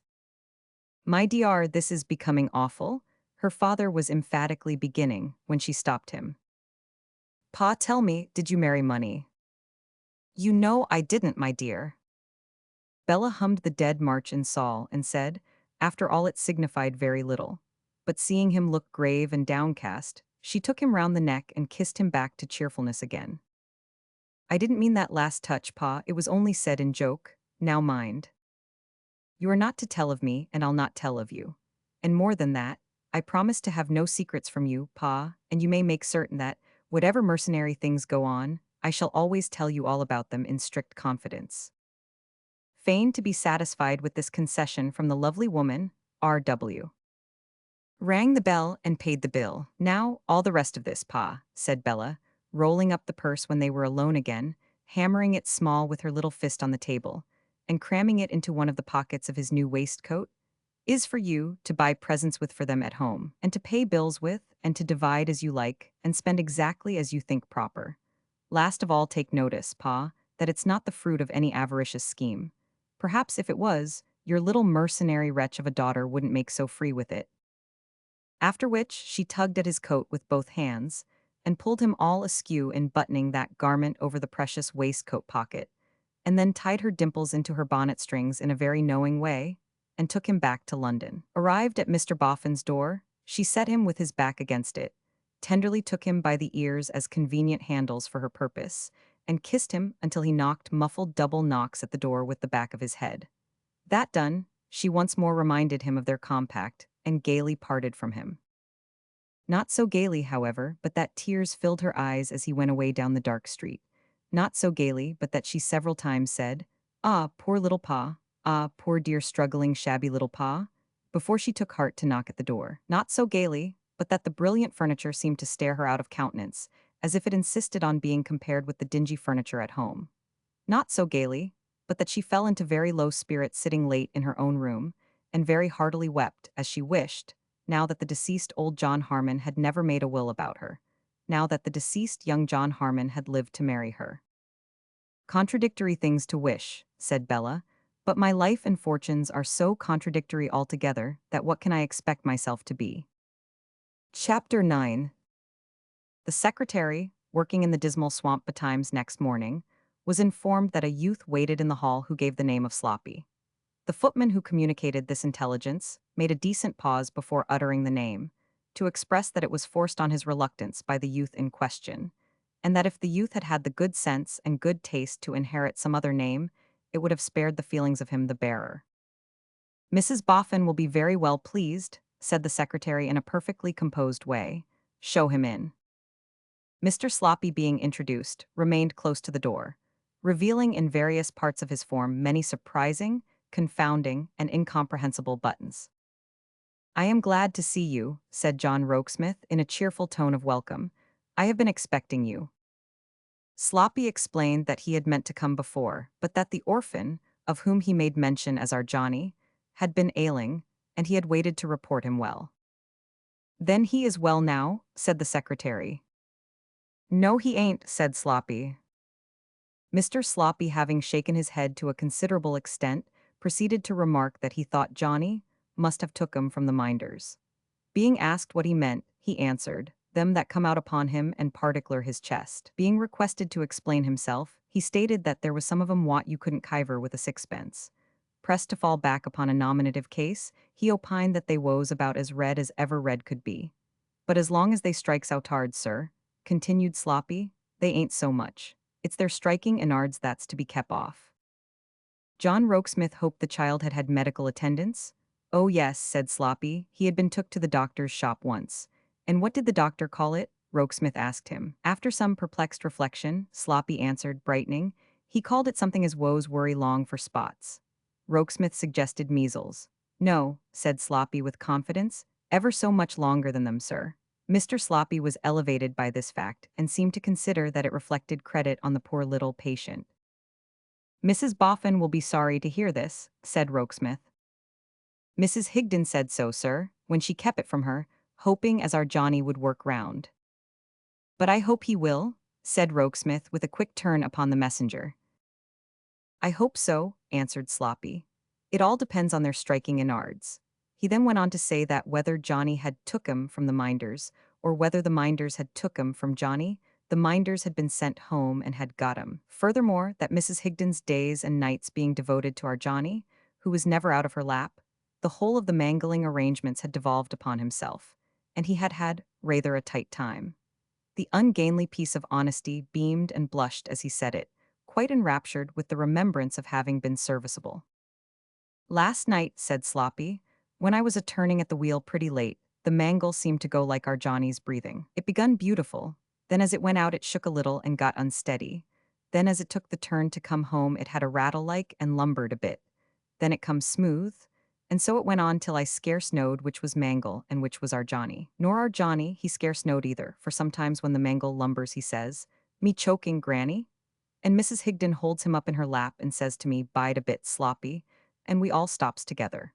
And when our Johnny gets his breathing again, I turns again, and we all goes on together. Sloppy had gradually expanded with his description into a stare and a vacant grin. He now contracted, being silent, into a half-repressed gush of tears, and under pretense of being heated, drew the under part of his sleeve across his eyes with a singularly awkward, laborious, and roundabout smear. "This is unfortunate," said Rokesmith. "I must go and break it to Mrs. Boffin. Stay you here, Sloppy." Sloppy stayed there, staring at the pattern of the paper on the wall, until the secretary and Mrs. Boffin came back together.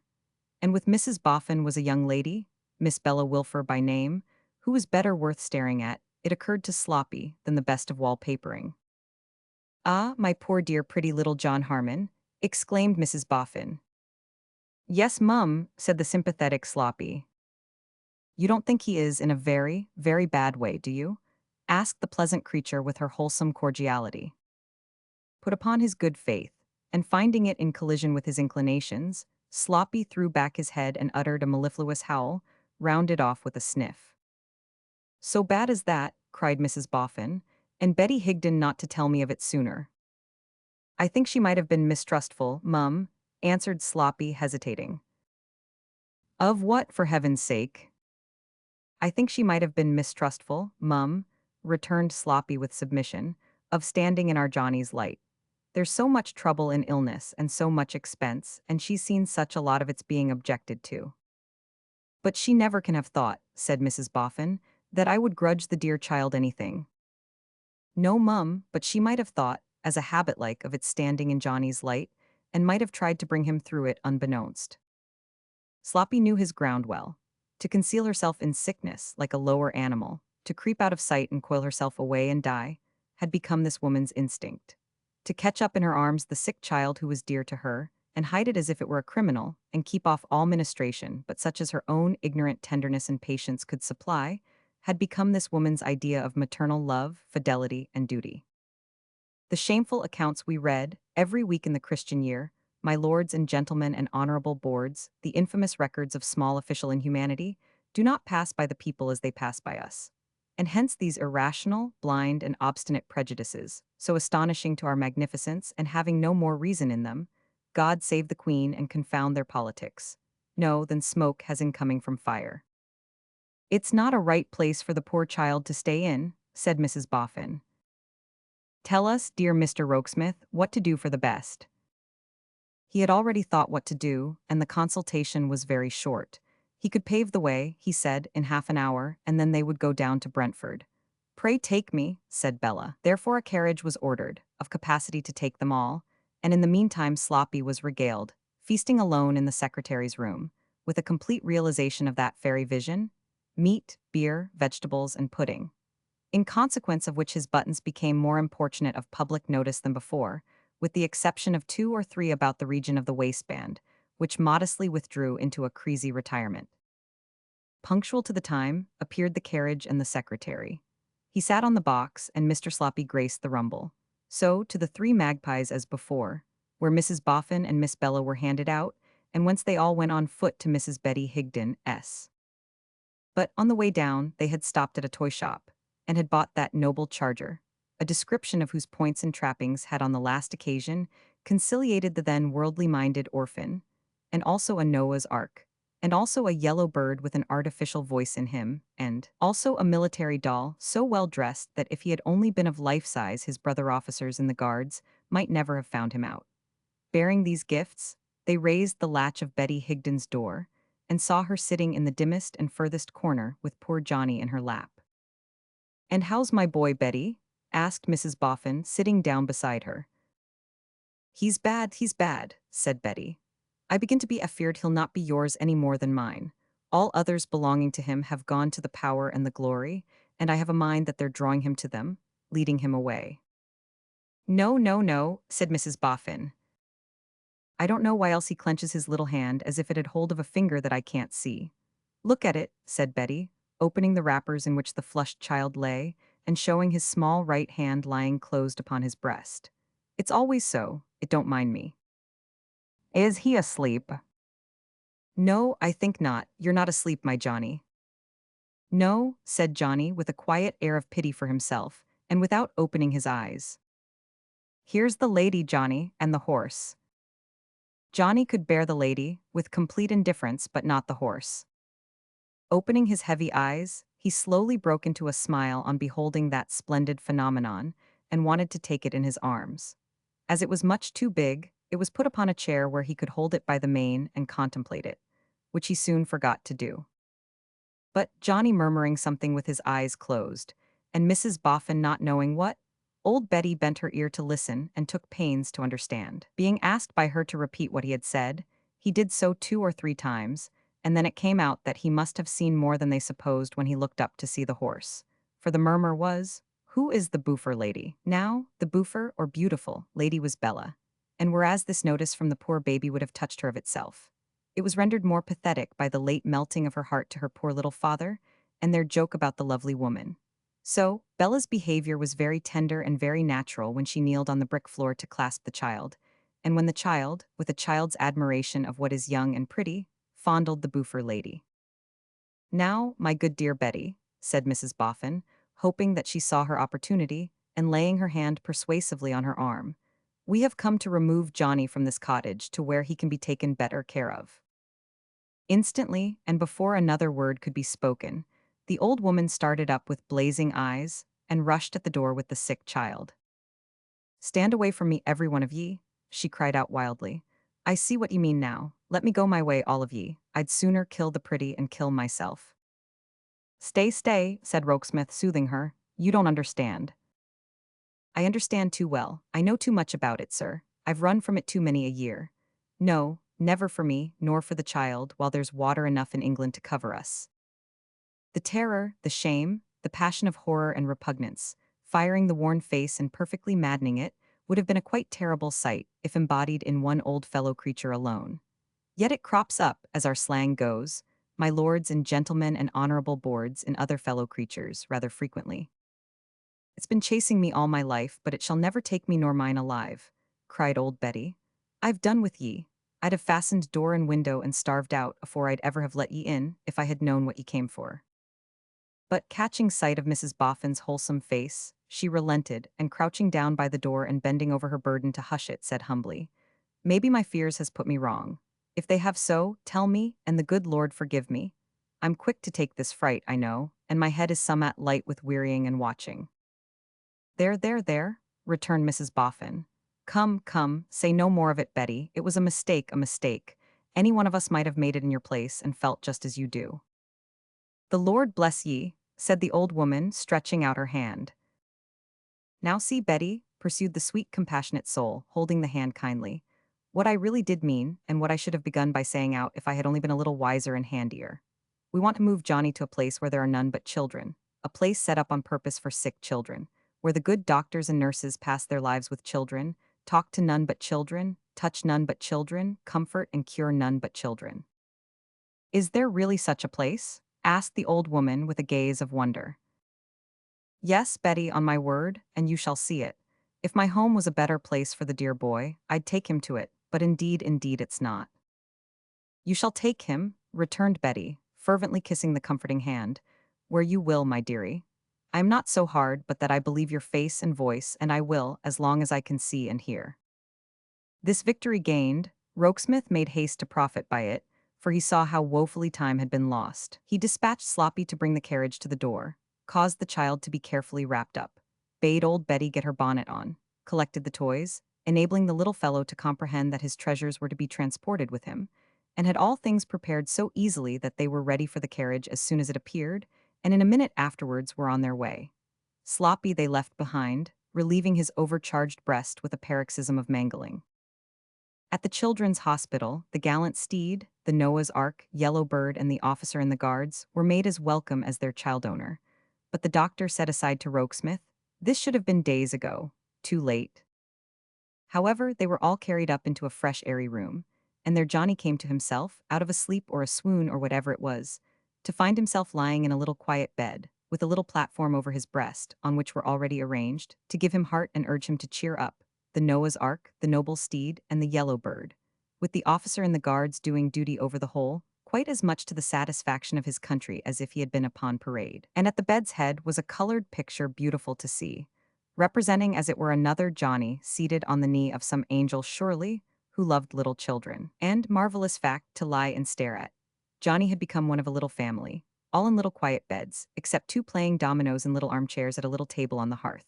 And on all the little beds were little platforms whereon were to be seen dolls, houses, woolly dogs with mechanical barks in them, not very dissimilar from the artificial voice pervading the bowels of the yellow bird, tin armies, Moorish tumblers, wooden tea things, and the riches of the earth. As Johnny murmured something in his placid admiration, the ministering women at his bed's head asked him what he said. It seemed that he wanted to know whether all these were brothers and sisters of his, so they told him yes. It seemed then that he wanted to know whether God had brought them all together there, so they told him yes again. They made out then that he wanted to know whether they would all get out of pain, so they answered yes to that question likewise, and made him understand that the reply included himself. Johnny's powers of sustaining conversation were as yet so very imperfectly developed, even in a state of health, that in sickness they were little more than monosyllabic. But he had to be washed and tended, and remedies were applied, and though those offices were far, far more skillfully and lightly done than ever anything had been done for him in his little life, so rough and short, they would have hurt and tired him, but for an amazing circumstance which laid hold of his attention. This was no less than the appearance on his own little platform in pairs, of all creation, on its way into his own particular ark, the elephant leading, and the fly, with a diffident sense of his size, politely bringing up the rear. A very little brother lying in the next bed with a broken leg was so enchanted by this spectacle that his delight exalted its enthralling interest, and so came rest and sleep. "I see you are not afraid to leave the dear child here, Betty," whispered Mrs. Boffin. "No, ma'am, most willingly, most thankfully, with all my heart and soul." So they kissed him and left him there, and old Betty was to come back early in the morning, and nobody but Rokesmith knew for certain how that the doctor had said, "This should have been days ago, too late." But Rokesmith knowing it, and knowing that his bearing it in mind would be acceptable thereafter to that good woman, who had been the only light in the childhood of desolate John Harmon dead and gone, resolved that late at night he would go back to the bedside of John Harmon's namesake, and see how it fared with him. The family whom God had brought together were not all asleep, but were all quiet. From bed to bed, a light womanly tread and a pleasant fresh face passed in the silence of the night. A little head would lift itself up into the softened light here and there, to be kissed as the face went by, for these little patients are very loving, and would then submit itself to be composed to rest again. The mite with the broken leg was restless, and moaned, but after a while turned his face towards Johnny's bed, to fortify himself with a view of the ark, and fell asleep. Over most of the beds, the toys were yet grouped as the children had left them when they last laid themselves down, and, in their innocent grotesqueness and incongruity, they might have stood for the children's dreams. The doctor came in too, to see how it fared with Johnny, and he and Rokesmith stood together, looking down with compassion on him. "What is it, Johnny?" Rokesmith was the questioner, and put an arm round the poor baby as he made a struggle. "Him," said the little fellow, "those." The doctor was quick to understand children, and, taking the horse, the ark, the yellow bird, and the man in the guards from Johnny's bed, softly placed them on that of his next neighbor, the mite with the broken leg. With a weary and yet a pleased smile, and with an action as if he stretched his little figure out to rest, the child heaved his body on the sustaining arm, and seeking Rokesmith's face with his lips, said, "A kiss for the boofer lady." Having now bequeathed all he had to dispose of, and arranged his affairs in this world, Johnny, thus speaking, left it. Chapter 10. Some of the Reverend Frank Milvey's brethren had found themselves exceedingly uncomfortable in their minds, because they were required to bury the dead too hopefully. But the Reverend Frank, inclining to the belief that they were required to do one or two other things, say out of 9 and 30, calculated to trouble their consciences rather more if they would think as much about them, held his peace. Indeed, the Reverend Frank Milvey was a forbearing man, who noticed many sad warps and blights in the vineyard wherein he worked, and did not profess that they made him savagely wise. He only learned that the more he himself knew, in his little limited human way, the better he could distantly imagine what omniscience might know. Wherefore, if the Reverend Frank had had to read the words that troubled some of his brethren, and profitably touched innumerable hearts, in a worse case than Johnny's, he would have done so out of the pity and humility of his soul. Reading them over Johnny, he thought of his own 6 children, but not of his poverty, and read them with dimmed eyes. And very seriously did he and his bright little wife, who had been listening, look down into the small grave and walk home arm in arm. There was grief in the aristocratic house, and there was joy in the bower. Mr. Wegg argued, if an orphan were wanted, was he not an orphan himself, and could a better be desired? And why go beating about Brentford bushes, seeking orphans forsooth who had established no claims upon you and made no sacrifices for you, when here was an orphan ready to your hand who had given up in your cause, Miss Elizabeth, Master George, Aunt Jane, and Uncle Parker? Mr. Wegg chuckled, consequently, when he heard the tidings. Nay, it was afterwards affirmed by a witness who shall at present be nameless, that in the seclusion of the bower he poked out his wooden leg, in the stage ballet manner, and executed a taunting or triumphant pirouette on the genuine leg remaining to him.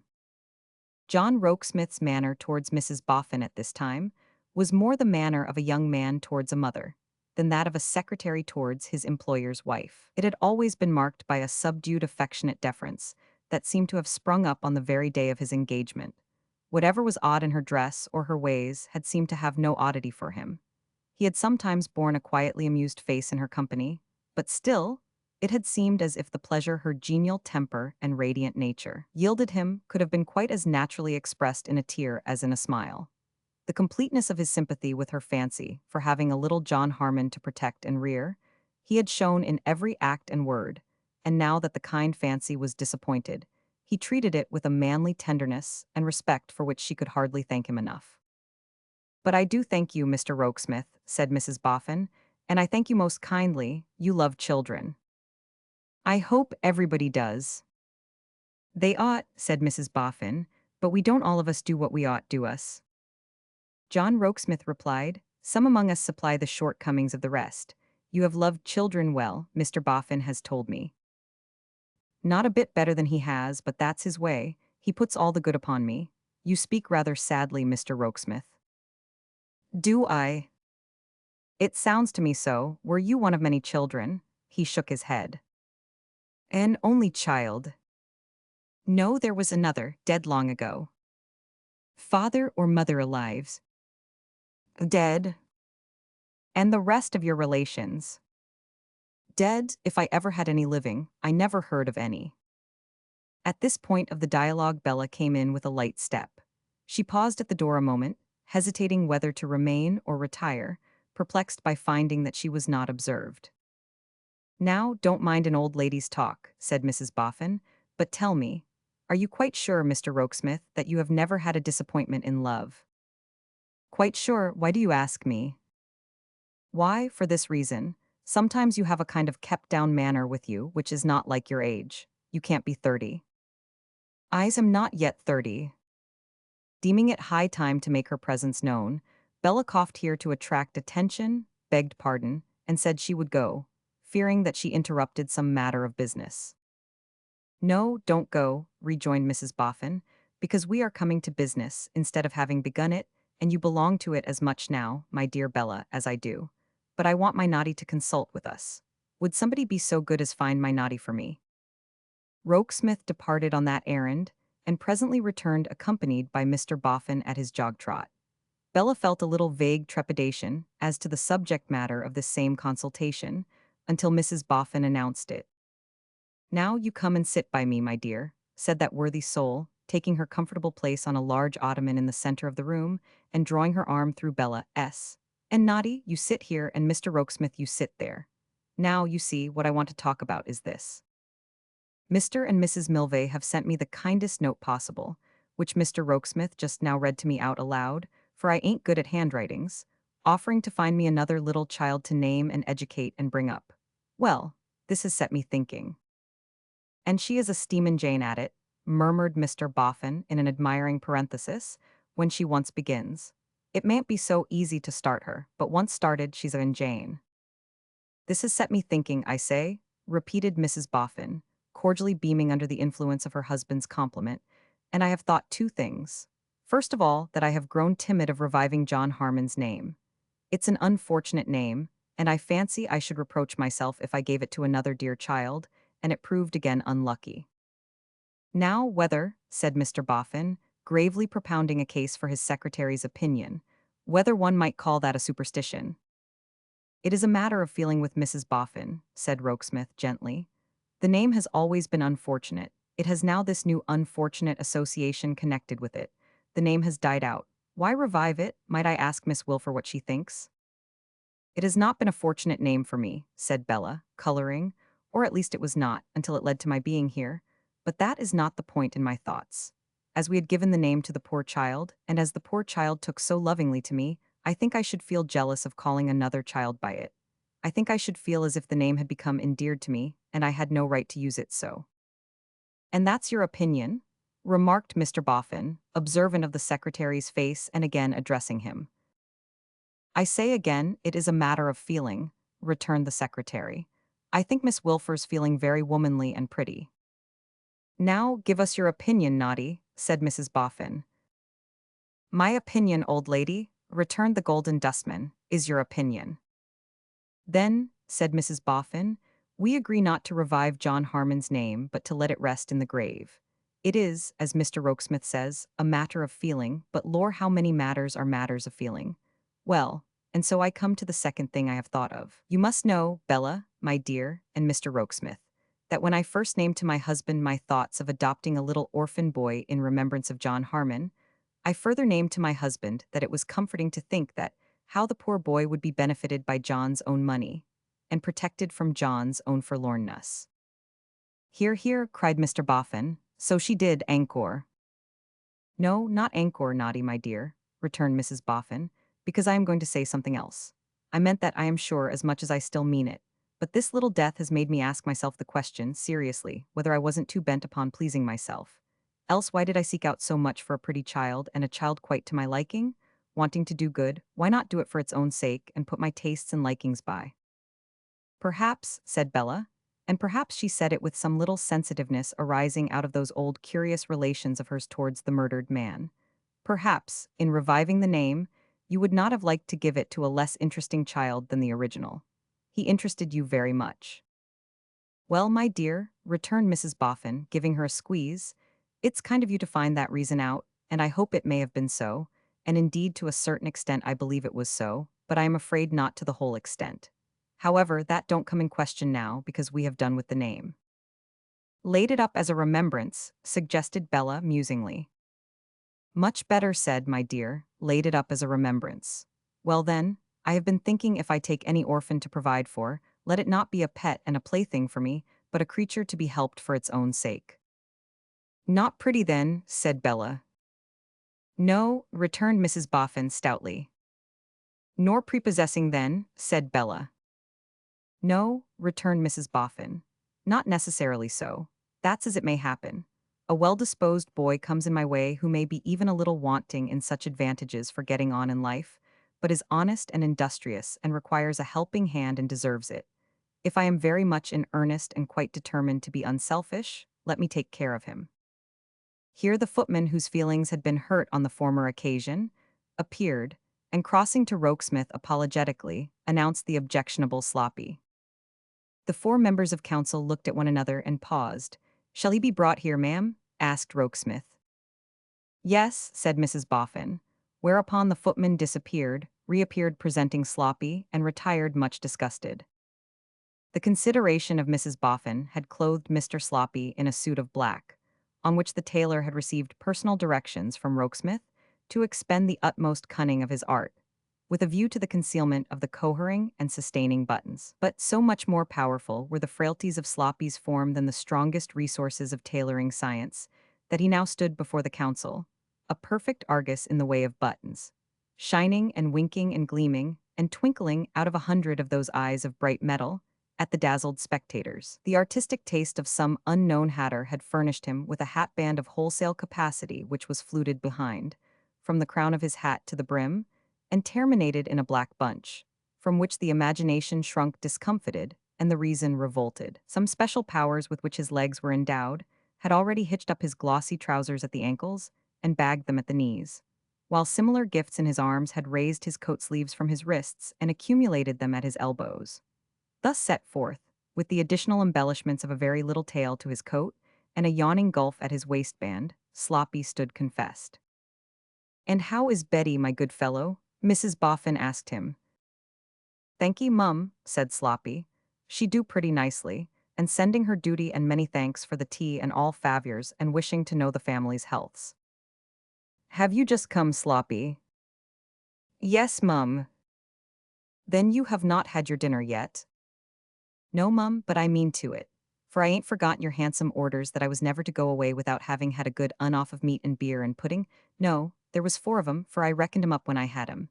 Meat 1, beer 2, vegetables 3, and which was 4? Why, pudding he was 4. Here Sloppy threw his head back, opened his mouth wide, and laughed rapturously. "How are the 2 poor little minders?" asked Mrs. Boffin.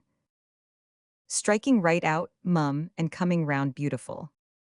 Mrs. Boffin looked on the other 3 members of council, and then said, beckoning with her finger, "Sloppy." "Yes, mum." "Come forward, Sloppy. Should you like to dine here every day?" "Off of all 4 on 'em, mum? Oh, mum." Sloppy's feelings obliged him to squeeze his hat and contract one leg at the knee. "Yes, and should you like to be always taken care of here, if you were industrious and deserving?" "Oh, mum, but there's Mrs. Higden," said Sloppy, checking himself in his raptures, drawing back and shaking his head with very serious meaning. "There's Mrs. Higden. Mrs. Higden goes before all. None can ever be better friends to me than Mrs. Higden's been. And she must be turned for, must Mrs. Higden. Where would Mrs. Higden be if she weren't turned for?" At the mere thought of Mrs. Higden in this inconceivable affliction, Mr. Sloppy's countenance became pale and manifested the most distressful emotions. "You are as right can be, Sloppy," said Mrs. Boffin, "and far be it from me to tell you otherwise. It shall be seen to. If Betty Higden can be turned for all the same, you shall come here and be taken care of for life, and be made able to keep her in other ways than the turning." "Even as to that, mum," answered the ecstatic Sloppy, "the turning might be done in the night, don't you see? I could be here in the day and turn in the night. I don't want no sleep, I don't. Or even if I any ways should want a wink or 2, added Sloppy after a moment's apologetic reflection, "I could take 'em turning. I've took 'em turning many a time and enjoyed 'em wonderful." On the grateful impulse of the moment, Mr. Sloppy kissed Mrs. Boffin's hand, and then detaching himself from that good creature that he might have room enough for his feelings, threw back his head, opened his mouth wide, and uttered a dismal howl. It was creditable to his tenderness of heart, but suggested that he might on occasion give some offense to the neighbors. The rather, as the footman looked in and begged pardon, finding he was not wanted, but excused himself, on the ground that he thought it was cats. Chapter 11. Little Miss Peacher, from her little official dwelling house, with its little windows like the eyes in needles, and its little doors like the covers of school books, was very observant indeed of the object of her quiet affections. Love, though said to be afflicted with blindness, is a vigilant watchman, and Miss Peacher kept him on double duty over Mr. Bradley Headstone. It was not that she was naturally given to playing the spy. It was not that she was at all secret, plotting, or mean.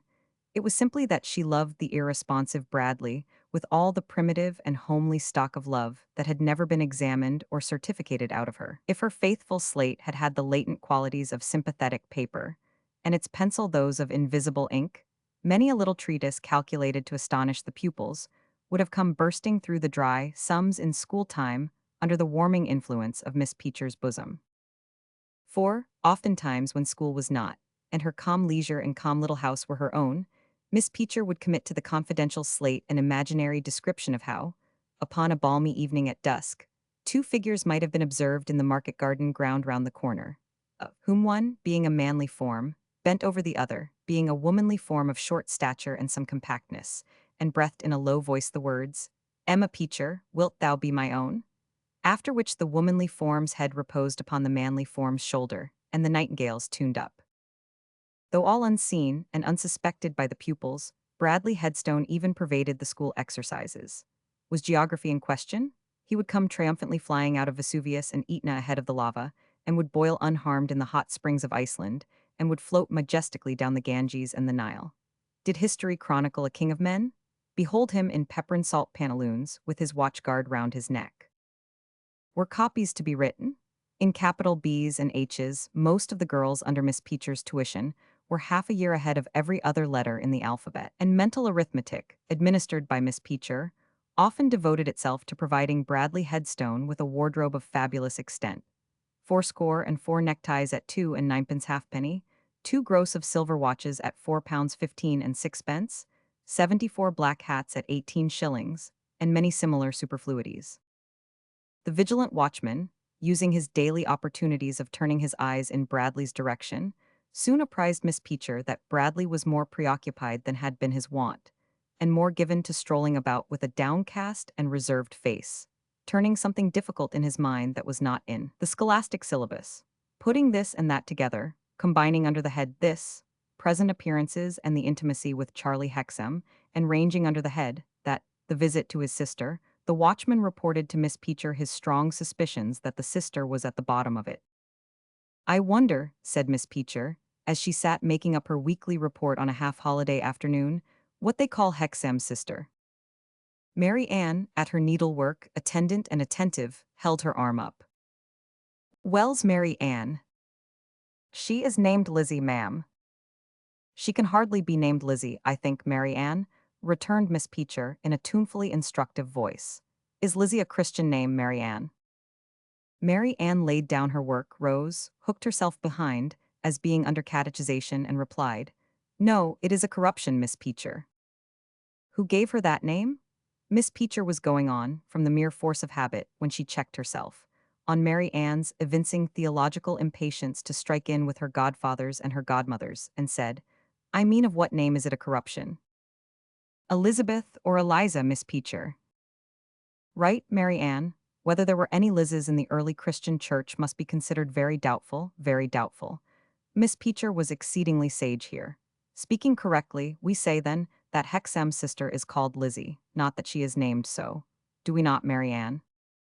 "We do, Miss Peacher."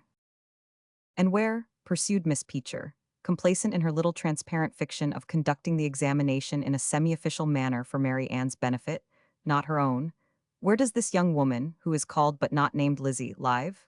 Think now before answering." "In Church Street, Smith Square, by Mill Bank, ma'am."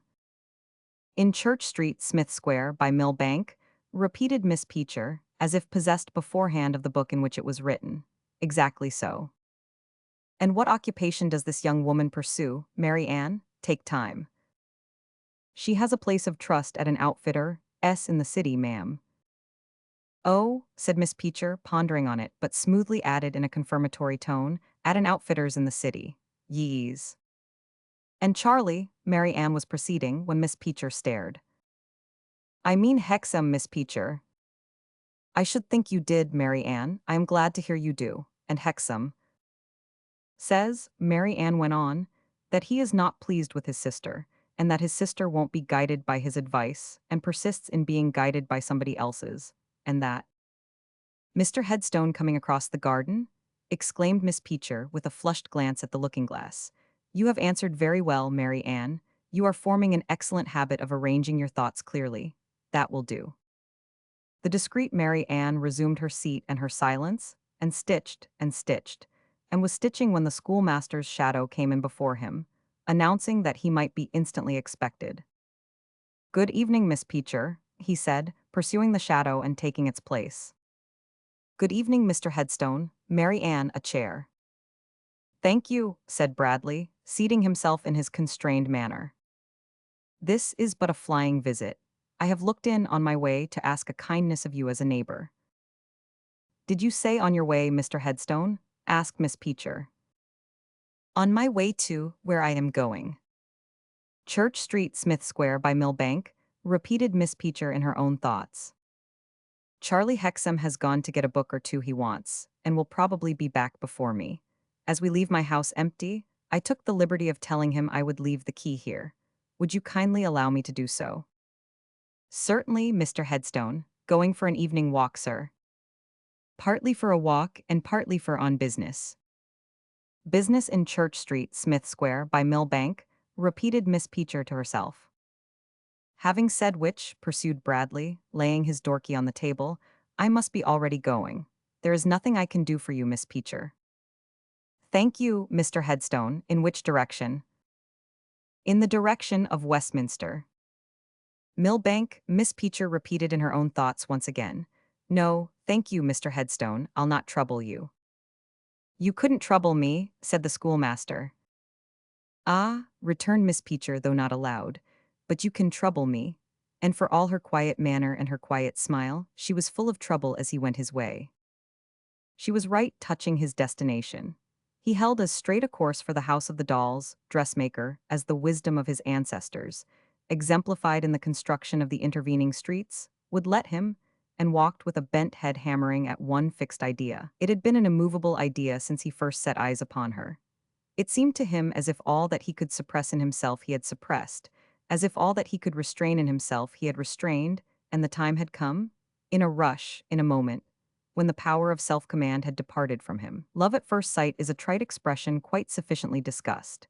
Enough that in certain smoldering natures like this man's, that passion leaps into a blaze, and makes such head as fire does in a rage of wind, when other passions, but for its mastery, could be held in chains. As a multitude of weak, imitative natures are always lying by, ready to go mad upon the next wrong idea that may be broached, in these times, generally some form of tribute to somebody for something that never was done, or, if ever done, that was done by somebody else. So these less ordinary natures may lie by for years, ready on the touch of an instant to burst into flame. The schoolmaster went his way, brooding and brooding, and a sense of being vanquished in a struggle might have been pieced out of his worried face.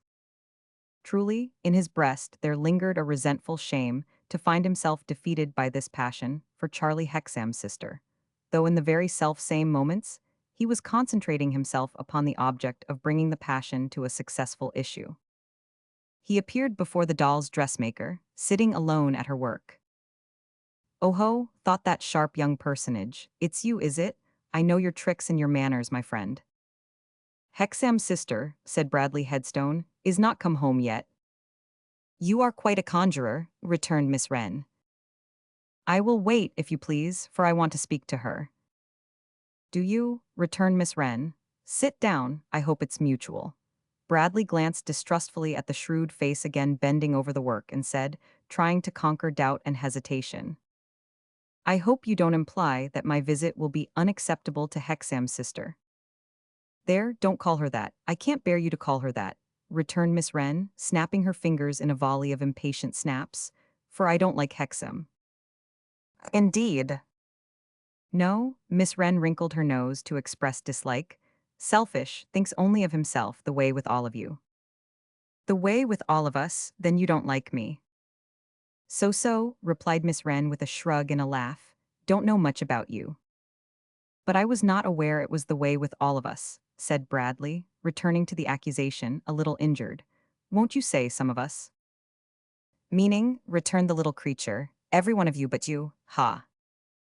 Now look this lady in the face. This is Mrs. Truth, the Honorable. Full dressed." Bradley glanced at the doll she held up for his observation, which had been lying on its face on her bench, while with a needle and thread she fastened the dress on at the back, and looked from it to her. "I stand the Honorable Mrs. T on my bench in this corner against the wall, where her blue eyes can shine upon you," pursued Miss Wren, doing so, and making two little dabs at him in the air with her needle, as if she pricked him with it in his own eyes. "And I defy you to tell me, with Mrs. T for a witness, what you have come here for." "To see Hexam's sister." "You don't say so," retorted Miss Wren, hitching her chin, "but on whose account?" Her own. "Oh, Mrs. T," exclaimed Miss Wren, "you hear him." "To reason with her," pursued Bradley, half humoring what was present and half angry with what was not present, "for her own sake." "Oh, Mrs. T," exclaimed the dressmaker. "For her own sake," repeated Bradley, warming, "and for her brother S. and as a perfectly disinterested person." "Really, Mrs. T," remarked the dressmaker, "since it comes to this, we must positively turn you with your face to the wall." She had hardly done so, when Lizzie Hexam arrived, and showed some surprise on seeing Bradley Headstone there, and Jenny shaking her little fist at him close before her eyes, and the Honorable Mrs. T with her face to the wall. "Here's a perfectly disinterested person, Lizzie dear," said the knowing Miss Wren, "come to talk with you, for your own sake and your brother S. Think of that. I am sure there ought to be no third party present at anything so very kind and so very serious. And so, if you'll remove the third party upstairs, my dear, the third party will retire." Lizzie took the hand which the doll's dressmaker held out to her for the purpose of being supported away, but only looked at her with an inquiring smile, and made no other movement. "The third party hobbles awfully, you know, when she's left to herself," said Miss Wren, "her back being so bad and her legs so queer, so she can't retire gracefully unless you help her, Lizzie." "She can do no better than stay where she is," returned Lizzie, releasing the hand and laying her own lightly on Miss Jenny's curls. And then to Bradley, "From Charlie, sir." In an irresolute way, and stealing a clumsy look at her, Bradley rose to place a chair for her, and then returned to his own. "Strictly speaking," said he, "I come from Charlie because I left him only a little while ago, but I am not commissioned by Charlie. I come of my own spontaneous act." With her elbows on her bench and her chin upon her hands, Miss Jenny Wren sat looking at him with a watchful sidelong look. Lizzie, in her different way, sat looking at him too. "The fact is," began Bradley, with a mouth so dry that he had some difficulty in articulating his words, the consciousness of which rendered his manner still more ungainly and undecided. "The truth is that Charlie, having no secrets from me, to the best of my belief, has confided the whole of this matter to me." He came to a stop and Lizzie asked, "What matter, sir?" "I thought," returned the schoolmaster, stealing another look at her, and seeming to try in vain to sustain it, for the look dropped as it lighted on her eyes, "that it might be so superfluous as to be almost impertinent to enter upon a definition of it. My allusion was to this matter of your having put aside your brother's plans for you, and given the preference to those of Mr. I believe the name is Mr. Eugene Wrayburn." He made this point of not being certain of the name, with another uneasy look at her, which dropped like the last. Nothing being said on the other side, he had to begin again, and began with new embarrassment. "Your brother's plans were communicated to me when he first had them in his thoughts. In point of fact, he spoke to me about them when I was last here, when we were walking back together, and when the impression was fresh upon me of having seen his sister." There might have been no meaning in it, but the little dressmaker here removed one of her supporting hands from her chin, and musingly turned the Honorable Mrs. T with her face to the company. That done, she fell into her former attitude. "I approved of his idea," said Bradley, with his uneasy look wandering to the doll, and unconsciously resting there longer than it had rested on Lizzie. "Both because your brother ought naturally to be the originator of any such scheme, and because I hope to be able to promote it, I should have had inexpressible pleasure, I should have taken inexpressible interest in promoting it. Therefore I must acknowledge that when your brother was disappointed, I too was disappointed. I wish to avoid reservation or concealment, and I fully acknowledge that." He appeared to have encouraged himself by having got so far. At all events, he went on with much greater firmness and force of emphasis, though with a curious disposition to set his teeth, and with a curious tight-screwing movement of his right hand in the clenching palm of his left, like the action of one who was being physically hurt, and was unwilling to cry out. "I am a man of strong feelings, and I have strongly felt this disappointment. I do strongly feel it. I don't show what I feel. Some of us are obliged habitually to keep it down. To keep it down. But to return to your brother. He has taken the matter so much to heart that he has remonstrated. In my presence he remonstrated, with Mr. Eugene Wrayburn, if that be the name. He did so, quite ineffectually. As anyone not blinded to the real character of Mr. Eugene Wrayburn would readily suppose. He looked at Lizzie again, and held the look. And his face turned from burning red to white, and from white back to burning red, and so for the time to lasting deadly white. Finally, I resolved to come here alone and appeal to you. I resolved to come here alone and entreat you to retract the course you have chosen, and instead of confiding in a mere stranger, a person of most insolent behavior to your brother and others, to prefer your brother and your brother's friend. Lizzie Hexam had changed color when those changes came over him, and her face now expressed some anger, more dislike, and even a touch of fear. But she answered him very steadily. I cannot doubt, Mr. Headstone, that your visit is well meant. You have been so good a friend to Charlie that I have no right to doubt it. I have nothing to tell Charlie, but that I accepted the help to which he so much objects before he made any plans for me, or certainly before I knew of any. It was considerately and delicately offered, and there were reasons that had weight with me which should be as dear to Charlie as to me. I have no more to say to Charlie on this subject. His lips trembled and stood apart as he followed this repudiation of himself, and limitation of her words to her brother. I should have told Charlie if he had come to me, she resumed, as though it were an afterthought, that Jenny and I find our teacher very able and very patient, and that she takes great pains with us. So much so that we have said to her we hope in a very little while to be able to go on by ourselves. Charlie knows about teachers, and I should also have told him, for his satisfaction, that ours comes from an institution where teachers are regularly brought up. I should like to ask you, said Bradley Headstone, grinding his words slowly out as though they came from a rusty mill. I should like to ask you, if I may without offense, whether you would have objected. No, rather, I should like to say, if I may without offense, that I wish I had had the opportunity of coming here with your brother and devoting my poor abilities and experience to your service. Thank you, Mr. Headstone. But I fear, he pursued, after a pause, furtively wrenching at the seat of his chair with one hand, as if he would have wrenched the chair to pieces, and gloomily observing her while her eyes were cast down, that my humble services would not have found much favor with you. She made no reply, and the poor stricken wretch sat contending with himself in a heat of passion and torment. After a while he took out his handkerchief and wiped his forehead and hands. There is only one thing more I had to say, but it is the most important. There is a reason against this matter, there is a personal relation concerned in this matter, not yet explained to you. It might, I don't say it would, it might induce you to think differently. To proceed under the present circumstances is out of the question. Will you please come to the understanding that there shall be another interview on the subject? With Charlie, Mr. Headstone. With, well, he answered, breaking off. Yes, say with him too. Will you please come to the understanding that there must be another interview under more favorable circumstances before the whole case can be submitted? I don't, said Lizzie, shaking her head, understand your meaning, Mr. Headstone. Limit my meaning for the present, he interrupted, to the whole case being submitted to you in another interview. What case, Mr. Headstone? What is wanting to it? You shall be informed in the other interview. Then he said, as if in a burst of irrepressible despair, I leave it all incomplete. There is a spell upon me, I think. And then added, almost as if he asked for pity, good night. He held out his hand.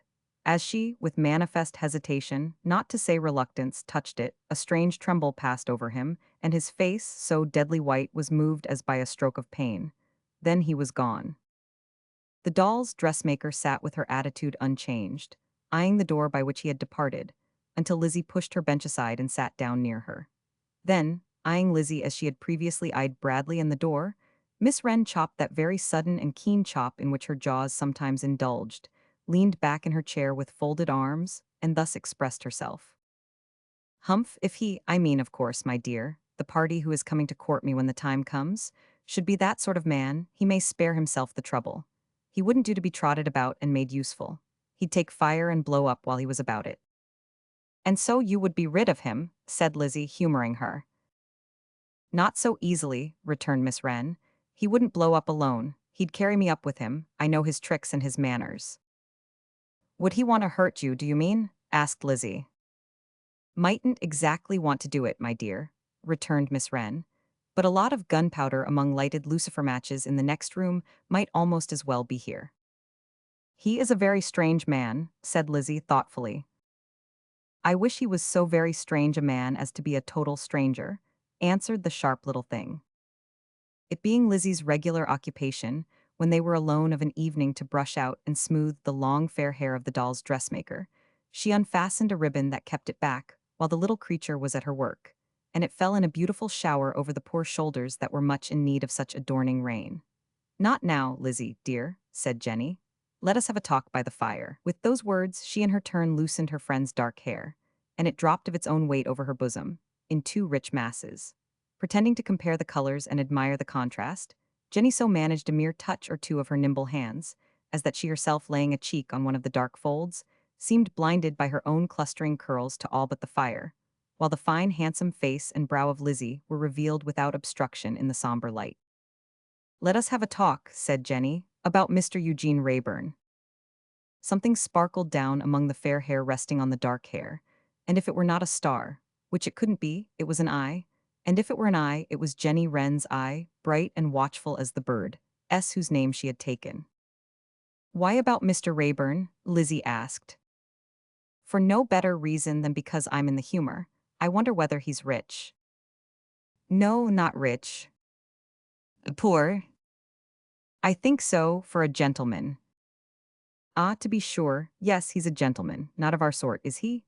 A shake of the head, a thoughtful shake of the head, and the answer, softly spoken, "Oh no, oh no." The doll's dressmaker had an arm round her friend's waist. Adjusting the arm, she slyly took the opportunity of blowing at her own hair where it fell over her face. Then the eye down there, under lighter shadows, sparkled more brightly and appeared more watchful. "When he turns up, he shan't be a gentleman. I'll very soon send him packing if he is. However, he's not Mr. Wrayburn. I haven't captivated him. I wonder whether anybody has, Lizzie." "It is very likely." "Is it very likely? I wonder who." "Is it not very likely that some lady has been taken by him, and that he may love her dearly?" "Perhaps, I don't know. What would you think of him, Lizzie, if you were a lady?" "I a lady," she repeated, laughing. "Such a fancy." "Yes, but say, just as a fancy and for instance." "I a lady, I, a poor girl who used to row poor father on the river. I, who had rowed poor father out and home on the very night when I saw him for the first time. I, who was made so timid by his looking at me, that I got up and went out." "He did look at you, even that night, though you were not a lady?" thought Miss Wren. "I a lady," Lizzie went on in a low voice, with her eyes upon the fire. "I, with poor father's grave not even cleared of undeserved stain and shame, and he trying to clear it for me. I a lady." "Only as a fancy, and for instance," urged Miss Wren. "Too much, Jenny dear, too much? My fancy is not able to get that far." As the low fire gleamed upon her, it showed her smiling, mournfully and abstractedly. "But I am in the humor, and I must be humored, Lizzie, because after all I am a poor little thing, and have had a hard day with my bad child. Look in the fire, as I like to hear you tell how you used to do when you lived in that dreary old house that had once been a windmill. Look in the, what was its name when you told fortunes with your brother that I don't like? Thus hollow down by the flare." "Ah, that's the name. You can find a lady there, I know. More easily than I can make one of such material as myself, Jenny." The sparkling eye looked steadfastly up as the musing face looked thoughtfully down. "Well," said the doll's dressmaker, "we have found our lady." Lizzie nodded and asked, "Shall she be rich?" "She had better be, as he's poor." "She is very rich. Shall she be handsome?" "Even you can be that, Lizzie, so she ought to be." "She is very handsome." "What does she say about him?" asked Miss Jenny in a low voice, watchful through an intervening silence of the face looking down at the fire. "She is glad, glad to be rich that he may have the money. She is glad, glad to be beautiful that he may be proud of her. Her poor heart." Her poor heart," said Miss Wren. "Her heart is given him with all its love and truth. She would joyfully die with him, or, better than that, die for him. She knows he has failings, but she thinks they have grown up through his being like one cast away, for the want of something to trust in and care for and think well of. And she says, that lady rich and beautiful that I can never come near. Only put me in that empty place. Only try how little I mind myself. Only prove what a world of things I will do and bear for you. And I hope that you might even come to be much better than you are, through me who am so much worse, and hardly worth the thinking of beside you." As the face looking at the fire had become exalted and forgetful in the rapture of these words, the little creature, openly clearing away her fair hair with her disengaged hand, had gazed at it with earnest attention and something like alarm. Now that the speaker ceased, the little creature laid down her head again, and moaned, "Oh me, oh me, oh me." "In pain, dear Jenny?" asked Lizzie, as if awakened. "Yes, but not the old pain. Lay me down, lay me down. Don't go out of my sight tonight. Lock the door and keep close to me." Then turning away her face, she said in a whisper to herself, "My Lizzie, my poor Lizzie. Oh, my blessed children, come back in the long, bright, slanting rows, and come for her, not me. She wants help more than I, my blessed children." She had stretched her hands up with that higher and better look, and now she turned again, and folded them round Lizzie's neck, and rocked herself on Lizzie's breast. Chapter 12. Rogue Riderhood dwelt deep and dark in Limehouse Hole, among the riggers, and the mast, oar, and block makers, and the boat builders, and the sail lofts, as in a kind of ship's hold stored full of waterside characters, some no better than himself, some very much better, and none much worse. The whole, albeit in a general way not over nice in its choice of company, was rather shy in reference to the honor of cultivating the rogue's acquaintance, more frequently giving him the cold shoulder than the warm hand, and seldom or never drinking with him unless at his own expense. A part of the whole, indeed, contained so much public spirit and private virtue that not even this strong leverage could move it to good fellowship with a tainted accuser. But there may have been the drawback on this magnanimous morality, that its exponents held a true witness before justice to be the next unneighborly and accursed character to a false one. Had it not been for the daughter whom he often mentioned, Mr. Riderhood might have found the whole a mere grave, as to any means it would yield him of getting a living. But Miss Pleasant Riderhood had some little position and connection in Limehouse Hole. Upon the smallest of small scales, she was an unlicensed pawnbroker, keeping what was popularly called a leaving shop, by lending insignificant sums on insignificant articles of property deposited with her as security. In her 24th year of life, Pleasant was already in her 5th year of this way of trade. Her deceased mother had established the business, and on that parent's demise she had appropriated a secret capital of 15 shillings to establishing herself in it, the existence of such capital in a pillow being the last intelligible confidential communication made to her by the departed, before succumbing to dropsical conditions of snuff and gin, incompatible equally with coherence and existence. Why christened Pleasant, the late Mrs. Riderhood might possibly have been at some time able to explain, and possibly not. Her daughter had no information on that point. Pleasant she found herself, and she couldn't help it. She had not been consulted on the question, any more than on the question of her coming into these terrestrial parts, to want a name. Similarly, she found herself possessed of what is colloquially termed a swivel eye, derived from her father, which she might perhaps have declined if her sentiments on the subject had been taken. She was not otherwise positively ill-looking, though anxious, meager, of a muddy complexion, and looking as old again as she really was. As some dogs have it in the blood, or are trained to worry certain creatures to a certain point, so, not to make the comparison disrespectfully, Pleasant Riderhood had it in the blood, or had been trained to regard seamen, within certain limits, as her prey. Show her a man in a blue jacket, and figuratively speaking, she pinned him instantly. Yet, all things considered, she was not of an evil mind or an unkindly disposition. For, observe how many things were to be considered according to her own unfortunate experience. Show Pleasant Riderhood a wedding in the street, and she only saw 2 people taking out a regular license to quarrel and fight. Show her a christening, and she saw a little heathen personage having a quite superfluous name bestowed upon it, inasmuch as it would be commonly addressed by some abusive epithet, which little personage was not in the least wanted by anybody, and would be shoved and banged out of everybody's way, until it should grow big enough to shove and bang. Show her a funeral, and she saw an unremunerative ceremony in the nature of a black masquerade, conferring a temporary gentility on the performers at an immense expense, and representing the only formal party ever given by the deceased. Show her a live father, and she saw but a duplicate of her own father, who from her infancy had been taken with fits and starts of discharging his duty to her, which duty was always incorporated in the form of a fist or a leathern strap, and being discharged hurt her. All things considered, therefore, Pleasant Riderhood was not so very, very bad. There was even a touch of romance in her, of such romance as could creep into Limehouse Hole, and maybe sometimes of a summer evening, when she stood with folded arms at her shop door, looking from the reeking street to the sky where the sun was setting.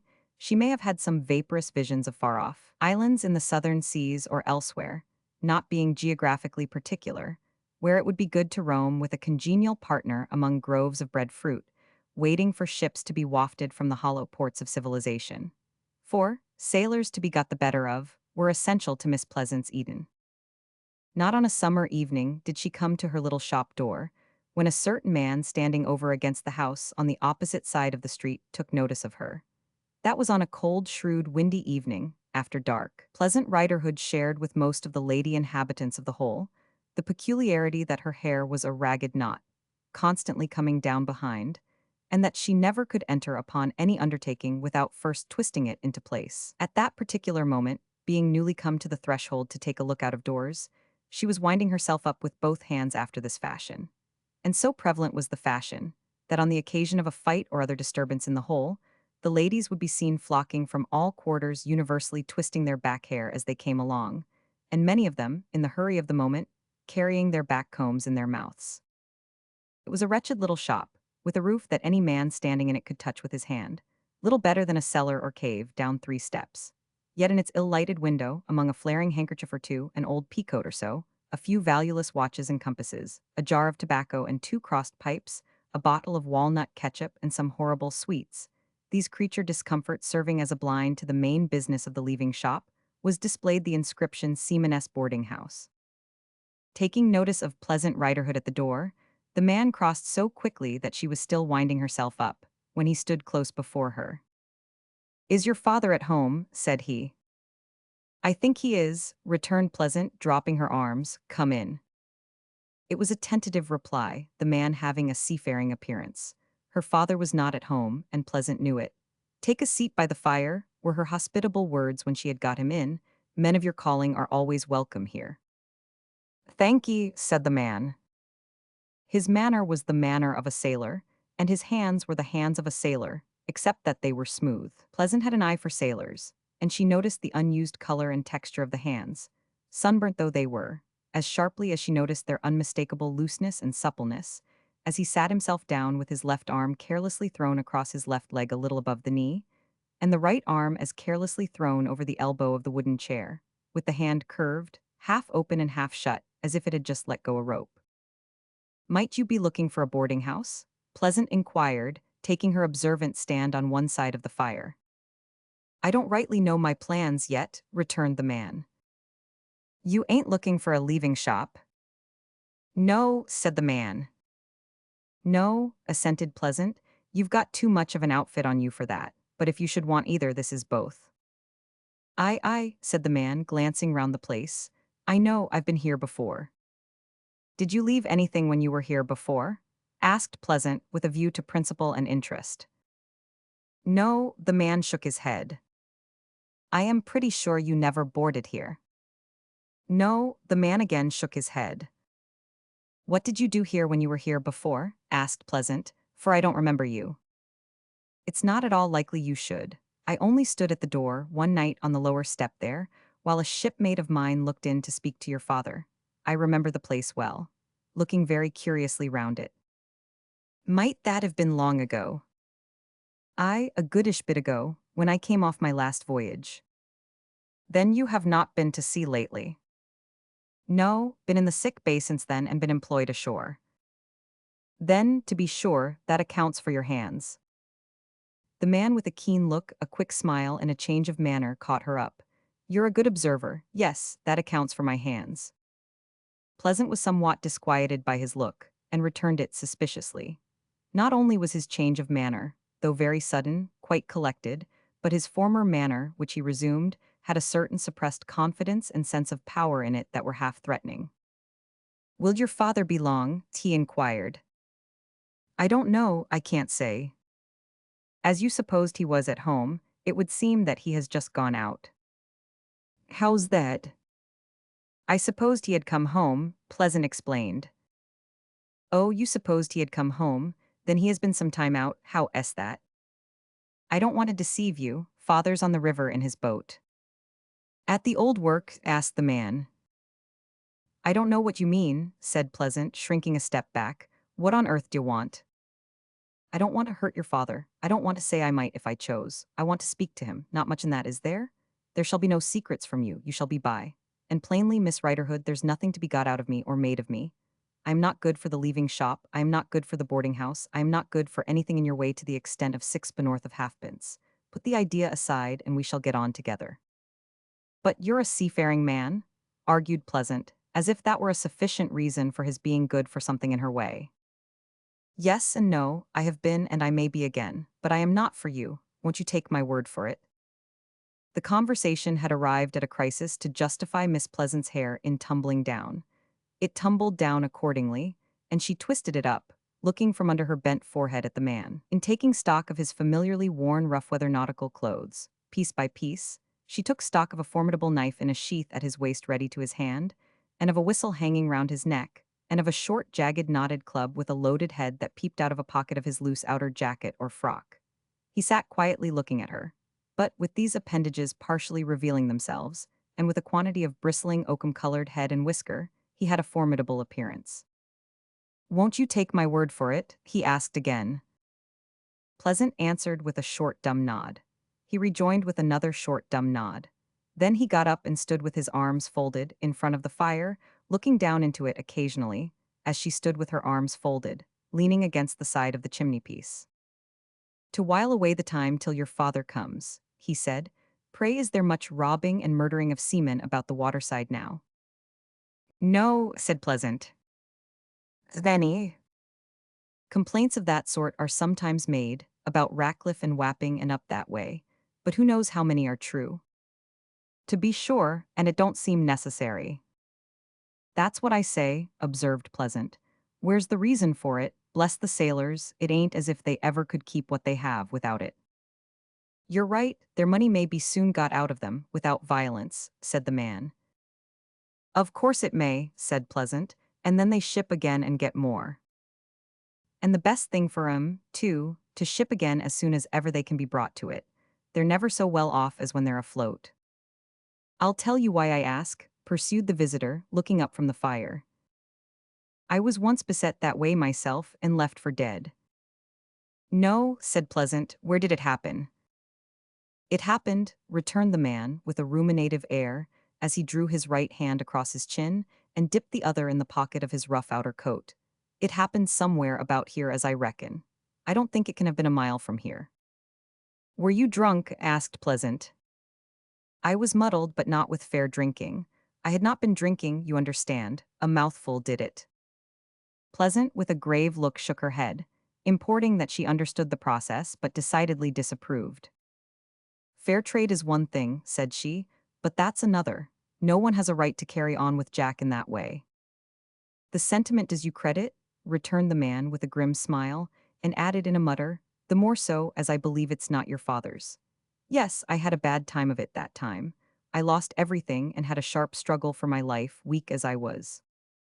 "Did you get the parties punished?" asked Pleasant. "A tremendous punishment followed," said the man more seriously, "but it was not of my bringing about." "Of whose then?" asked Pleasant. The man pointed upward with his forefinger, and, slowly recovering that hand, settled his chin in it again as he looked at the fire. Bringing her inherited eye to bear upon him, Pleasant Riderhood felt more and more uncomfortable. His manner was so mysterious, so stern, so self-possessed. "Anyways," said the damsel, "I am glad punishment followed, and I say so. Fair trade with seafaring men gets a bad name through deeds of violence. I am as much against deeds of violence being done to seafaring men as seafaring men can be themselves. I am of the same opinion as my mother was when she was living. Fair trade, my mother used to say, but no robbery and no blows." In the way of trade Miss Pleasant would have taken, and indeed did take when she could, as much as 30 shillings a week for board that would be dear at 5, and likewise conducted the leaving business upon correspondingly equitable principles.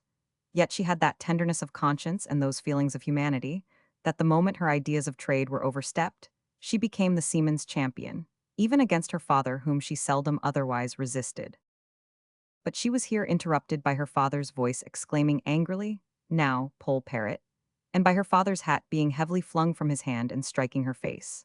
Accustomed to such occasional manifestations of his sense of parental duty, Pleasant merely wiped her face on her hair, which of course had tumbled down before she twisted it up. This was another common procedure on the part of the ladies of the whole, when heated by verbal or fistic altercation.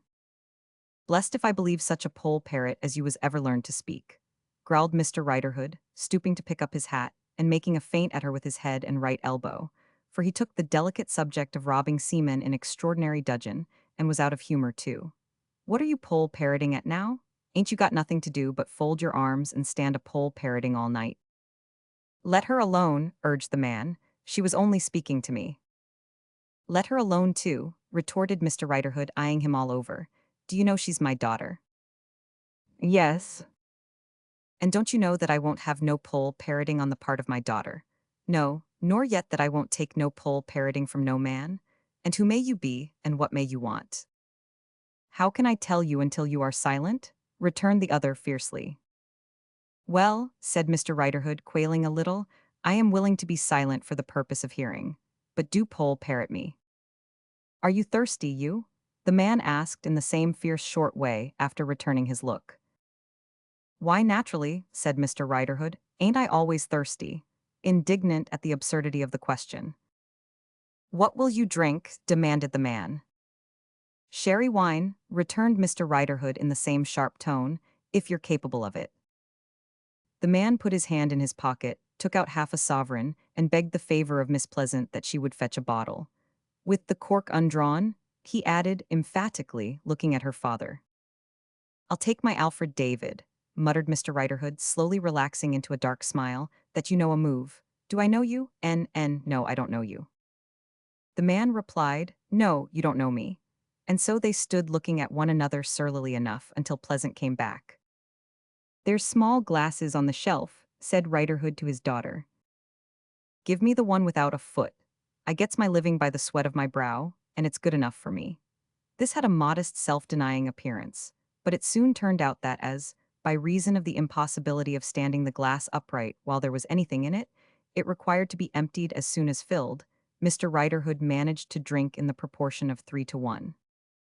With his Fortunatus's goblet ready in his hand, Mr. Riderhood sat down on one side of the table before the fire, and the strange man on the other, Pleasant occupying a stool between the latter and the fireside. The background, composed of handkerchiefs, coats, shirts, hats, and other old articles on leaving, had a general dim resemblance to human listeners, especially where a shiny black sou'wester suit and hat hung, looking very like a clumsy mariner with his back to the company, who was so curious to overhear that he paused for the purpose with his coat half pulled on, and his shoulders up to his ears in the uncompleted action.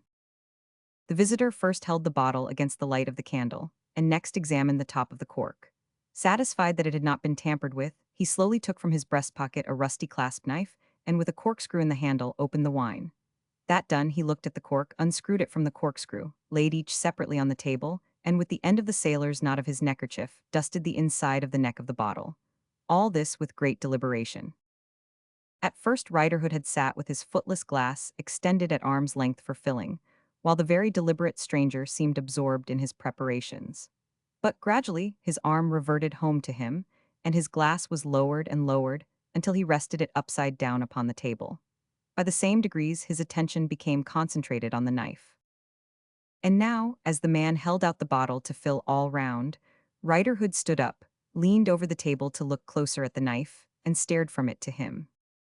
"What's the matter?" asked the man. "Why, I know that knife," said Riderhood. "Yes, I dare say you do." He motioned to him to hold up his glass and filled it.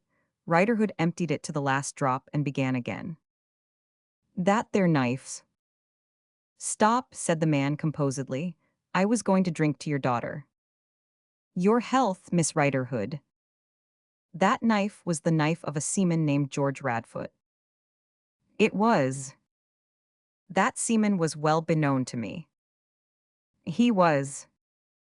What's come to him? Death has come to him. Death came to him in an ugly shape. He looked, said the man, very horrible after it. Arter what? Said Riderhood with a frowning stare. After he was killed. Killed? Who killed him? Only answering with a shrug, the man filled the footless glass and Riderhood emptied it, looking amazedly from his daughter to his visitor. You don't mean to tell a honest man? He was recommencing with his empty glass in his hand, when his eye became fascinated by the stranger's outer coat.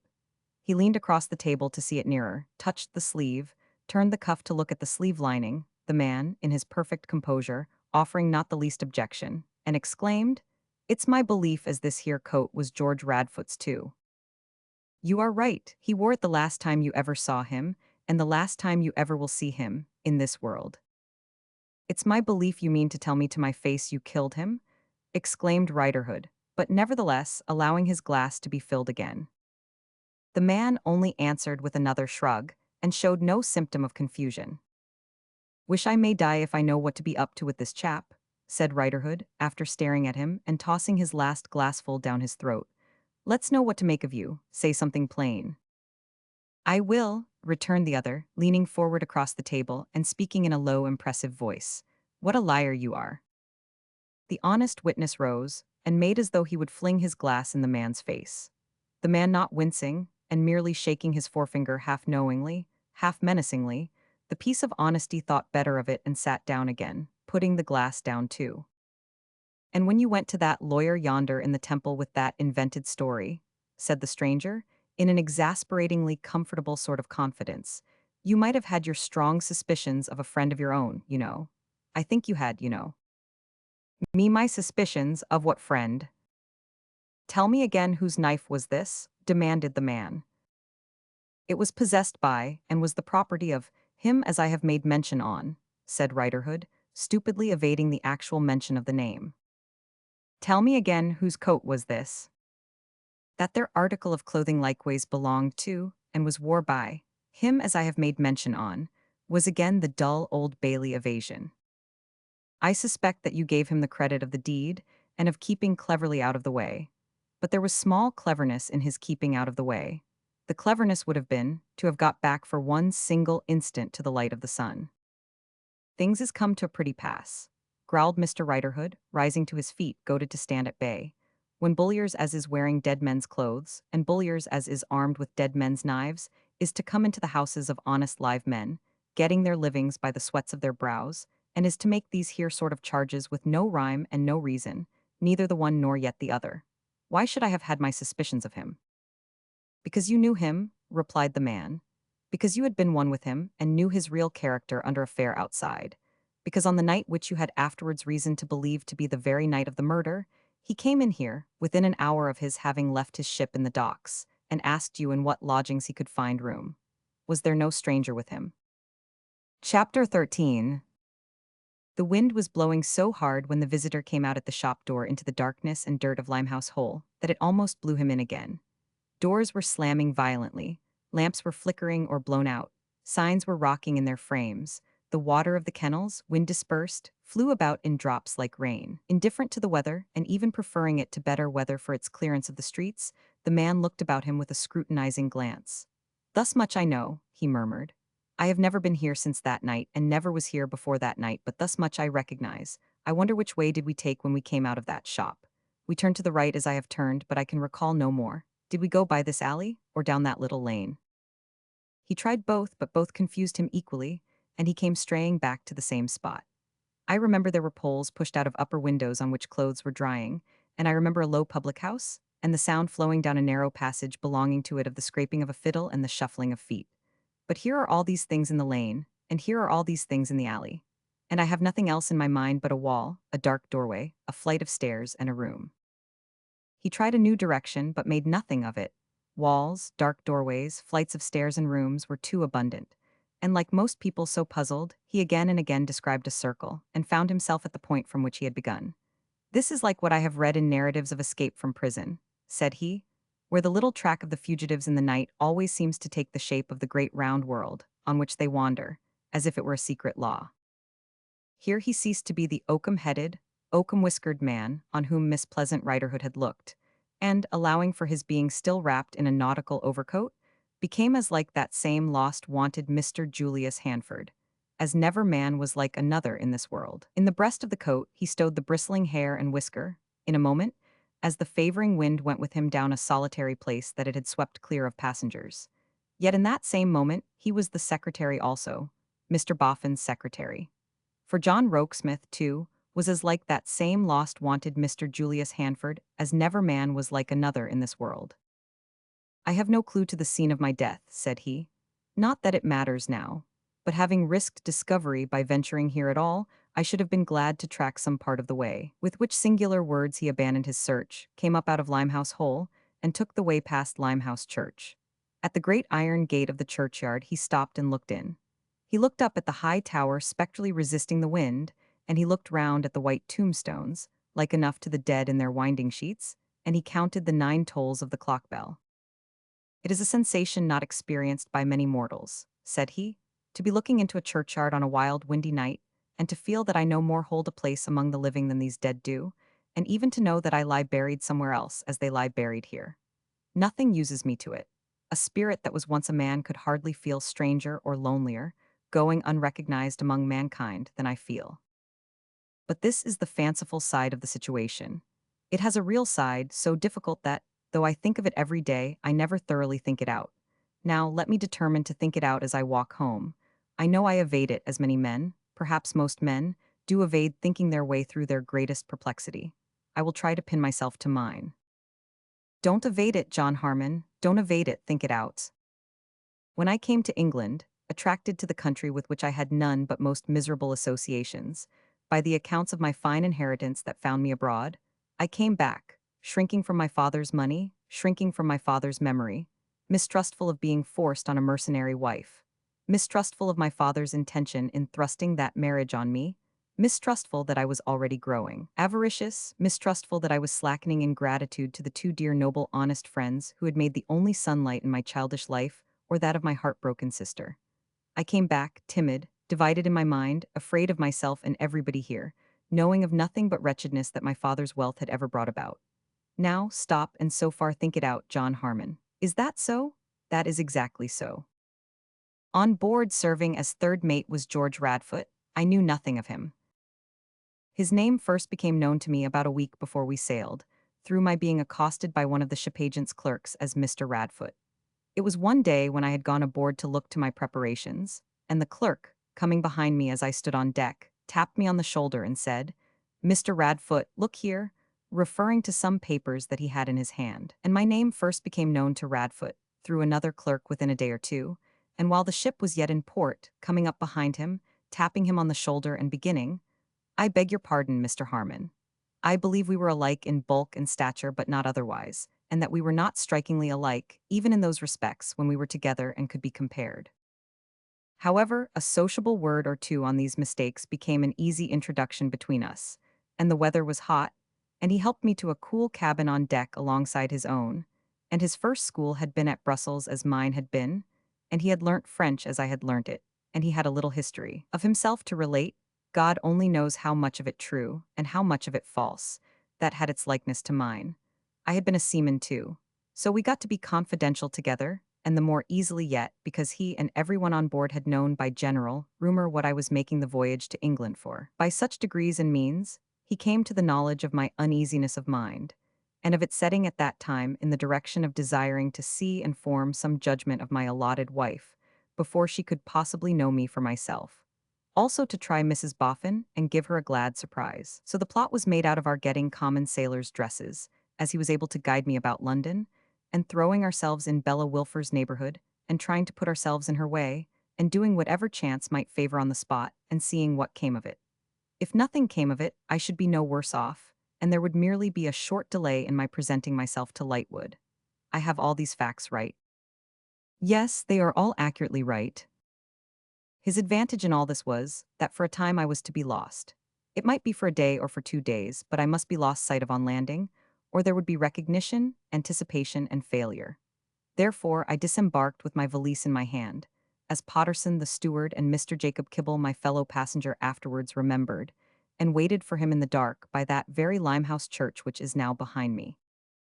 As I had always shunned the port of London, I only knew the church through his pointing out its spire from on board. Perhaps I might recall, if it were any good to try, the way by which I went to it alone from the river. But how we two went from it to Riderhood's shop, I don't know, any more than I know what turns we took and doubles we made after we left it. The way was purposely confused, no doubt.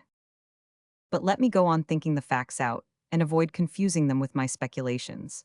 Whether he took me by a straight way or a crooked way, what is that to the purpose now? Steady, John Harmon. When we stopped at Riderhood and he asked that scoundrel a question or two, purporting to refer only to the lodging houses in which there was accommodation for us. Had I the least suspicion of him? None. Certainly none until afterwards when I held the clue. I think he must have got from writerhood in a paper, the drug, or whatever it was that afterwards stupefied me, but I am far from sure. All I felt safe in charging on him tonight was old companionship in villainy between them.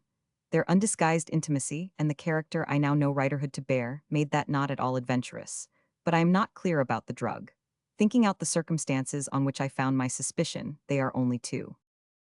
1. I remember his changing a small folded paper from one pocket to another, after we came out, which he had not touched before. 2. I now know writerhood to have been previously taken up for being concerned in the robbery of an unlucky seaman, to whom some such poison had been given. It is my conviction that we cannot have gone a mile from that shop, before we came to the wall, the dark doorway, the flight of stairs, and the room. The night was particularly dark and it rained hard. As I think the circumstances back, I hear the rain splashing on the stone pavement of the passage, which was not under cover. The room overlooked the river, or a dock, or a creek, and the tide was out. Being possessed of the time down to that point, I know by the hour that it must have been about low water. But while the coffee was getting ready, I drew back the curtain, a dark brown curtain, and looking out, knew by the kind of reflection below, of the few neighboring lights, that they were reflected in tidal mud. He had carried under his arm a canvas bag, containing a suit of his clothes. I had no change of outer clothes with me, as I was to buy slops. "You are very wet, Mr. Harmon," I can hear him saying, "and I am quite dry under this good waterproof coat. Put on these clothes of mine. You may find on trying them that they will answer your purpose tomorrow, as well as the slops you mean to buy, or better. While you change, I'll hurry the hot coffee." When he came back, I had his clothes on, and there was a black man with him, wearing a linen jacket, like a steward, who put the smoking coffee on the table in a tray and never looked at me. I am so far literal and exact, I am certain. Now, I pass to sick and deranged impressions. They are so strong that I rely upon them, but there are spaces between them that I know nothing about, and they are not pervaded by any idea of time. I had drank some coffee, when to my sense of sight he began to swell immensely, and something urged me to rush at him. We had a struggle near the door. He got from me, through my not knowing where to strike, in the whirling round of the room, and the flashing of flames of fire between us. I dropped down. Lying helpless on the ground, I was turned over by a foot. I was dragged by the neck into a corner. I heard men speak together. I was turned over by other feet. I saw a figure like myself lying dressed in my clothes on a bed.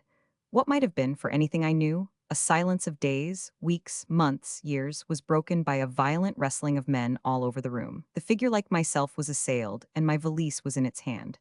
I was trodden upon and fallen over. I heard a noise of blows and thought it was a woodcutter cutting down a tree.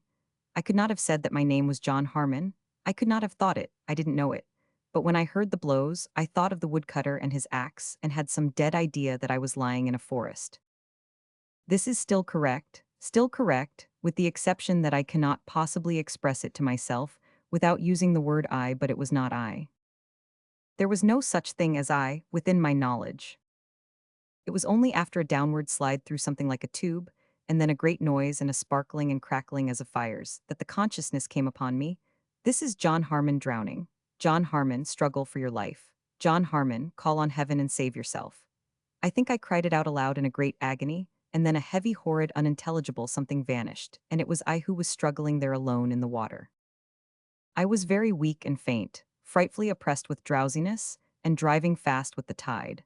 Looking over the black water, I saw the lights racing past me on the two banks of the river, as if they were eager to be gone and leave me dying in the dark. The tide was running down, but I knew nothing of up or down then. When, guiding myself safely with heaven's assistance before the fierce set of the water, I at last caught at a boat moored, one of a tier of boats at a causeway, I was sucked under her, and came up, only just alive, on the other side. Was I long in the water? Long enough to be chilled to the heart, but I don't know how long. Yet the cold was merciful, for it was the cold night air, and the rain that restored me from a swoon on the stones of the causeway. They naturally supposed me to have toppled in, drunk, when I crept to the public house it belonged to, for I had no notion where I was, and could not articulate, through the poison that had made me insensible having affected my speech, and I supposed the night to be the previous night, as it was still dark and raining. But I had lost 24 hours. I have checked the calculation often, and it must have been 2 nights that I lay recovering in that public house. Let me see, yes, I am sure it was while I lay in that bed there, that the thought entered my head of turning the danger I had passed through, to the account of being for some time supposed to have disappeared mysteriously, and of proving Bella.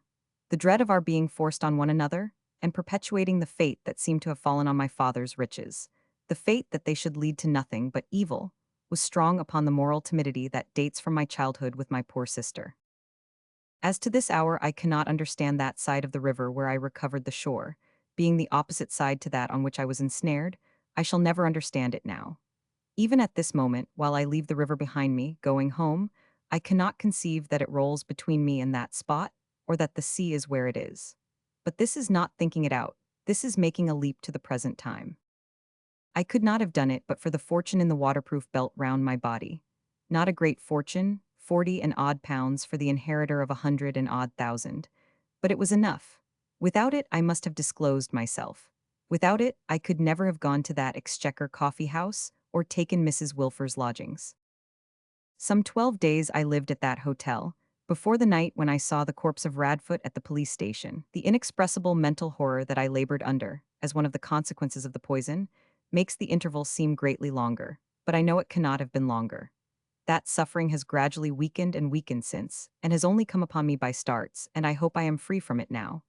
But even now, I have sometimes to think, constrain myself, and stop before speaking, or I could not say the words I want to say. Again, I ramble away from thinking it out to the end. It is not so far to the end that I need be tempted to break off. Now, on straight. I examined the newspapers every day for tidings that I was missing, but saw none. Going out that night to walk, for I kept retired while it was light, I found a crowd assembled round a placard posted at Whitehall.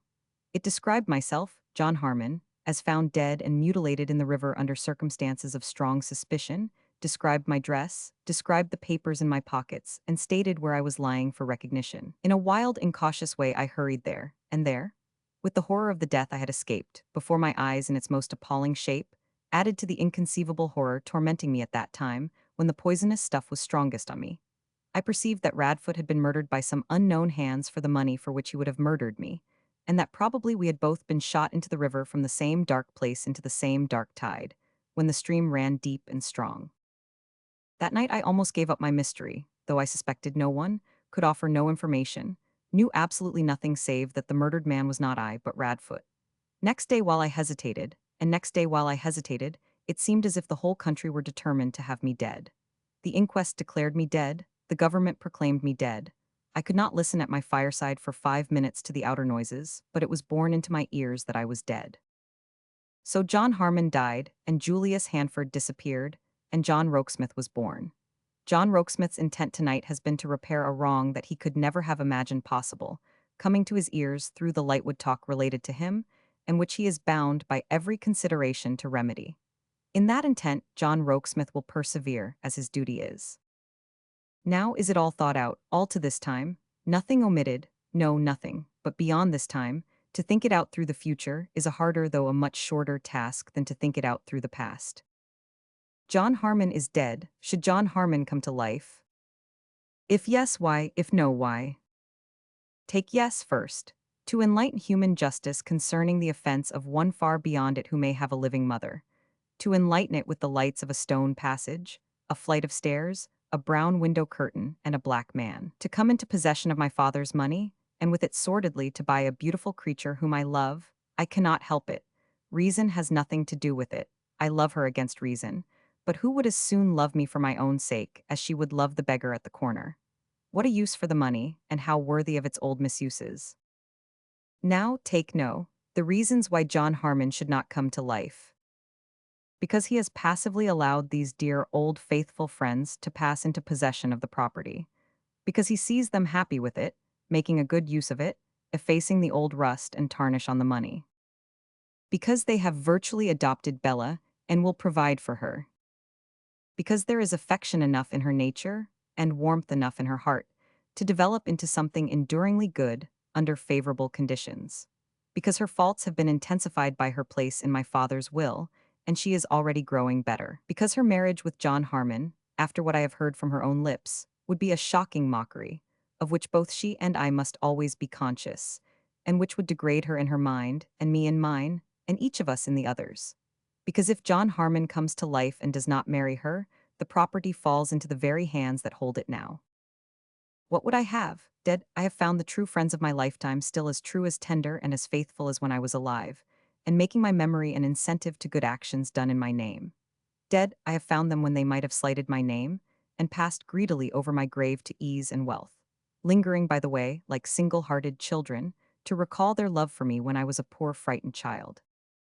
Dead, I have heard from the woman who would have been my wife if I had lived, the revolting truth that I should have purchased her, caring nothing for me, as a sultan buys a slave. What would I have, if the dead could know or do know how the living use them? Who among the hosts of dead has found a more disinterested fidelity on earth than I? Is not that enough for me? If I had come back, these noble creatures would have welcomed me, wept over me, given up everything to me with joy. I did not come back, and they have passed unspoiled into my place. Let them rest in it, and let Bella rest in hers. What course for me then?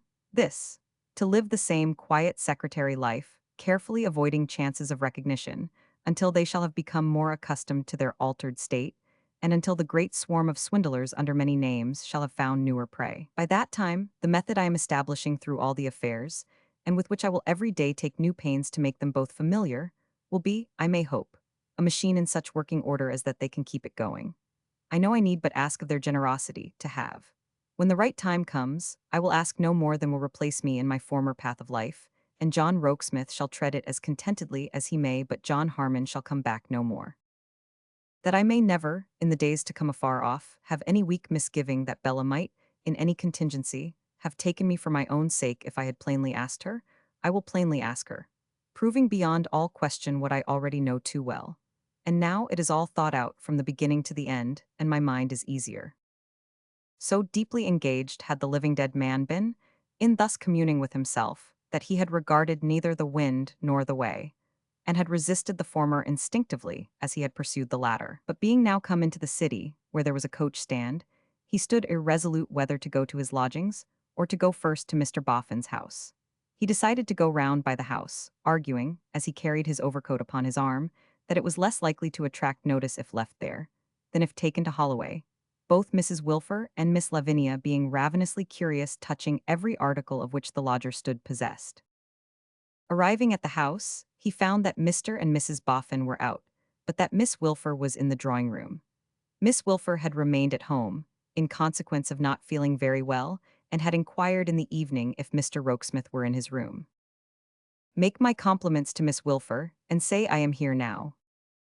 Miss Wilfer's compliments came down in return, and, if it were not too much trouble, would Mr. Rokesmith be so kind as to come up before he went. It was not too much trouble, and Mr. Rokesmith came up. Oh, she looked very pretty, she looked very, very pretty. If the father of the late John Harmon had but left his money unconditionally to his son, and if his son had but lighted on this lovable girl for himself, and had the happiness to make her loving as well as lovable. "Dear me, are you not well, Mr. Rokesmith?" "Yes, quite well. I was sorry to hear when I came in that you were not." "A mere nothing. I had a headache, gone now, and was not quite fit for a hot theatre, so I stayed at home. I asked you if you were not well because you look so white." "Do I? I have had a busy evening." She was on a low ottoman before the fire, with a little shining jewel of a table, and her book and her work beside her. Ah, what a different life the late John Harmon's, if it had been his happy privilege to take his place upon that ottoman, and draw his arm about that waist, and say, "I hope the time has been long without me? What a home goddess you look, my darling."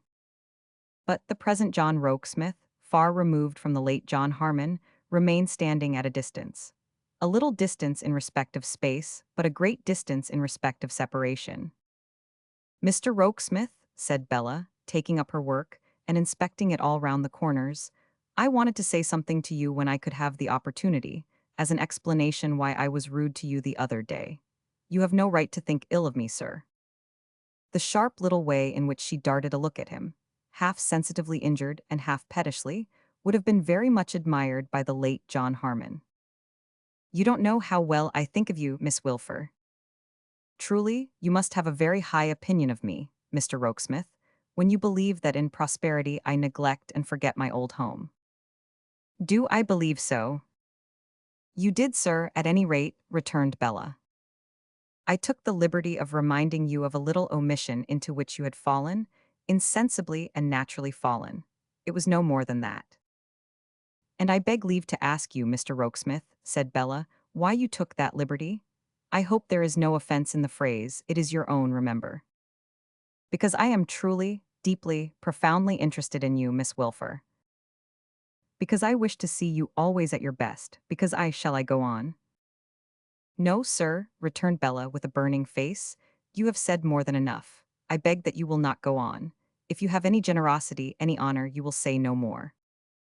The late John Harmon, looking at the proud face with the downcast eyes, and at the quick breathing as it stirred the fall of bright brown hair over the beautiful neck, would probably have remained silent.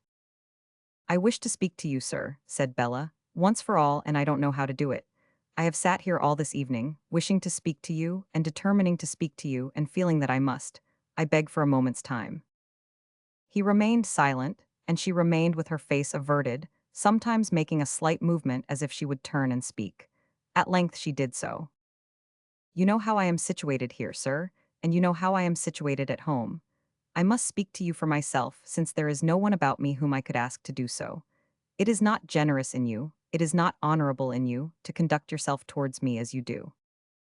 Is it ungenerous or dishonorable to be devoted to you, fascinated by you? Preposterous, said Bella. The late John Harmon might have thought it rather a contemptuous and lofty word of repudiation. I now feel obliged to go on, pursued the secretary, though it were only in self-explanation and self-defense. I hope, Miss Wilfer, that it is not unpardonable, even in me, to make an honest declaration of an honest devotion to you. An honest declaration, repeated Bella with emphasis. Is it otherwise? I must request, sir, said Bella, taking refuge in a touch of timely resentment, that I may not be questioned. You must excuse me if I decline to be cross-examined. Oh, Miss Wilfer, this is hardly charitable. I ask you nothing but what your own emphasis suggests. However, I waive even that question. But what I have declared, I take my stand by. I cannot recall the avowal of my earnest and deep attachment to you, and I do not recall it. I reject it, sir, said Bella. I should be blind and deaf if I were not prepared for the reply. Forgive my offense, for it carries its punishment with it. What punishment? Asked Bella. Is my present endurance none? But excuse me, I did not mean to cross-examine you again. You take advantage of a hasty word of mine, said Bella with a little sting of self-reproach, to make me seem, I don't know what, I spoke without consideration when I used it. If that was bad, I am sorry, but you repeat it after consideration, and that seems to me to be at least no better. For the rest, I beg it may be understood, Mr. Rokesmith, that there is an end of this between us, now and forever. Now and forever, he repeated. Yes, I appeal to you, sir, proceeded Bella with increasing spirit, not to pursue me. I appeal to you not to take advantage of your position in this house to make my position in it distressing and disagreeable. I appeal to you to discontinue your habit of making your misplaced attentions as plain to Mrs. Boffin as to me. Have I done so? I should think you have, replied Bella. In any case, it is not your fault if you have not, Mr. Rokesmith. I hope you are wrong in that impression. I should be very sorry to have justified it. I think I have not. For the future there is no apprehension. It is all over. I am much relieved to hear it, said Bella. I have far other views in life, and why should you waste your own? Mine, said the secretary, my life. His curious tone caused Bella to glance at the curious smile with which he said it. It was gone as he glanced back. Pardon me, Miss Wilfer, he proceeded when their eyes met. You have used some hard words for which I do not doubt you have a justification in your mind that I do not understand. Ungenerous and dishonorable. In what? I would rather not be asked, said Bella, haughtily looking down. I would rather not ask, but the question is imposed upon me. Kindly explain, or if not kindly, justly. Oh, sir, said Bella, raising her eyes to his, after a little struggle to forbear. Is it generous and honorable to use the power here which your favor with Mr. and Mrs. Boffin, and your ability in your place give you against me? Against you? Is it generous and honorable to form a plan for gradually bringing their influence to bear upon a suit which I have shown you that I do not like, and which I tell you that I utterly reject. The late John Harmon could have borne a good deal, but he would have been cut to the heart by such a suspicion as this. Would it be generous and honorable to step into your place? If you did so, for I don't know that you did, and I hope you did not, anticipating, or knowing beforehand that I should come here, and designing to take me at this disadvantage. This mean and cruel disadvantage, said the secretary. Yes, assented Bella. The secretary kept silence for a little while, then merely said, "You are wholly mistaken, Miss Wilfer, wonderfully mistaken. I cannot say, however, that it is your fault. If I deserve better things of you, you do not know it." "At least, sir," retorted Bella, with her old indignation rising, "you know the history of my being here at all. I have heard Mr. Boffin say that you are master of every line and word of that will, as you are master of all his affairs. And was it not enough that I should have been willed away, like a horse, or a dog, or a bird? But must you too begin to dispose of me in your mind, and speculate in me, as soon as I had ceased to be the talk and the laugh of the town? Am I forever to be made the property of strangers?" "Believe me," returned the secretary, "you are wonderfully mistaken." "I should be glad to know it," answered Bella. "I doubt if you ever will. Good night. Of course I shall be careful to conceal any traces of this interview from Mr. and Mrs. Boffin, as long as I remain here. Trust me, what you have complained of is at an end forever." "I am glad I have spoken then, Mr. Rokesmith. It has been painful and difficult, but it is done. If I have hurt you, I hope you will forgive me.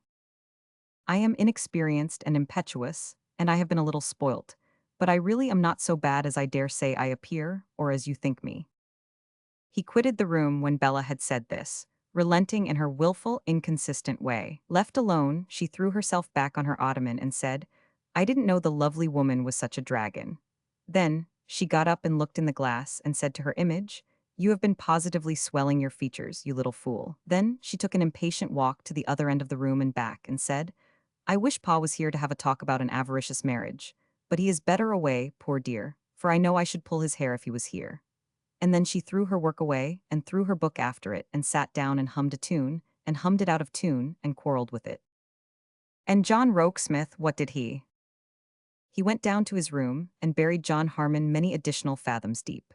He took his hat, and walked out, and, as he went to Holloway or anywhere else, not at all minding where, heaped mounds upon mounds of earth over John Harmon's grave. His walking did not bring him home until the dawn of day, and so busy had he been all night, piling and piling weights upon weights of earth above John Harmon's grave, that by that time John Harmon lay buried under a whole alpine range. And still the sexton Rokesmith accumulated mountains over him, lightening his labor with the dirge. Cover him, crush him, keep him down. Chapter 14. The sexton task of piling earth above John Harmon all night long was not conducive to sound sleep, but Rokesmith had some broken morning rest, and rose strengthened in his purpose. It was all over now. No ghost should trouble Mr. and Mrs. Boffin's peace. Invisible and voiceless, the ghost should look on for a little while longer at the state of existence out of which it had departed, and then should forever cease to haunt the scenes in which it had no place. He went over it all again. He had lapsed into the condition in which he found himself, as many a man lapses into many a condition, without perceiving the accumulative power of its separate circumstances, when in the distrust engendered by his wretched childhood, and the action for evil, never yet for good within his knowledge then, of his father and his father's wealth on all within their influence, he conceived the idea of his first deception. It was meant to be harmless. It was to last but a few hours or days. It was to involve in it only the girl so capriciously forced upon him, and upon whom he was so capriciously forced, and it was honestly meant well towards her. For, if he had found her unhappy in the prospect of that marriage, through her heart inclining to another man, or for any other cause, he would seriously have said, "This is another of the old perverted uses of the misery-making money. I will let it go to my and my sister's only protectors and friends." When the snare into which he fell so outstripped his first intention, as that he found himself placarded by the police authorities upon the London walls for dead, he confusedly accepted the aid that fell upon him, without considering how firmly it must seem to fix the Boffins in their accession to the fortune. When he saw them, and knew them, and even from his vantage ground of inspection could find no flaw in them, he asked himself, "And shall I come to life to dispossess such people as these?" There was no good to set against the putting of them to that hard proof. He had heard from Bella's own lips when he stood tapping at the door on that night of his taking the lodgings, that the marriage would have been on her part thoroughly mercenary. He had since tried her, in his own unknown person and supposed station, and she not only rejected his advances but resented them. Was it for him to have the shame of buying her, or the meanness of punishing her? Yet, by coming to life and accepting the condition of the inheritance, he must do the former, and by coming to life and rejecting it, he must do the latter. Another consequence that he had never foreshadowed was the implication of an innocent man in his supposed murder. He would obtain complete retraction from the accuser and set the wrong right. But clearly, the wrong could never have been done if he had never planned a deception. Then, whatever inconvenience or distress of mind the deception cost him, it was manful repentantly to accept as among its consequences, and make no complaint. Thus John Rokesmith in the morning, and it buried John Harmon still many fathoms deeper than he had been buried in the night. Going out earlier than he was accustomed to do, he encountered the cherub at the door. The cherub's way was for a certain space his way, and they walked together. It was impossible not to notice the change in the cherub's appearance. The cherub felt very conscious of it, and modestly remarked, "A present from my daughter Bella, Mr. Rokesmith." The words gave the secretary a stroke of pleasure, for he remembered the £50, and he still loved the girl.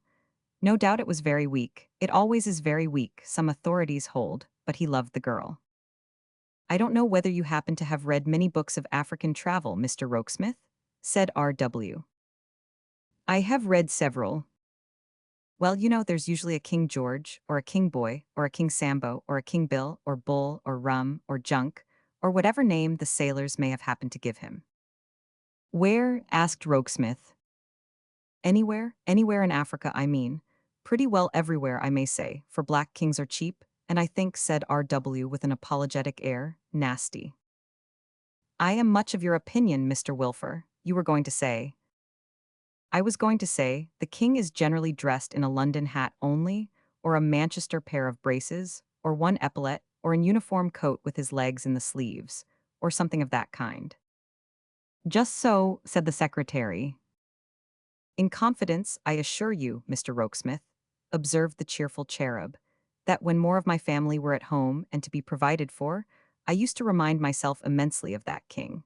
You have no idea, as a single man, of the difficulty I have had in wearing more than one good article at a time." "I can easily believe it, Mr. Wilfer."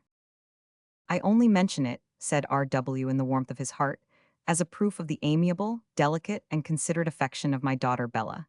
If she had been a little spoilt, I couldn't have thought so very much of it under the circumstances. But no, not a bit. And she is so very pretty.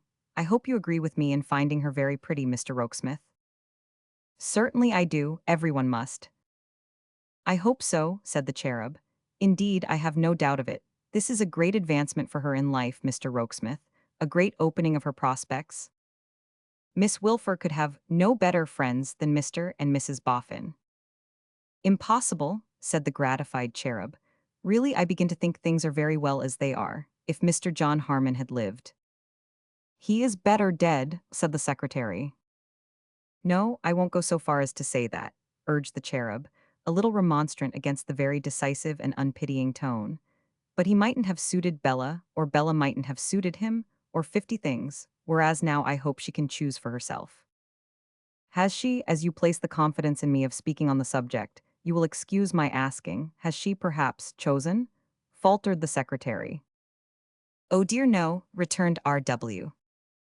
"Young ladies sometimes," Rokesmith hinted, "choose without mentioning their choice to their fathers."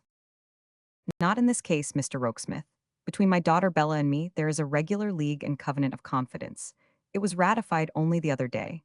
The ratification dates from these," said the cherub, giving a little pull at the lapels of his coat and the pockets of his trousers. "Oh no, she has not chosen. To be sure, young George Sampson, in the days when Mr. John Harmon—" "Who I wish had never been born," said the secretary with a gloomy brow. R.W. looked at him with surprise, as thinking he had contracted an unaccountable spite against the poor deceased, and continued, "In the days when Mr. John Harmon was being sought out, young George Sampson certainly was hovering about Bella, and Bella let him hover. but it never was seriously thought of, and it's still less than ever to be thought of now. For Bella is ambitious, Mr. Rokesmith, and I think I may predict will marry fortune. This time, you see, she will have the person and the property before her together, and will be able to make her choice with her eyes open. This is my road. I am very sorry to part company so soon. Good morning, sir. The secretary pursued his way, not very much elevated in spirits by this conversation, and, arriving at the Boffin mansion, found Betty Higden waiting for him. "I should thank you kindly, sir," said Betty, "if I might make so bold as have a word or two wi' you." She should have as many words as she liked, he told her, and took her into his room and made her sit down. "'Tis concerning Sloppy, sir," said Betty, "and that's how I come here by myself. Not wishing him to know what I'm a-going to say to you, I got the start of him early and walked up." "You have wonderful energy," returned Rokesmith. "You are as young as I am." Betty Higden gravely shook her head. "I am strong for my time of life, sir, but not young, thank the Lord." "Are you thankful for not being young?" "Yes, sir, if I was young, it would all have to be gone through again, and the end would be a weary way off, don't you see? But never mind me. 'Tis concerning Sloppy." "And what about him, Betty?" "'Tis just this, sir. It can't be reasoned out of his head by any powers of mine, but what that he can do right by your kind lady and gentleman, and do his work for me, both together. Now he can't. To give himself up to being put in the way of arning a good living and getting on, he must give me up. Well, he won't." "I respect him for it," said Rokesmith. "Do ye, sir? I don't know but what I do myself. Still that don't make it right to let him have his way. So as he won't give me up, I'm a-going to give him up." "How, Betty?" "I'm a-going to run away from him." With an astonished look at the indomitable old face and the bright eyes, the secretary repeated, "Run away from him." "Yes, sir," said Betty, with one nod. And in the nod and in the firm set of her mouth, there was a vigor of purpose not to be doubted. "Come, come," said the secretary. "We must talk about this. Let us take our time over it and try to get at the true sense of the case and the true course by degrees." "Now, looky here, my dear," returned old Betty, "asking your excuse for being so familiar, but being of a time of life a'most to be your grandmother twice over. Now, looky here, 'tis a poor living and a hard as is to be got out of this work that I'm a-doing now, and but for Sloppy I don't know as I should have held to it this long. But it did just keep us on, the two together. Now that I'm alone, with even Johnny gone, I'd far sooner be upon my feet and tiring of myself out, than a sitting folding and folding by the fire. And I'll tell you why. There's a deadness steals over me at times that the kind of life favors and I don't like. Now I seem to have Johnny in my arms. Now his mother. Now his mother's mother. Now I seem to be a child myself, a-lying once again in the arms of my own mother. Then I get numbed, thought and sense, till I start out of my seat, afeard that I'm a-growing like the poor old people that they brick up in the unions, as you may sometimes see when they let 'em out of the four walls to have a warm in the sun, crawling quite scared about the streets. I was a nimble girl, and have always been an active body, as I told your lady, first time ever I see her good face. I can still walk 20 mile if I am put to it. I'd far better be a walking than a getting numbed and dreary. I'm a good fair knitter, and can make many little things to sell. The loan from your lady and gentleman of 20 shillings to fit out a basket with would be a fortune for me. Trudging round the country and tiring of myself out, I shall keep the deadness off and get my own bread by my own labor. And what more can I want?" "And this is your plan," said the secretary, "for running away." "Show me a better, my dearie, show me a better." "Why, I know very well," said old Betty Higden, "and you know very well that your lady and gentleman would set me up like a queen for the rest of my life, if so be that we could make it right among us to have it so. But we can't make it right among us to have it so. I've never took charity yet, nor yet has anyone belonging to me. And it would be forsaking of myself indeed, and forsaking of my children dead and gone, and forsaking of their children dead and gone, to set up a contradiction now at last. It might come to be justifiable and unavoidable at last," the secretary gently hinted, with a slight stress on the word. "I hope it never will. It ain't that I mean to give offense by being anyways proud," said the old creature simply, "but that I want to be of a piece like, and helpful of myself right through to my death. And to be sure," added the secretary, as a comfort for her, "Sloppy will be eagerly looking forward to his opportunity of being to you what you have been to him." "Trust him for that, sir," said Betty cheerfully, "though he'd need to be something quick about it, for I'm a getting to be an old one. but I'm a strong one too, and travel and weather never hurt me yet. Now, be so kind to speak for me to your lady and gentleman, and tell 'em what I ask of their good friendliness to let me do, and why I ask it." The secretary felt that there was no gainsaying what was urged by this brave old heroine, and he presently repaired to Mrs. Boffin, and recommended her to let Betty Higden have her way, at all events for the time. "It would be far more satisfactory to your kind heart, I know," he said, "to provide for her, but it may be a duty to respect this independent spirit." Mrs. Boffin was not proof against the consideration set before her. She and her husband had worked too, and had brought their simple faith and honor clean out of dust heaps. If they owed a duty to Betty Higden, of a surety that duty must be done. "But Betty," said Mrs. Boffin, when she accompanied John Rokesmith back to his room, and shone upon her with the light of her radiant face, "granted all else, I think I wouldn't run away." "'Twould come easier to Sloppy," said Mrs. Higden, shaking her head. "'Twould come easier to me too, but tease as you please." "When would you go?" Now was the bright and ready answer. "Today, my dearie, tomorrow." "Bless ye, I am used to it. I know many parts of the country well. When nothing else was to be done, I have worked in many a market garden afore now, and in many a hop garden too. If I give my consent to your going, Betty, which Mr. Rokesmith thinks I ought to do." Betty thanked him with a grateful curtsy. "We must not lose sight of you. We must not let you pass out of our knowledge. We must know all about you." "Yes, my dearie, but not through letter writing, because letter writing, indeed, writing of most sorts hadn't much come up for such as me when I was young. But I shall be to and fro.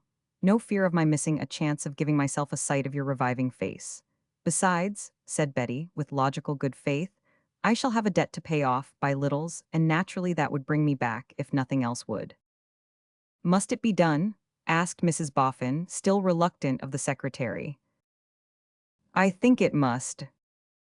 After more discussion, it was agreed that it should be done, and Mrs. Boffin summoned Bella to note down the little purchases that were necessary to set Betty up in trade. "Don't you be timorous for me, my dear," said the staunch old heart, observant of Bella's face. "When I take my seat with my work, clean and busy and fresh, in a country marketplace, I shall turn a sixpence as sure as ever a farmer's wife there." The secretary took that opportunity of touching on the practical question of Mr. Sloppy's capabilities. "He would have made a wonderful cabinet maker," said Mrs. Higden, "if there had been the money to put him to it." She had seen him handle tools that he had borrowed to mend the mangle, or to knock a broken piece of furniture together, in a surprising manner. As to constructing toys for the minders, out of nothing, he had done that daily. And once as many as a dozen people had got together in the lane to see the neatness with which he fitted the broken pieces of a foreign monkey's musical instrument. "That's well," said the secretary. "It will not be hard to find a trade for him." John Harmon being buried under mountains now, the secretary that very same day set himself to finish his affairs and have done with him. He drew up an ample declaration, to be signed by Rogue Riderhood, knowing he could get his signature to it by making him another and much shorter evening call, and then considered to whom should he give the document? To Hexam's son or daughter? Resolved speedily to the daughter. But it would be safer to avoid seeing the daughter, because the son had seen Julius Hanford, and he could not be too careful. There might possibly be some comparison of notes between the son and daughter, which would awaken slumbering suspicion and lead to consequences. I might even, he reflected, be apprehended as having been concerned in my own murder. Therefore, best to send it to the daughter under cover by the post. Pleasant Riderhood had undertaken to find out where she lived, and it was not necessary that it should be attended by a single word of explanation. So far straight. But all that he knew of the daughter, he derived from Mrs. Boffin's accounts of what she heard from Mr. Lightwood, who seemed to have a reputation for his manner of relating a story, and to have made this story quite his own. It interested him, and he would like to have the means of knowing more, as, for instance, that she received the exonerating paper, and that it satisfied her, by opening some channel altogether independent of Lightwood, who likewise had seen Julius Hanford, who had publicly advertised for Julius Hanford, and whom of all men he, the secretary, most avoided, but with whom the common course of things might bring me in a moment face to face, any day in the week or any hour in the day. Now, to cast about for some likely means of opening such a channel. The boy, Hexam, was training for and with a schoolmaster. The secretary knew it, because his sister's share in that disposal of him seemed to be the best part of Lightwood's account of the family. This young fellow, sloppy, stood in need of some instruction. If he, the secretary, engaged that schoolmaster to impart it to him, the channel might be opened. The next point was, did Mrs. Boffin know the schoolmaster's name? No, but she knew where the school was. Quite enough. Promptly the secretary wrote to the master of that school, and that very evening Bradley Headstone answered in person. The secretary stated to the schoolmaster how the object was to send to him for certain occasional evening instruction, a youth whom Mr. and Mrs. Boffin wished to help to an industrious and useful place in life. The schoolmaster was willing to undertake the charge of such a pupil. The secretary inquired on what terms. The schoolmaster stated on what terms. Agreed and disposed of. May I ask, sir, said Bradley Headstone, to whose good opinion I owe a recommendation to you? You should know that I am not the principal here. I am Mr. Boffin's secretary. Mr. Boffin is a gentleman who inherited a property of which you may have heard some public mention, the Harmon property. Mr. Harmon, said Bradley, who would have been a great deal more at a loss than he was if he had known to whom he spoke, was murdered and found in the river. Was murdered and found in the river. It was not. No, interposed the secretary, smiling. It was not he who recommended you. Mr. Boffin heard of you through a certain Mr. Lightwood. I think you know Mr. Lightwood or know of him. I know as much of him as I wish to know, sir. I have no acquaintance with Mr. Lightwood, and I desire none. I have no objection to Mr. Lightwood, but I have a particular objection to some of Mr. Lightwood's friends, in short, to one of Mr. Lightwood's friends. His great friend. He could hardly get the words out, even then and there, so fierce did he grow, though keeping himself down with infinite pains of repression, when the careless and contemptuous bearing of Eugene Wrayburn rose before his mind. The secretary saw there was a strong feeling here on some sore point, and he would have made a diversion from it, but for Bradley's holding to it in his cumbersome way. I have no objection to mention the friend by name, he said doggedly. The person I object to is Mr. Eugene Wrayburn. The secretary remembered him. In his disturbed recollection of that night when he was striving against the drug drink, there was but a dim image of Eugene's person, but he remembered his name and his manner of speaking, and how he had gone with them to view the body, and where he had stood, and what he had said. Pray, Mr. Headstone, what is the name, he asked, again trying to make a diversion, of young Hexam's sister. Her name is Lizzie, said the schoolmaster, with a strong contraction of his whole face. She is a young woman of a remarkable character, is she not? She is sufficiently remarkable to be very superior to Mr. Eugene Wrayburn, though an ordinary person might be that, said the schoolmaster. And I hope you will not think it impertinent in me, sir, to ask why you put the two names together. By mere accident, returned the secretary. Observing that Mr. Wrayburn was a disagreeable subject with you, I tried to get away from it, though not very successfully, it would appear. Do you know Mr. Wrayburn, sir? No. Then perhaps the names cannot be put together on the authority of any representation of his. Certainly not. I took the liberty to ask, said Bradley, after casting his eyes on the ground, because he is capable of making any representation in the swaggering levity of his insolence. I hope you will not misunderstand me, sir. I am much interested in this brother and sister, and the subject awakens very strong feelings within me. Very, very strong feelings. With a shaking hand, Bradley took out his handkerchief and wiped his brow. The secretary thought, as he glanced at the schoolmaster's face, that he had opened a channel here indeed, and that it was an unexpectedly dark and deep and stormy one, and difficult to sound. All at once, in the midst of his turbulent emotions, Bradley stopped and seemed to challenge his look. Much as though he suddenly asked him, "What do you see in me?"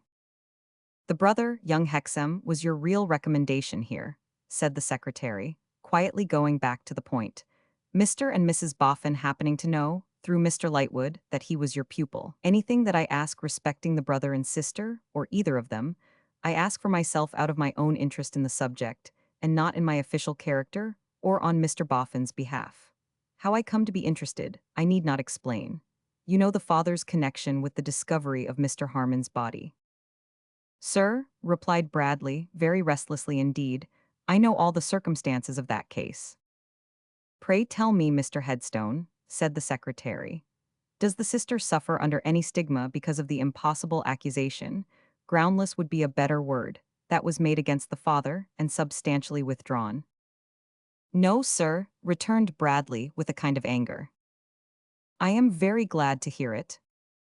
The sister, said Bradley, separating his words over carefully, and speaking as if he were repeating them from a book, suffers under no reproach that repels a man of unimpeachable character, who had made for himself every step of his way in life, from placing her in his own station. I will not say, raising her to his own station. I say, placing her in it. The sister labors under no reproach, unless she should unfortunately make it for herself. When such a man is not deterred from regarding her as his equal, and when he has convinced himself that there is no blemish on her, I think the fact must be taken to be pretty expressive.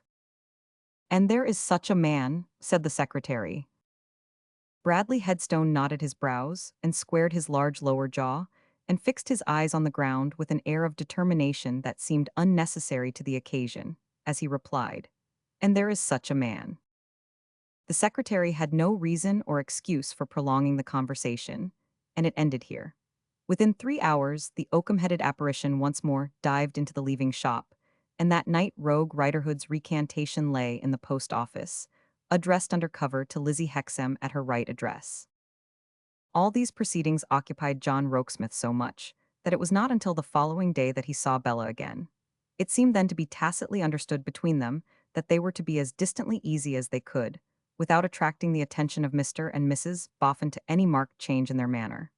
The fitting out of old Betty Higden was favorable to this, as keeping Bella engaged and interested, and as occupying the general attention. I think, said Rokesmith when they all stood about her, while she packed her tidy basket, except Bella, who was busily helping on her knees at the chair on which it stood, that at least you might keep a letter in your pocket, Mrs. Higden, which I would write for you and date from here, merely stating, in the names of Mr. and Mrs. Boffin, that they are your friends.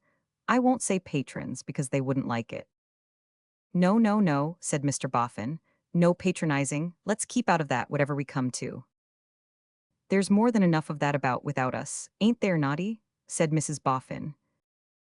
I believe you, old lady, returned the Golden Dustman. Overmuch indeed. But people sometimes like to be patronized, don't they, sir?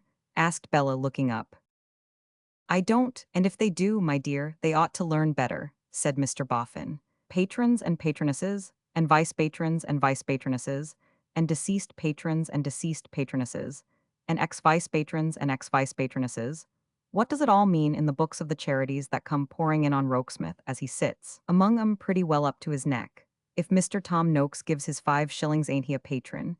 And if Mrs. Jack Stiles gives her 5 shillings, ain't she a patroness? What the deuce is it all about? If it ain't stark staring impudence, what do you call it? Don't be warm, Naughty, Mrs. Boffin urged. Warm, cried Mr. Boffin. It's enough to make a man smoking hot. I can't go anywhere without being patronized. I don't want to be patronized. If I buy a ticket for a flower show, or a music show, or any sort of show, and pay pretty heavy for it, why am I to be patroned and patronized as if the patrons and patronesses treated me? If there's a good thing to be done, can it be done on its own merits? If there's a bad thing to be done, can it ever be patroned and patronized right? Yet when a new institution's going to be built, it seems to me that the bricks and mortar ain't made of half so much consequence as the patrons and patronesses. No, nor yet the objects. I wish somebody would tell me whether other countries get patronized to anything like the extent of this one. And as to the patrons and patronesses themselves, I wonder they're not ashamed of themselves. They ain't pills or hair washes or invigorating nervous essences to be puffed in that way. Having delivered himself of these remarks, Mr. Boffin took a trot, according to his usual custom, and trotted back to the spot from which he had started. As to the letter, Rokesmith, said Mr. Boffin, you're as right as a trivet. Give her the letter, make her take the letter, put it in her pocket by violence. She might fall sick. You know you might fall sick, said Mr. Boffin. Don't deny it, Mrs. Higden, in your obstinacy, you know you might. Old Betty laughed and said that she would take the letter and be thankful. That's right, said Mr. Boffin. Come, that's sensible, and don't be thankful to us for we never thought of it, but to Mr. Rokesmith. The letter was written and read to her and given to her. Now how do you feel, said Mr. Boffin. Do you like it? The letter, sir, said Betty. Aye, it's a beautiful letter. No, no, no, not the letter, said Mr. Boffin. The idea. Are you sure you're strong enough to carry out the idea? I shall be stronger and keep the deadness off better, this way, than any way left open to me, sir. Don't say than any way left open, urged Mr. Boffin, because there are ways without end. A housekeeper would be acceptable over yonder at the Bower, for instance. Wouldn't you like to see the Bower and know a retired literary man of the name of Wegg that lives there, with a wooden leg?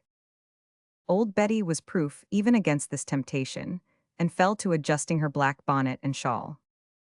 I wouldn't let you go, now it comes to this, after all, said Mr. Boffin, if I didn't hope that it may make a man and a workman of Sloppy, in as short a time as ever a man and workman was made yet.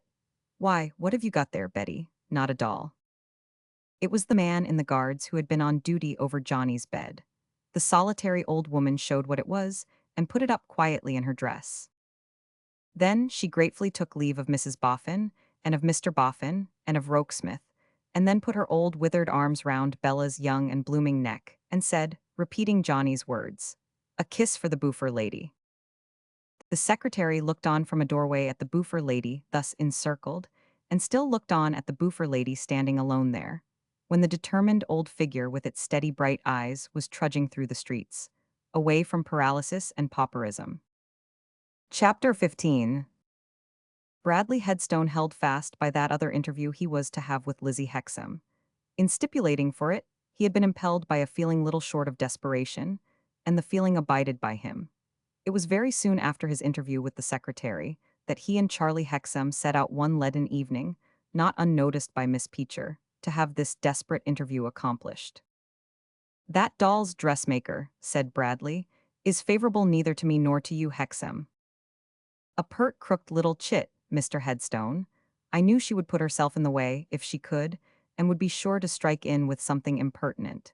It was on that account that I proposed our going to the city tonight and meeting my sister." "So I supposed," said Bradley, getting his gloves on his nervous hands as he walked. "So I supposed." "Nobody but my sister," pursued Charlie, "would have found out such an extraordinary companion. She has done it in a ridiculous fancy of giving herself up to another. She told me so, that night when we went there." "Why should she give herself up to the dressmaker?" asked Bradley. "Oh," said the boy, coloring. "One of her romantic ideas. I tried to convince her so, but I didn't succeed. However, what we have got to do is to succeed tonight, Mr. Headstone, and then all the rest follows." "You are still sanguine, Hexam." "Certainly I am, sir. Why, we have everything on our side." "Except your sister, perhaps," thought Bradley, but he only gloomily thought it and said nothing. "Everything on our side," repeated the boy with boyish confidence. "Respectability, an excellent connection for me, common sense, everything." "To be sure, your sister has always shown herself a devoted sister," said Bradley, willing to sustain himself on even that low ground of hope. "Naturally, Mr. Headstone, I have a good deal of influence with her. And now that you have honored me with your confidence and spoken to me first, I say again, we have everything on our side."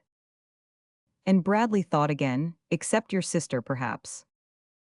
A gray, dusty, withered evening in London City has not a hopeful aspect. The closed warehouses and offices have an air of death about them, and the national dread of color has an air of mourning. The towers and steeples of the many house-encompassed churches, dark and dingy as the sky that seems descending on them, are no relief to the general gloom. A sundial on a church wall has the look, in its useless black shade, of having failed in its business enterprise and stopped payment forever.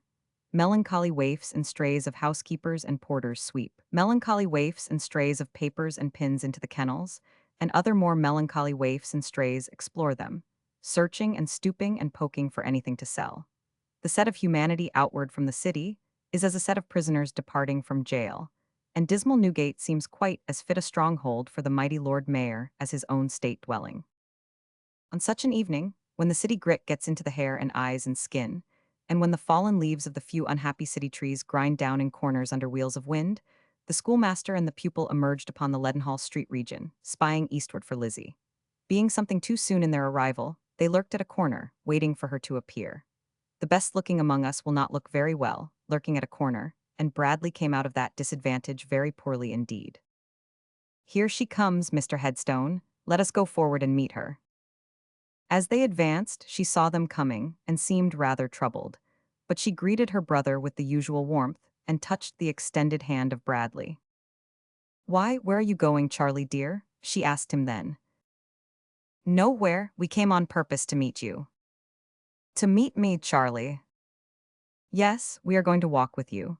But don't let us take the great leading streets where everyone walks and we can't hear ourselves speak. Let us go by the quiet backways. Here's a large paved court by this church and quiet too. Let us go up here." "But it's not in the way, Charlie." "Yes, it is," said the boy petulantly. "It's in my way and my way is yours." She had not released his hand and still holding it looked at him with a kind of appeal. He avoided her eyes under pretense of saying, "Come along, Mr. Headstone." Bradley walked at his side, not at hers, and the brother and sister walked hand in hand. The court brought them to a churchyard, a paved square court with a raised bank of earth about breast high, in the middle, enclosed by iron rails. Here, conveniently and healthfully elevated above the level of the living, were the dead and the tombstones, some of the latter droopingly inclined from the perpendicular, as if they were ashamed of the lies they told. They paced the whole of this place once, in a constrained and uncomfortable manner, when the boy stopped and said, "Lizzie, Mr. Headstone has something to say to you. I don't wish to be an interruption either to him or to you, and so I'll go and take a little stroll and come back. I know in a general way what Mr. Headstone intends to say, and I very highly approve of it, as I hope, and indeed I do not doubt, you will. I needn't tell you, Lizzie, that I am under great obligations to Mr. Headstone, and that I am very anxious for Mr. Headstone to succeed in all he undertakes. As I hope, and as, indeed, I don't doubt, you must be."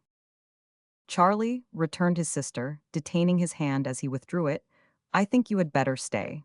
I think Mr. Headstone had better not say what he thinks of saying." "Why, how do you know what it is?" returned the boy. "Perhaps I don't, but—" "Perhaps you do? No, Liz, I should think not. If you knew what it was, you would give me a very different answer. There, let go, be sensible. I wonder you don't remember that Mr. Headstone is looking on." She allowed him to separate himself from her, and he, after saying, "Now, Liz, be a rational girl and a good sister," walked away. She remained standing alone with Bradley Headstone, and it was not until she raised her eyes that he spoke. "I said," he began, "when I saw you last that there was something unexplained, which might perhaps influence you. I have come this evening to explain it. I hope you will not judge of me by my hesitating manner when I speak to you. You see me at my greatest disadvantage. It is most unfortunate for me that I wish you to see me at my best, and that I know you see me at my worst." She moved slowly on when he paused, and he moved slowly on beside her. "It seems egotistical to begin by saying so much about myself," he resumed, "but whatever I say to you seems, even in my own ears, below what I want to say, and different from what I want to say. I can't help it, so it is. You are the ruin of me." She started at the passionate sound of the last words, and at the passionate action of his hands with which they were accompanied. "Yes, you are the ruin, the ruin, the ruin of me. I have no resources in myself, I have no confidence in myself, I have no government of myself when you are near me or in my thoughts. And you are always in my thoughts now. I have never been quit of you since I first saw you. Oh, that was a wretched day for me. That was a wretched, miserable day." A touch of pity for him mingled with her dislike of him, and she said, "Mr. Headstone, I am grieved to have done you any harm, but I have never meant it." "There," he cried despairingly. "Now I seem to have reproached you, instead of revealing to you the state of my own mind. Bear with me, I am always wrong when you are in question. It is my doom." Struggling with himself, and by times looking up at the deserted windows of the houses, as if there could be anything written in their grimy panes that would help him, he paced the whole pavement at her side, before he spoke again. "I must try to give expression to what is in my mind. It shall and must be spoken. Though you see me so confounded, though you strike me so helpless, I ask you to believe that there are many people who think well of me, that there are some people who highly esteem me, that I have in my way won a station which is considered worth winning. Surely, Mr. Headstone, I do believe it. Surely I have always known it from Charlie. I ask you to believe that if I were to offer my home such as it is, my station such as it is, my affections such as they are, to any one of the best considered and best qualified and most distinguished among the young women engaged in my calling, they would probably be accepted. Even readily accepted." "I do not doubt it," said Lizzie, with her eyes upon the ground. I have sometimes had it in my thoughts to make that offer and to settle down as many men of my class do. I on the one side of a school, my wife on the other, both of us interested in the same work. Why have you not done so? Asked Lizzie Hexam. Why do you not do so? Far better that I never did. The only one grain of comfort I have had these many weeks, he said, always speaking passionately, and, when most emphatic, repeating that former action of his hands, which was like flinging his heart's blood down before her in drops upon the pavement stones. The only one grain of comfort I have had these many weeks is that I never did. For if I had, and if the same spell had come upon me for my ruin, I know I should have broken that tie asunder as if it had been thread. She glanced at him with a glance of fear and a shrinking gesture. He answered as if she had spoken. No, it would not have been voluntary on my part, any more than it is voluntary in me to be here now. You draw me to you. If I were shut up in a strong prison, you would draw me out. I should break through the wall to come to you. If I were lying on a sick bed, you would draw me up, to stagger to your feet and fall there. The wild energy of the man, now quite let loose, was absolutely terrible. He stopped and laid his hand upon a piece of the coping of the burial ground enclosure, as if he would have dislodged the stone. No man knows till the time comes what depths are within him. To some men it never comes, let them rest and be thankful. To me you brought it, on me you forced it, and the bottom of this raging sea, striking himself upon the breast, has been heaved up ever since. Mr. Headstone, I have heard enough, let me stop you here. It will be better for you and better for me. Let us find my brother. Not yet, it shall and must be spoken. I have been in torments ever since I stopped short of it before. You are alarmed.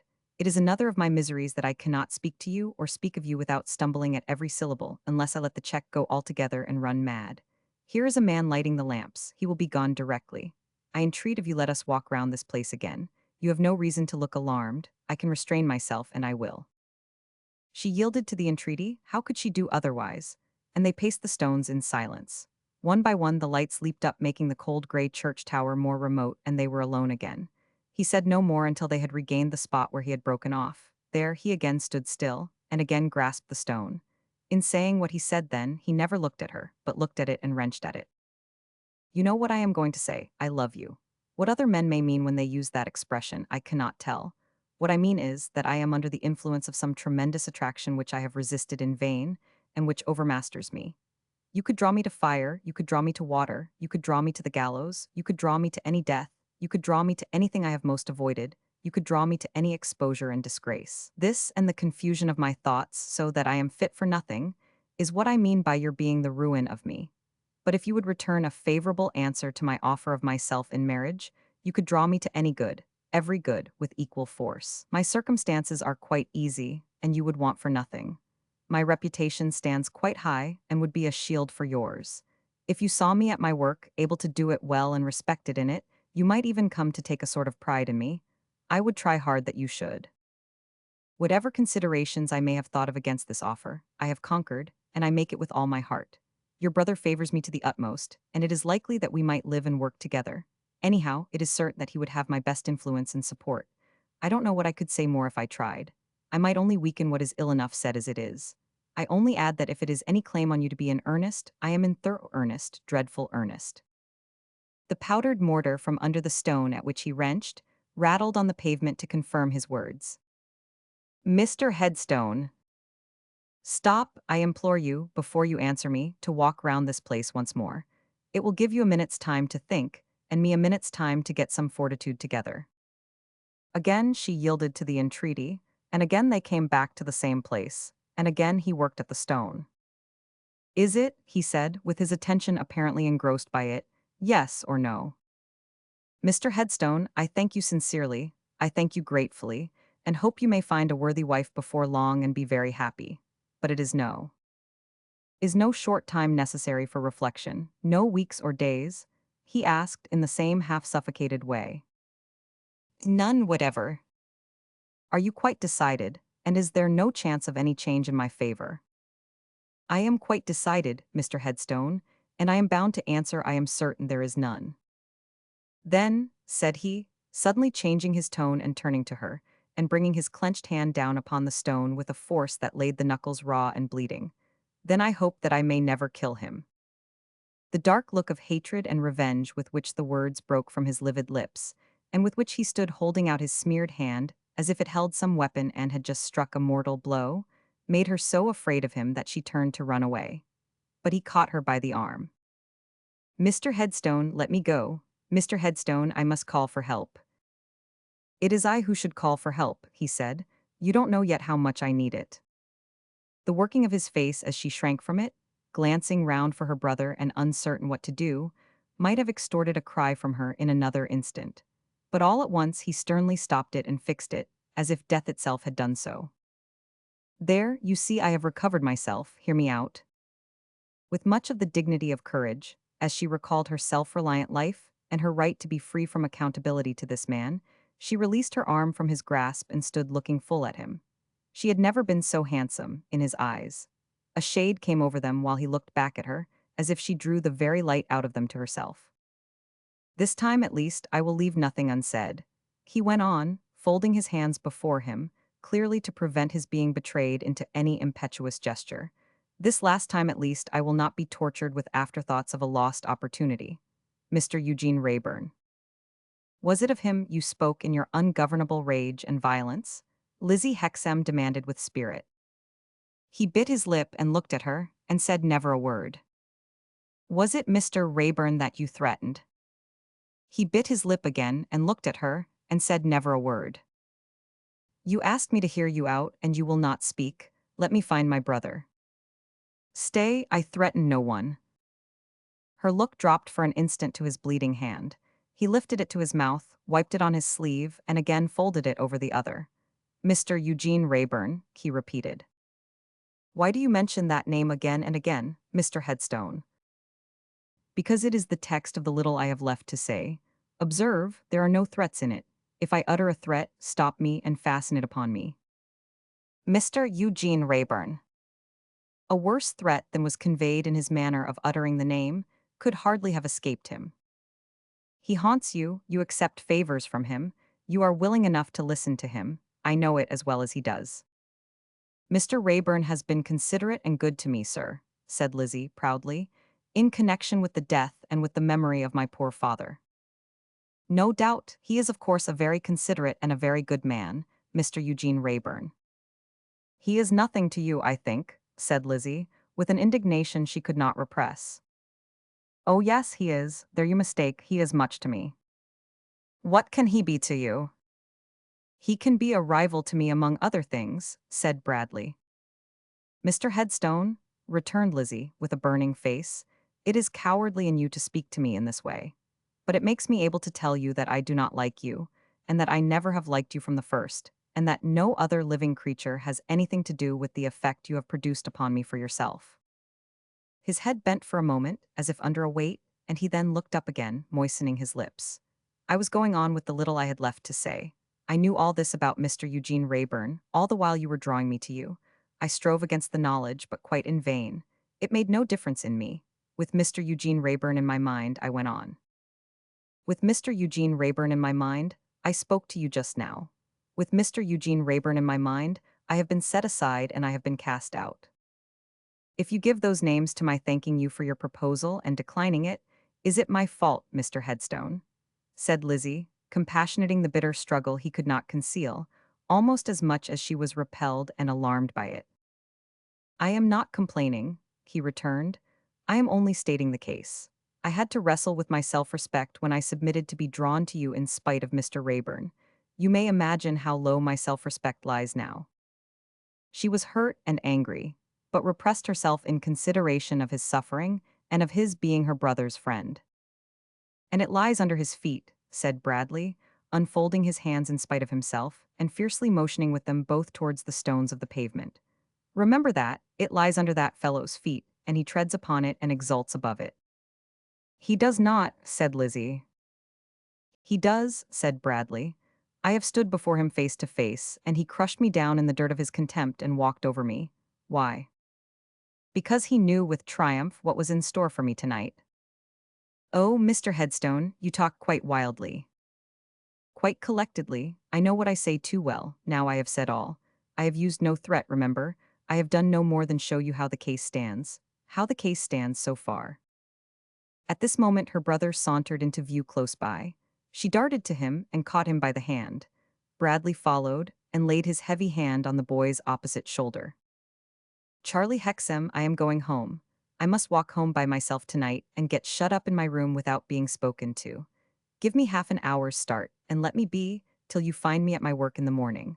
I shall be at my work in the morning just as usual. Clasping his hands, he uttered a short, unearthly broken cry and went his way. The brother and sister were left looking at one another near a lamp in the solitary churchyard, and the boy's face clouded and darkened, as he said in a rough tone, "What is the meaning of this? What have you done to my best friend? Out with the truth." "Charlie," said his sister, "speak a little more considerately." "I am not in the humor for consideration, or for nonsense of any sort," replied the boy. "What have you been doing? Why has Mr. Headstone gone from us in that way?"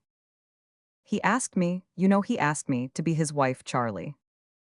"Well," said the boy impatiently, "and I was obliged to tell him that I could not be his wife."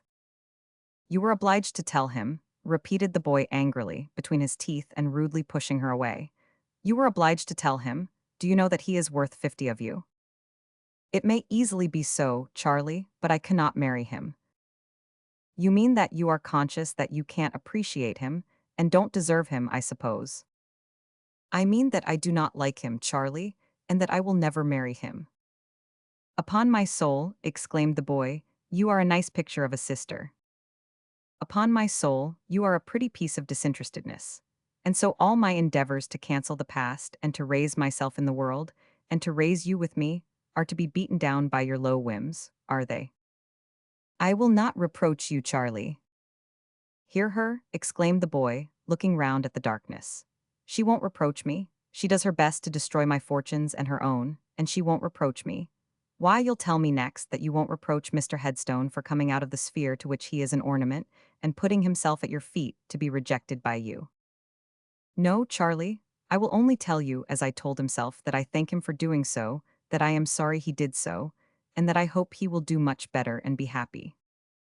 Some touch of compunction smote the boy's hardening heart as he looked upon her, his patient little nurse in infancy, his patient friend, adviser, and reclaimer in boyhood, the self-forgetting sister who had done everything for him.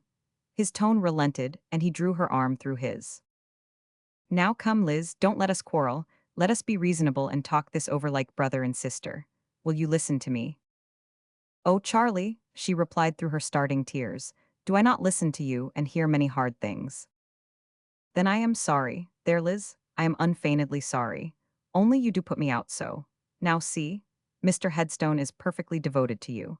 He has told me in the strongest manner that he has never been his old self for one single minute since I first brought him to see you. Miss Peacher, our schoolmistress, pretty and young and all that, is known to be very much attached to him, and he won't so much as look at her or hear of her. Now his devotion to you must be a disinterested one, mustn't it? If he married Miss Peacher, he would be a great deal better off in all worldly respects than in marrying you. Well then, he has nothing to get by it, has he?" "Nothing, heaven knows." "Very well then," said the boy. "That's something in his favor and a great thing. Then I come in.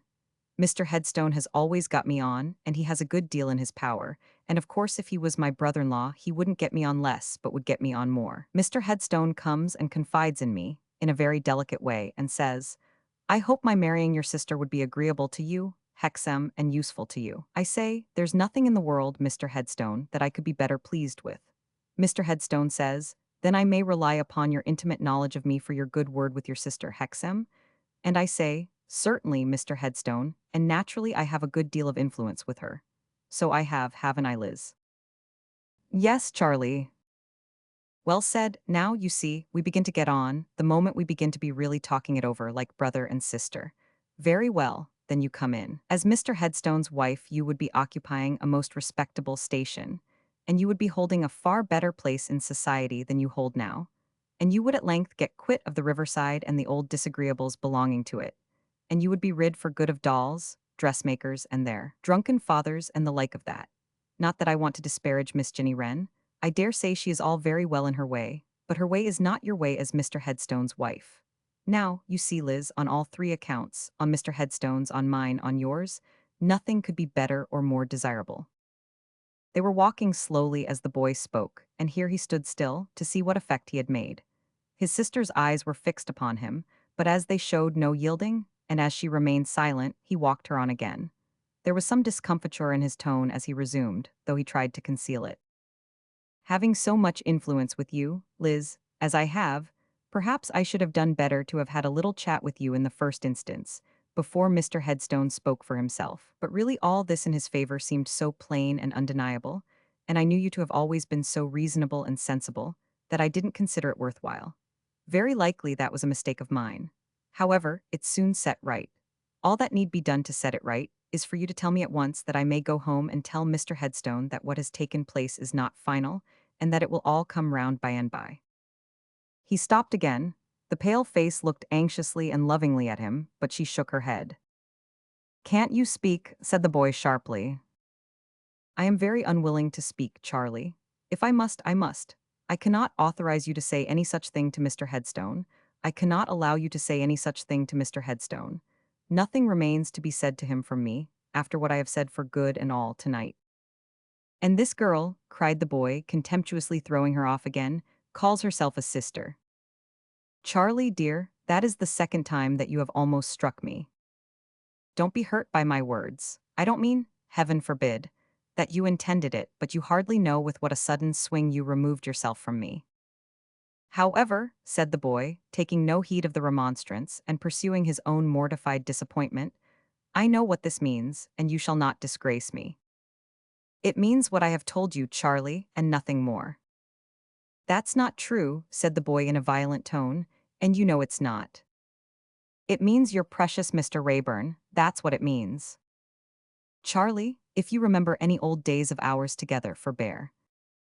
But you shall not disgrace me," doggedly pursued the boy. "I am determined that after I have climbed up out of the mire, you shall not pull me down. You can't disgrace me if I have nothing to do with you, and I will have nothing to do with you for the future. Charlie, on many a night like this, and many a worse night, I have sat on the stones of the street, hushing you in my arms. Unsay those words without even saying you are sorry for them, and my arms are open to you still, and so is my heart. I'll not unsay them, I'll say them again. You are an inveterately bad girl and a false sister, and I have done with you. Forever I have done with you." He threw up his ungrateful and ungracious hand as if it set up a barrier between them, and flung himself upon his heel and left her. She remained impassive on the same spot, silent and motionless, until the striking of the church clock roused her, and she turned away. But then, with the breaking up of her immobility came the breaking up of the waters that the cold heart of the selfish boy had frozen. And oh, that I were lying here with the dead. And, oh, Charlie, Charlie, that this should be the end of our pictures in the fire, were all the words she said, as she laid her face in her hands on the stone coping. A figure passed by and passed on, but stopped and looked round at her. It was the figure of an old man with a bowed head, wearing a large brimmed low-crowned hat and a long-skirted coat. After hesitating a little, the figure turned back, and, advancing with an air of gentleness and compassion, said, "Pardon me, young woman, for speaking to you, but you are under some distress of mind. I cannot pass upon my way and leave you weeping here alone, as if there was nothing in the place. Can I help you? Can I do anything to give you comfort?" She raised her head at the sound of these kind words, and answered gladly, "Oh, Mr. Raya, is it you?" "My daughter," said the old man, "I stand amazed, I spoke as to a stranger. Take my arm, take my arm, what grieves you? Who has done this?" "Poor girl, poor girl." "My brother has quarreled with me," sobbed Lizzie, "and renounced me." "He is a thankless dog," said the Jew angrily. "Let him go, shake the dust from thy feet and let him go. Come, daughter, come home with me, it is but across the road, and take a little time to recover your peace and to make your eyes seemly, and then I will bear you company through the streets. For it is past your usual time, and will soon be late, and the way is long, and there is much company out of doors tonight." She accepted the support he offered her, and they slowly passed out of the churchyard. They were in the act of emerging into the main thoroughfare, when another figure loitering discontentedly by, and looking up the street and down it, and all about, started and exclaimed, "Lizzie! Why, where have you been? Why, what's the matter?" As Eugene Wrayburn thus addressed her, she drew closer to the Jew, and bent her head. The Jew, having taken in the whole of Eugene at one sharp glance, cast his eyes upon the ground and stood mute. "Lizzie, what is the matter?" "Mr. Wrayburn, I cannot tell you now. I cannot tell you tonight if I ever can tell you. Pray leave me." "But Lizzie, I came expressly to join you. I came to walk home with you, having dined at a coffee house in this neighborhood and knowing your hour. And I have been lingering about, added Eugene, like a bailiff, or, with a look at Raya, an old clothesman. The Jew lifted up his eyes and took in Eugene once more at another glance. Mr. Wrayburn, pray, leave me with this protector. And one thing more, pray, be careful of yourself. Mysteries of Udolpho, said Eugene, with a look of wonder. May I be excused for asking, in the elderly gentleman's presence, who is this kind protector? A trustworthy friend, said Lizzie. I will relieve him of his trust, returned Eugene. But you must tell me, Lizzie, what is the matter? Her brother is the matter, said the old man, lifting up his eyes again. Our brother the matter? Returned Eugene with airy contempt.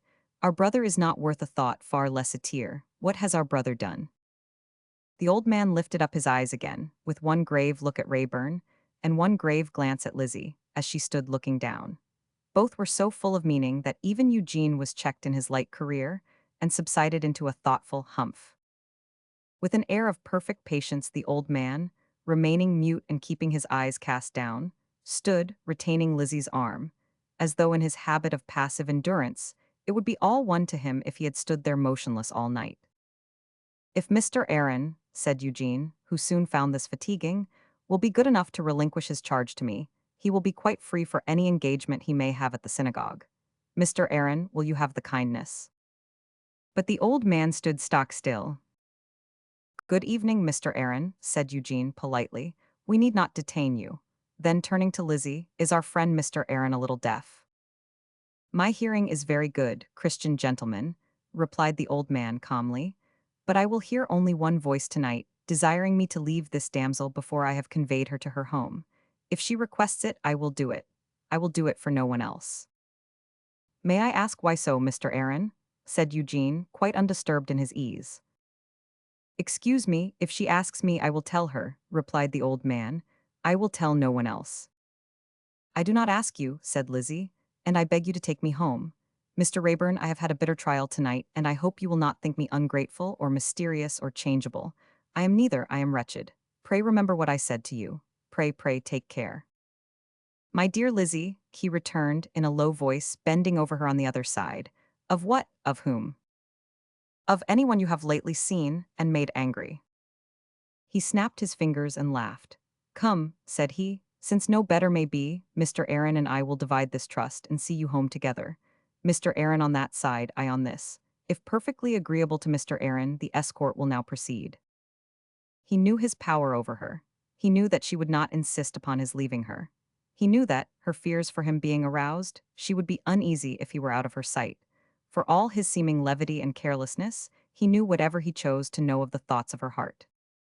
And going on at her side, so gaily, regardless of all that had been urged against him, so superior in his sallies and self-possession to the gloomy constraint of her suitor and the selfish petulance of her brother, so faithful to her, as it seemed, when her own stock was faithless. What an immense advantage, what an overpowering influence were his that night.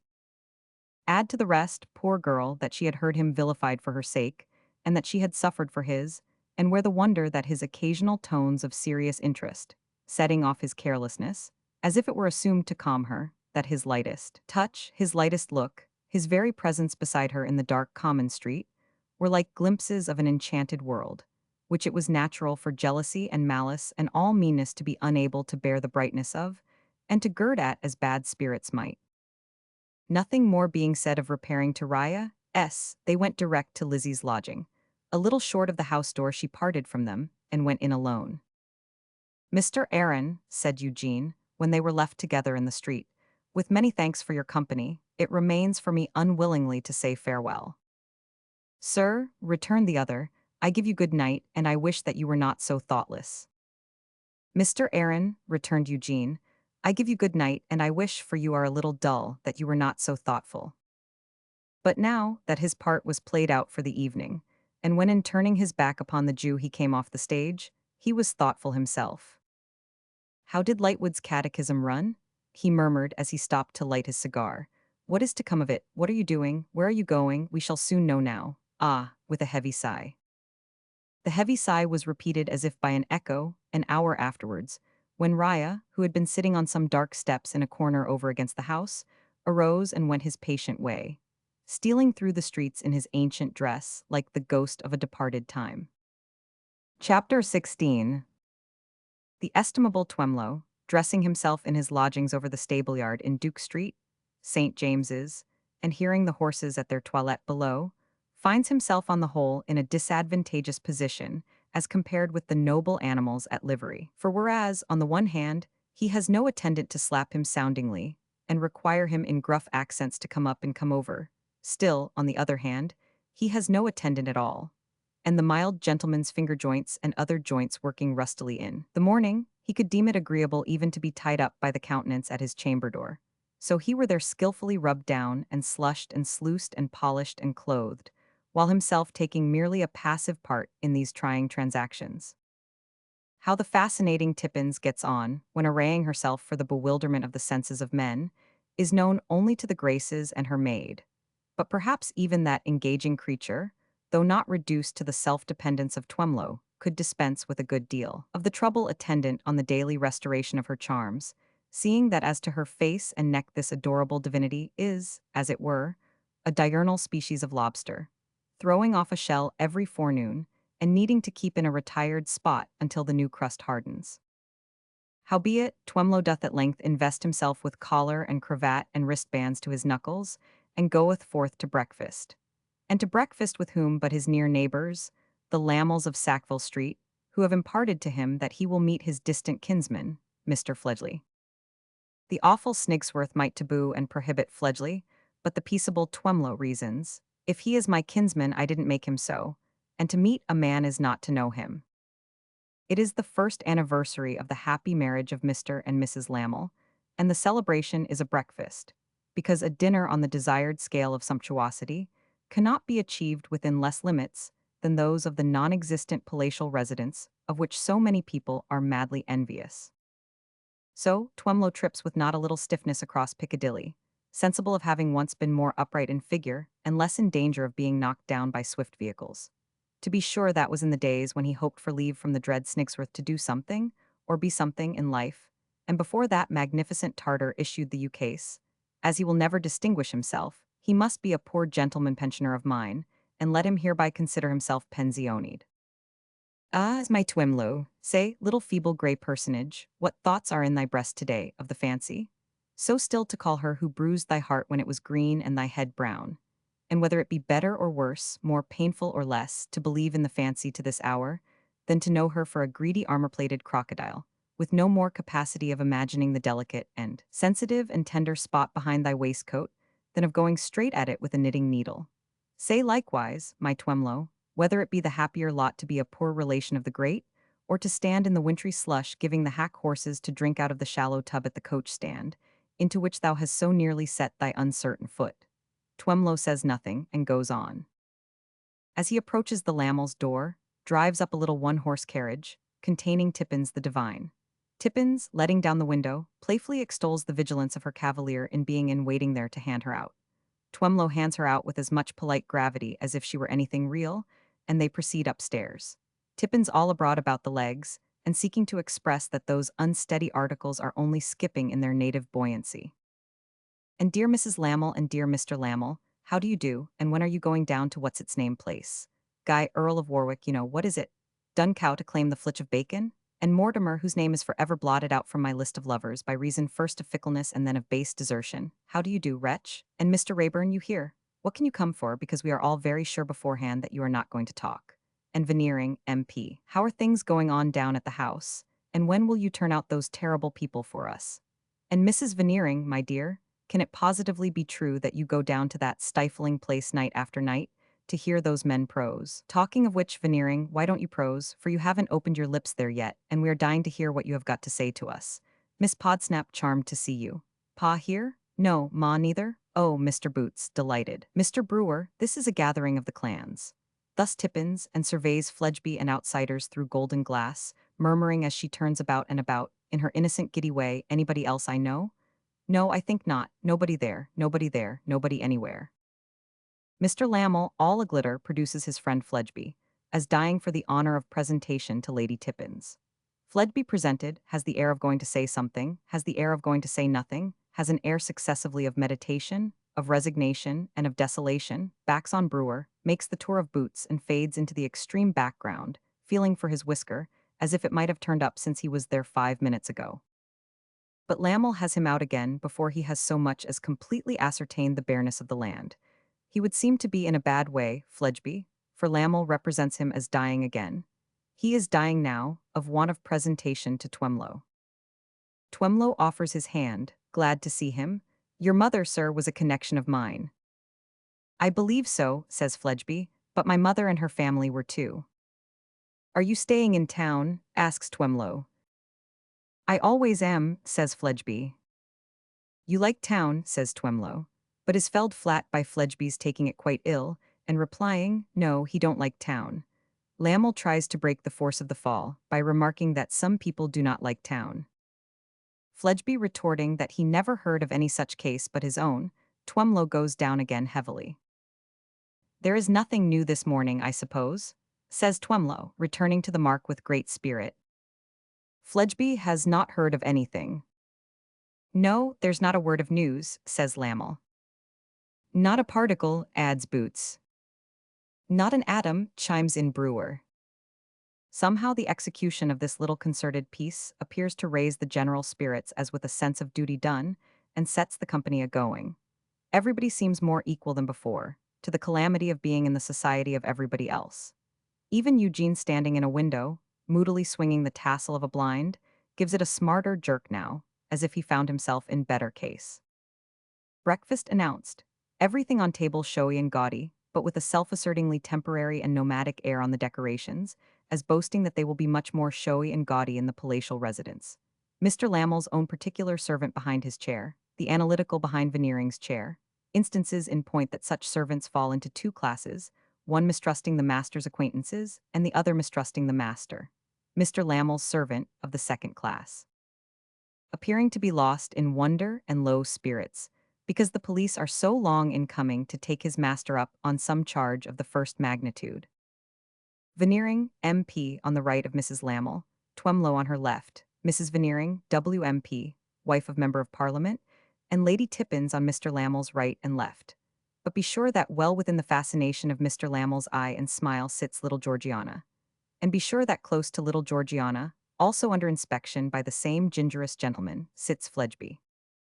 Oftener than twice or thrice while breakfast is in progress, Mr. Twemlow gives a little sudden turn towards Mrs. Lamel, and then says to her, I beg your pardon, this not being Twemlow's usual way, why is it his way today?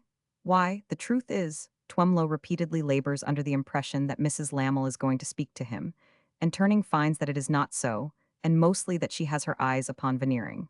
Strange that this impression so abides by Twemlow after being corrected, yet so it is. Lady Tippins, partaking plentifully of the fruits of the earth, including grape juice in the category, becomes livelier, and applies herself to elicit sparks from Mortimer Lightwood. It is always understood among the initiated that faithless lover must be planted at table opposite to Lady Tippins, who will then strike conversational fire out of him. In a pause of mastication and deglutition, Lady Tippins, contemplating Mortimer, recalls that it was at our dear Veneering's, and in the presence of a party who are surely all here, that he told them his story of the man from somewhere, which afterwards became so horribly interesting and vulgarly popular. Yes, Lady Tippins, assents Mortimer, as they say on the stage, even so. Then we expect you, retorts the charmer, to sustain your reputation and tell us something else. Lady Tippins, I exhausted myself for life that day, and there is nothing more to be got out of me. Mortimer parries thus, with a sense upon him that elsewhere it is Eugene, and not he who is the jester, and that in these circles where Eugene persists in being speechless, he, Mortimer, is but the double of the friend on whom he has founded himself. But, quoth the fascinating Tippins, I am resolved on getting something more out of you. Traitor, what is this I hear about another disappearance? As it is you who have heard it, returns Lightwood, perhaps you'll tell us. Monster away, retorts Lady Tippins, your own golden dustman referred me to you. Mr. Lamel, striking in here, proclaims aloud that there is a sequel to the story of the man from somewhere. Silence ensues upon the proclamation. I assure you, says Lightwood, glancing round the table, I have nothing to tell. But Eugene adding in a low voice, there, tell it, tell it. He corrects himself with the addition, nothing worth mentioning. Boots and Brewer immediately perceive that it is immensely worth mentioning and become politely clamorous. Veneering is also visited by a perception to the same effect. But it is understood that his attention is now rather used up and difficult to hold, that being the tone of the House of Commons. Pray don't be at the trouble of composing yourselves to listen, says Mortimer Lightwood, because I shall have finished long before you have fallen into comfortable attitudes. It's like, impatiently interrupts Eugene, the children's narrative. I'll tell you a story of Jack a Mannery, and now my story's begun. I'll tell you another of Jack and his brother, and now my story is done. Get on and get it over. Eugene says this with a sound of vexation in his voice, leaning back in his chair and looking balefully at Lady Tippins, who nods to him as her dear bear, and playfully insinuates that she, a self-evident proposition, is beauty, and he beast. The reference, proceeds Mortimer, which I suppose to be made by my honorable and fair enslaver opposite, is to the following circumstance. Very lately, the young woman, Lizzie Hexam, daughter of the late Jessie Hexam, otherwise Gaffer, who will be remembered to have found the body of the man from somewhere, mysteriously received, she knew not from whom, an explicit retraction of the charges made against her father, by another waterside character of the name of Riderhood. Nobody believed them, because little rogue Riderhood.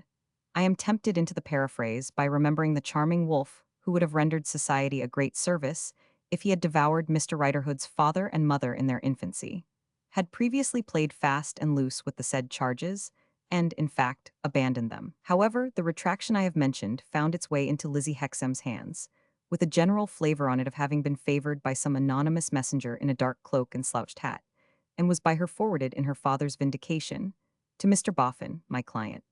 You will excuse the phraseology of the shop, but as I never had another client, and in all likelihood never shall have, I am rather proud of him as a natural curiosity, probably unique. Although as easy as usual on the surface, Lightwood is not quite as easy as usual below it. With an air of not minding Eugene at all, he feels that the subject is not altogether a safe one in that connection. The natural curiosity which forms the sole ornament of my professional museum, he resumes, hereupon desires his secretary, an individual of the hermit crab or oyster species, and whose name I think is Chokesmith, but it doesn't in the least matter, say Artichoke, to put himself in communication with Lizzie Hexam. Artichoke professes his readiness so to do, endeavors to do so, but fails. Why fails, asks Boots. How fails, asks Brewer. Pardon me, returns Lightwood, I must postpone the reply for one moment, or we shall have an anticlimax. Artichoke failing signally, my client refers the task to me, his purpose being to advance the interests of the object of his search. I proceed to put myself in communication with her. I even happen to possess some special means, with a glance at Eugene, of putting myself in communication with her, but I fail too because she has vanished. Vanished is the general echo. Disappeared, says Mortimer. Nobody knows how, nobody knows when, nobody knows where. And so ends the story to which my honorable and fair enslaver opposite referred. Tippins, with a bewitching little scream, opines that we shall every one of us be murdered in our beds. Eugene eyes her as if some of us would be enough for him. Mrs. Veneering, WMP, remarks that these social mysteries make one afraid of leaving baby. Veneering, MP, wishes to be informed, with something of a second-hand air of seeing the right honorable gentleman at the head of the home department in his place, whether it is intended to be conveyed that the vanished person has been spirited away or otherwise harmed. Instead of Lightwood's answering, Eugene answers and answers hastily and vexedly. No, no, no, he doesn't mean that. He means voluntarily vanished, but utterly, completely. However, the great subject of the happiness of Mr. and Mrs. Lamel must not be allowed to vanish with the other vanishments. With the vanishing of the murderer, the vanishing of Julius Hanford, the vanishing of Lizzie Hexam, and therefore Veneering must recall the present sheep to the pen from which they have strayed, who so fit to discourse of the happiness of Mr. and Mrs. Lamel, they being the dearest and oldest friends he has in the world. Or what audience so fit for him to take into his confidence as that audience, a noun of multitude or signifying many, who are all the oldest and dearest friends he has in the world. So Veneering, without the formality of rising, launches into a familiar oration. gradually toning into the parliamentary sing-song, in which he sees at that board his dear friend Twemlow, who on that day 12-month bestowed on his dear friend Lamel the fair hand of his dear friend Sophronia, and in which he also sees at that board his dear friends Boots and Brewer, who's rallying round him at a period when his dear friend Lady Tippins likewise rallied round him. Aye, and in the foremost rank, he can never forget while memory holds her seat. But he is free to confess that he misses from that board his dear old friend Podsnap, though he is well represented by his dear young friend Georgiana. And he further sees at that board, this he announces with pomp, as if exulting in the powers of an extraordinary telescope, his friend Mr. Fledgeby, if he will permit him to call him so. For all of these reasons, and many more which he right well knows will have occurred to persons of your exceptional acuteness, he is here to submit to you that the time has arrived when, with our hearts in our glasses, with tears in our eyes, with blessings on our lips, and in a general way with a profusion of gammon and spinach in our emotional larders, we should one and all drink to our dear friends the Lamels, wishing them many years as happy as the last, and many, many friends as congenially united as themselves. And this he will add, that Anastasia Veneering, who is instantly heard to weep, is formed on the same model as her old and chosen friend Sophronia Lamel, in respect that she is devoted to the man who wooed and won her, and nobly discharges the duties of a wife. Seeing no better way out of it, Veneering here pulls up his oratorical Pegasus extremely short, and plumps down, clean over his head, with, "Lamel, God bless you." Then Lamel, too much of him every way, pervadingly too much nose of a coarse wrong shape, and his nose in his mind and his manners, too much smile to be real, too much frown to be false, too many large teeth to be visible at once without suggesting a bite. He thanks you, dear friends, for your kindly greeting and hopes to receive you, it may be on the next of these delightful occasions, in a residence better suited to your claims on the rights of hospitality. He will never forget that at Veneering's he first saw Sophronia. Sophronia will never forget that at Veneering, she first saw him. They spoke of it soon after they were married, and agreed that they would never forget it. In fact, to Veneering they owe their union. They hope to show their sense of this some day. No, from Veneering. Oh yes, and let him rely upon it, they will if they can. His marriage with Sophronia was not a marriage of interest on either side. She had her little fortune, he had his little fortune. They joined their little fortunes. It was a marriage of pure inclination and suitability. Thank you, Sophronia and he are fond of the society of young people, but he is not sure that their house would be a good house for young people proposing to remain single, since the contemplation of its domestic bliss might induce them to change their minds. He will not apply this to anyone present, certainly not to their darling little Georgiana. Again, thank you, neither, by the by, will he apply it to his friend Fledgeby. He thanks Veneering for the feeling manner in which he referred to their common friend Fledgeby, for he holds that gentleman in the highest estimation. Thank you. In fact, returning unexpectedly to Fledgeby, the better you know him, the more you find in him that you desire to know. Again, thank you. In his dear Sophronia's name and in his own, thank you. Mrs. Lamel has sat quite still, with her eyes cast down upon the tablecloth. As Mr. Lamel's address ends, Twemlow once more turns to her involuntarily, not cured yet of that often recurring impression that she is going to speak to him. This time she really is going to speak to him. Veneering is talking with his other next neighbor, and she speaks in a low voice. "Mr. Twemlow." He answers, "I beg your pardon, yes," still a little doubtful because of her not looking at him. "You have the soul of a gentleman, and I know I may trust you. Will you give me the opportunity of saying a few words to you when you come upstairs?" "Assuredly, I shall be honored." "Don't seem to do so, if you please, and don't think it inconsistent if my manner should be more careless than my words. I may be watched." Intensely astonished, Twemlow puts his hand to his forehead and sinks back in his chair meditating. Mrs. Lamel rises. All rise, the ladies go upstairs. The gentlemen soon saunter after them. Fledgeby has devoted the interval to taking an observation of Boots's whiskers, Brewer's whiskers, and Lamel's whiskers, and considering which pattern of whisker he would prefer to produce out of himself by friction, if the genie of the cheek would only answer to his rubbing. In the drawing-room, groups form as usual. Lightwood, Boots, and Brewer flutter like moths around that yellow wax candle, guttering down, and with some hint of a winding sheet in it, Lady Tippins. Outsiders cultivate Veneering, 1000p, and Mrs. Veneering. WMP Lamel stands with folded arms, Mephistophelian in a corner, with Georgiana and Fledgeby. Mrs. Lamel, on a sofa by a table, invites Mr. Twemlow's attention to a book of portraits in her hand. Mr. Twemlow takes his station on a settee before her, and Mrs. Lamel shows him a portrait. "You have reason to be surprised," she says softly, "but I wish you wouldn't look so." Disturbed Twemlow, making an effort not to look so, looks much more so. "I think, Mr. Twemlow, you never saw that distant connection of yours before today." "No, never." "Now that you do see him, you see what he is. You are not proud of him." "To say the truth, Mrs. Lamel, no. If you knew more of him, you would be less inclined to acknowledge him." "Here is another portrait. What do you think of it?" Twemlow has just presence of mind enough to say aloud, "Very like." "Uncommonly like." You have noticed, perhaps, whom he favors with his attentions. You notice where he is now and how engaged. "Yes, but Mr. Lamel." She darts a look at him which he cannot comprehend, and shows him another portrait. "Very good, is it not?" "Charming," says Twemlow. "So like as to be almost a caricature?" "Mr. Twemlow, it is impossible to tell you what the struggle in my mind has been, before I could bring myself to speak to you as I do now.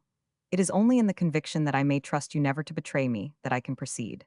Sincerely promise me that you never will betray my confidence, that you will respect it, even though you may no longer respect me, and I shall be as satisfied as if you had sworn it."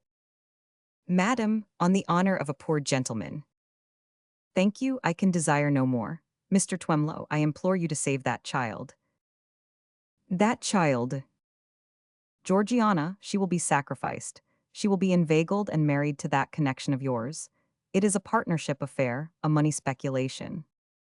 She has no strength of will or character to help herself, and she is on the brink of being sold into wretchedness for life." "Amazing, but what can I do to prevent it?" demands Twemlow, shocked and bewildered to the last degree. "Here is another portrait, and not good, is it?"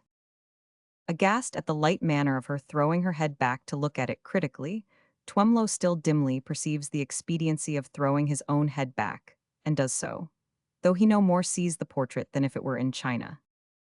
"Decidedly not good," says Mrs. Lamel, "stiff and exaggerated."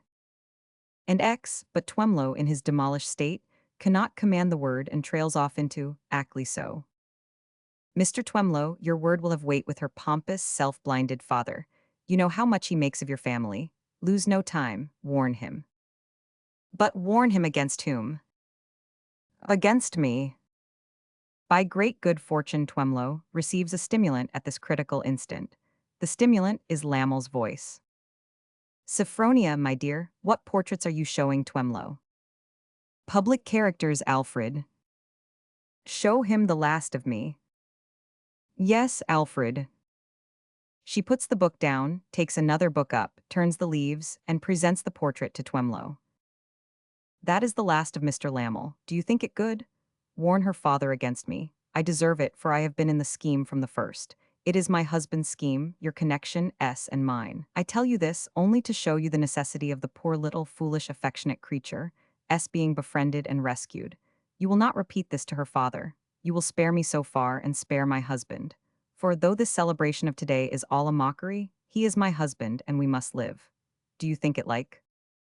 Twemlow, in a stunned condition, feigns to compare the portrait in his hand, with the original looking towards him from his Mephistophelian corner. "Very well indeed," are at length the words which Twemlow with great difficulty extracts from himself. "I am glad you think so. On the whole I myself consider it the best. The others are so dark. Now here, for instance, is another of Mr. Lamel." "But I don't understand. I don't see my way," Twemlow stammers as he falters over the book with his glass at his eye. "How warn her father and not tell him? Tell him how much? Tell him how little? I am getting lost. Tell him I am a matchmaker. Tell him I am an artful and designing woman. Tell him you are sure his daughter is best out of my house and my company. Tell him any such things of me. They will all be true. You know what a puffed-up man he is, and how easily you can cause his vanity to take the alarm. Tell him as much as will give him the alarm and make him careful of her, and spare me the rest. Mr. Twemlow, I feel my sudden degradation in your eyes. Familiar as I am with my degradation in my own eyes, I keenly feel the change that must have come upon me in yours, in these last few moments. But I trust to your good faith with me as implicitly as when I began. If you knew how often I have tried to speak to you today, you would almost pity me.